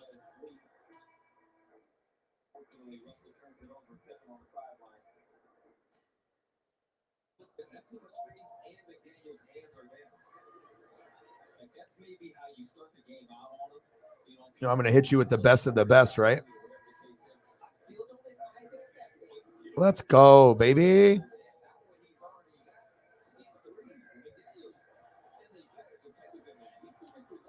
Like the food is so good, I don't even need my logo on there. It doesn't have to be about just the logo all the time. And sometimes you just got to have that full. Fuck the NWSF logo. Get that shit off there. I need to see the full food. Because if I'm watching this, there's no point of having it there. The food is more important than the logo. It definitely has to get taken down once we do food, and I usually do. Especially if you like cars like you do. I know you love it. If you have an affinity for cars, then you're going to go for some of those shows. I don't know. For me, like I said, anything Discovery, History, or Nat Geo, I'm watching it. Like, I'm going to love that shit. That is just, it gives me, besides cartoons, that's what gives me the most joy when I'm not watching like sports or wrestling or football. Like, I got to get my cartoons in, but I got, I'll do the Food Network thing and I'll do like Food Channel stuff as well. But I definitely will gear more towards like Nat Geo, Discovery, History first. I just love that type of programming. I love something to make me smarter and like teach me something, or I want to be able to see like how people live in Alaska, or like how life is somewhere else. That shit is very interesting to me. I don't get bored of it at all.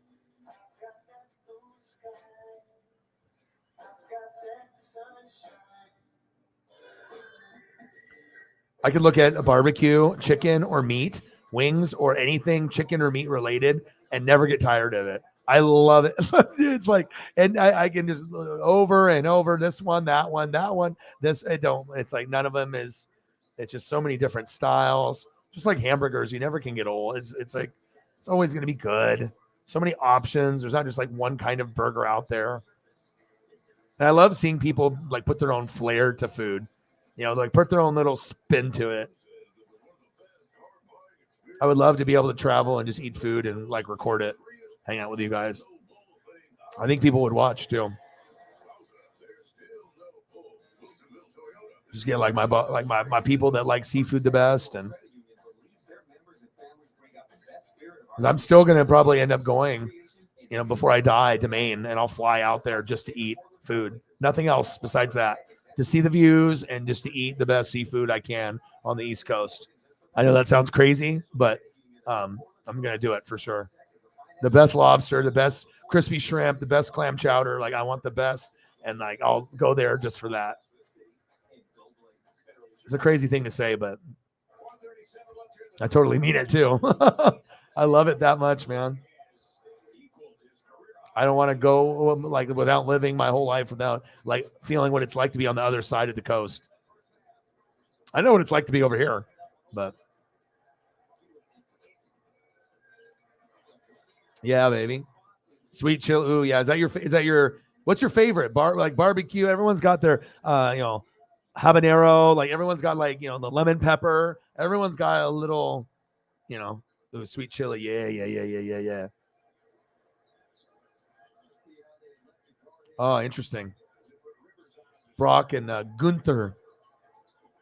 Oh yeah.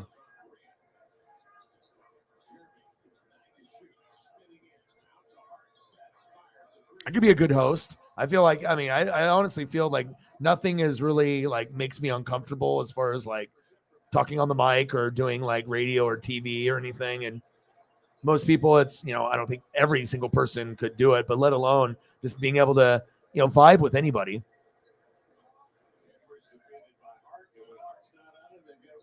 But definitely eating some wings with my boy Shep would be amazing while we watch Ancient Aliens.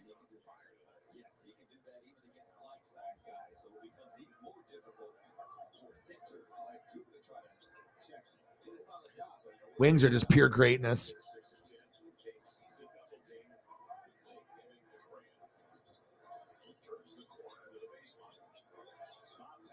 And there's so many styles too. I think it's anything barbecue, brisket, to hamburgers, to steaks, to whatever. It's just, I don't know, man. Definitely, I love it.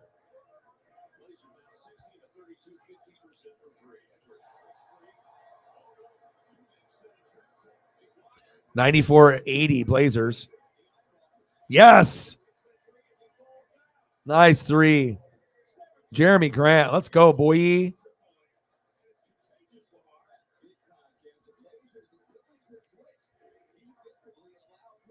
Yeah. Heck yeah, dude. Me too. Like when Millie Bobby Brown was on there, I'm like, oh yeah, I'm watching. Yeah.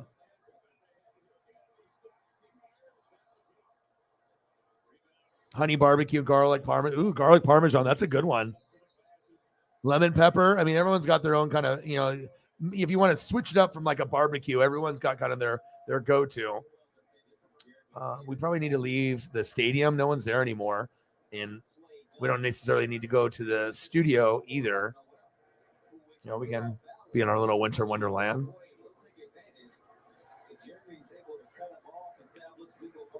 I'm out here just freezing and doing the stream in the cold. I would. That would be awesome. Just be just chilling on like the deck, and that's like the backyard. That'd be insane. Ooh, honey chipotle.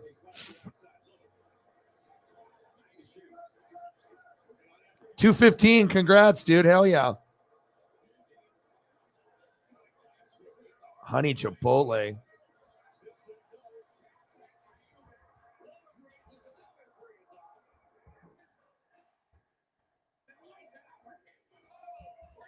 Let's go. $99.80 Blazers.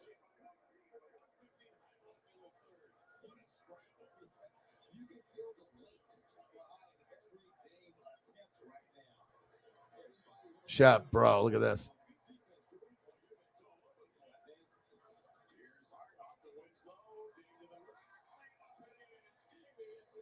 Oh my God, look at the pile.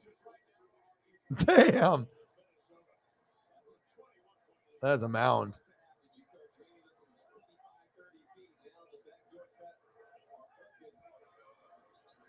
This is a good option here for a grilled option.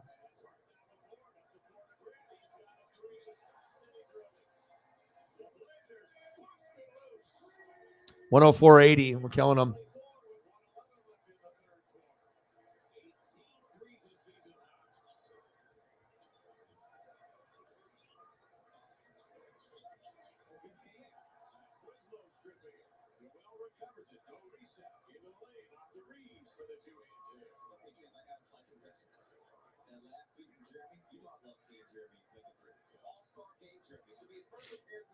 This one looks good. This is a Jamaican jerk option. The Jamaican. This one looks good, bro. This is the one I've seen on like the food shows. Like the flavor in this is supposed to be just like unreal. You do it with like scallions.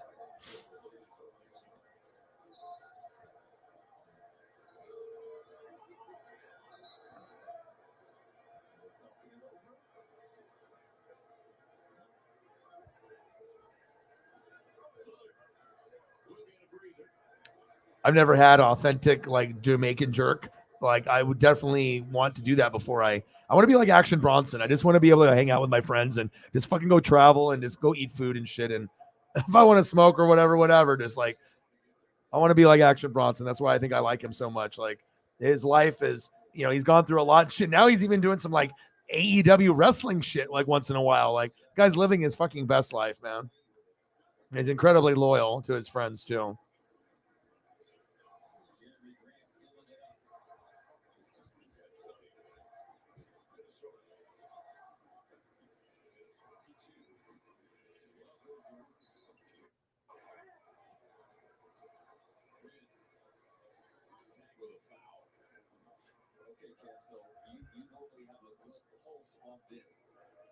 All the years you watch basketball, you saw Coach Phillips as a player. You have a chance now to see him in his second year as a coach. If this game remains a 20. Sarah sent me the draft order from Ari. Number 1, Texans. Number 2, Seahawks via Denver. 3, Bears. 4, Lions via Rams. 5, Eagles via New Orleans. That was bad. 6, Cardinals. 7, Colts. 8, Raiders. 9, Panthers. 10, Falcons. Interesting.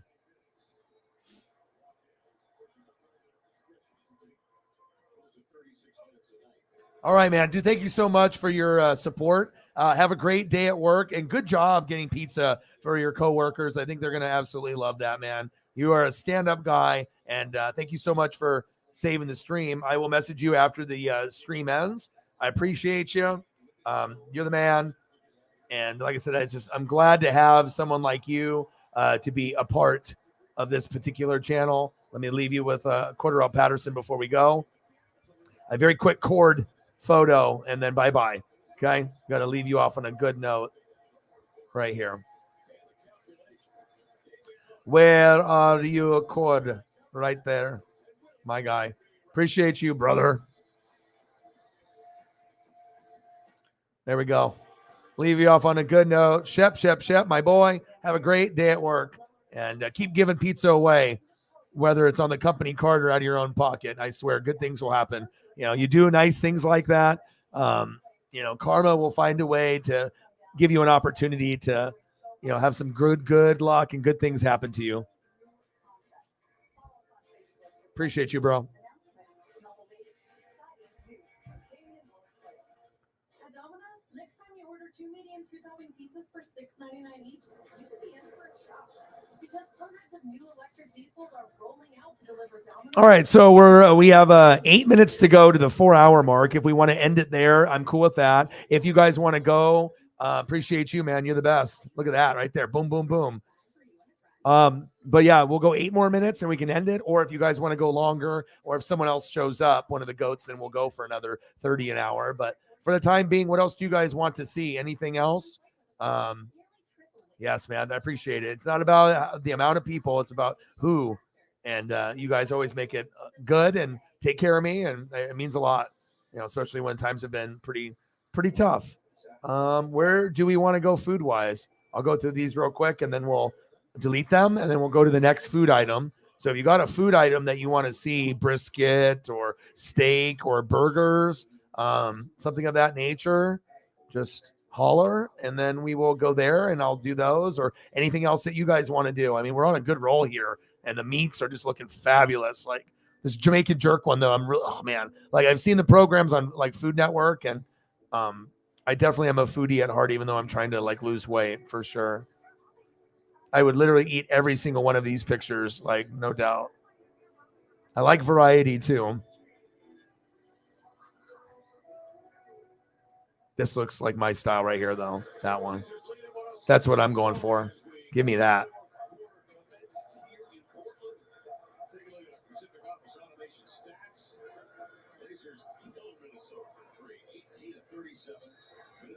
Tyler in the building. What to do?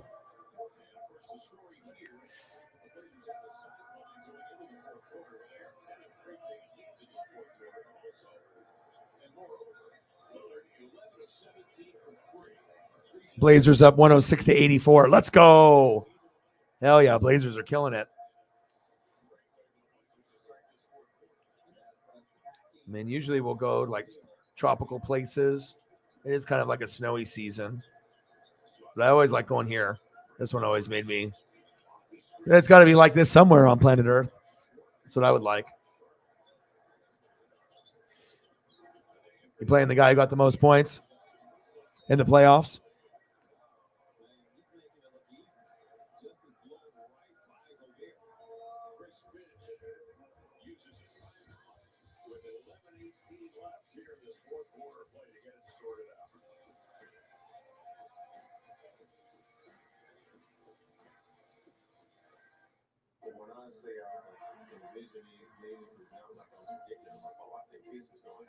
Yeah, it all depends on who hits. Tyler. Like I said, I'm going to be 13-1, and that doesn't mean anything. Like I can score the most points, give up the least, play against people that actually are playing.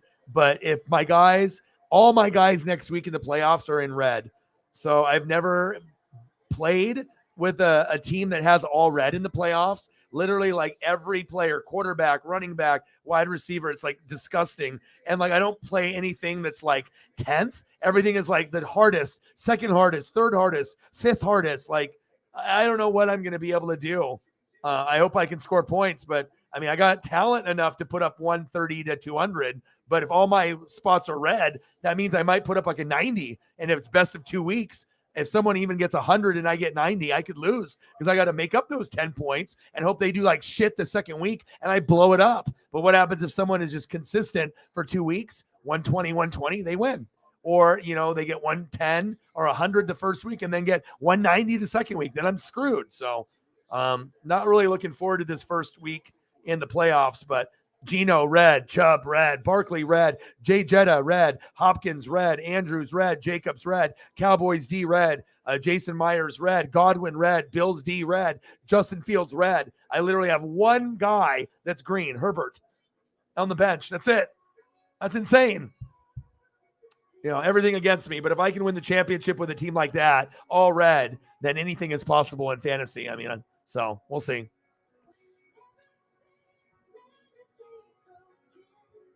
Yeah, I hope it ends up being beautiful out there, and I hope you have a great one, man. You're a big factor and a big part of the channel. Love having you here. You got good knowledge with, a little bit with the country, a little bit with the baseball and the football. You're very well-rounded. We appreciate you here, and I hope you do have a nice white Christmas. I don't think we're going to have one here in Oregon, though. I highly doubt it, but you never know.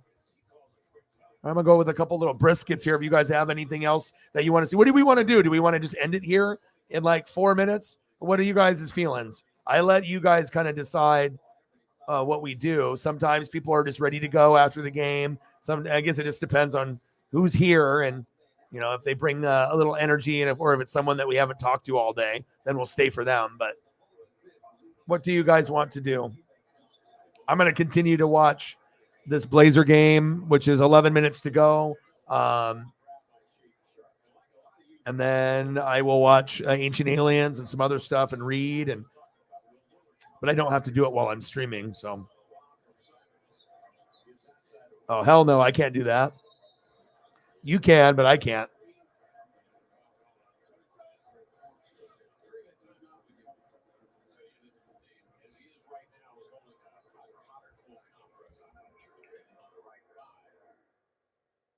Should we just call it a day?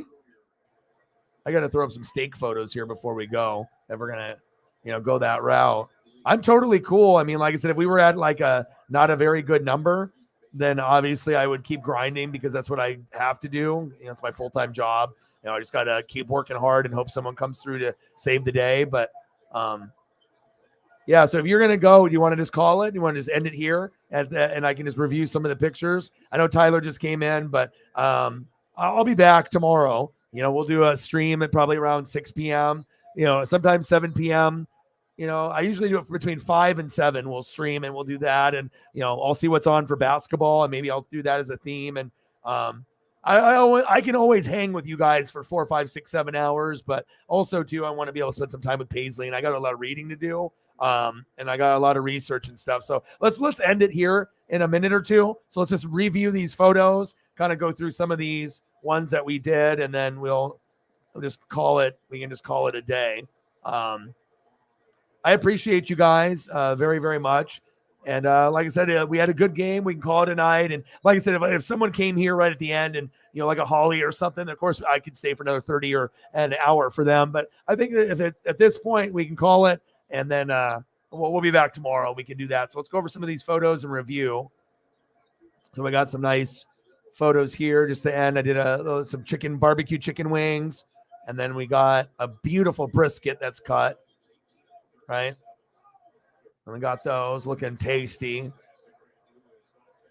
Brisket is just so good. And then the steak.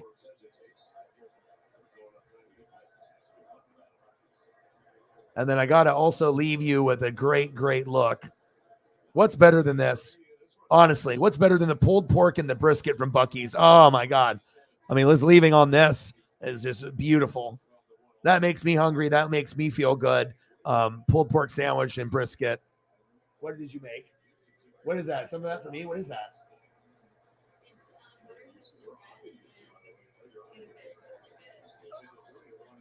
Oh, is that all for you? Okay. All right. I'm just about done with the stream anyways. Oh, boy, is eating. Well, I love you guys, and I appreciate you guys very, very much. I hope you guys have a great, great rest of your day. And again, I got one question for you. Who talk sports like us? Your boy Ryan, Northwest Sports Fanatics. You guys are the best. I love you. I appreciate you. And I'll be back tomorrow sometime between 5 and 7 p.m. Pacific time. And I'm out. Gang.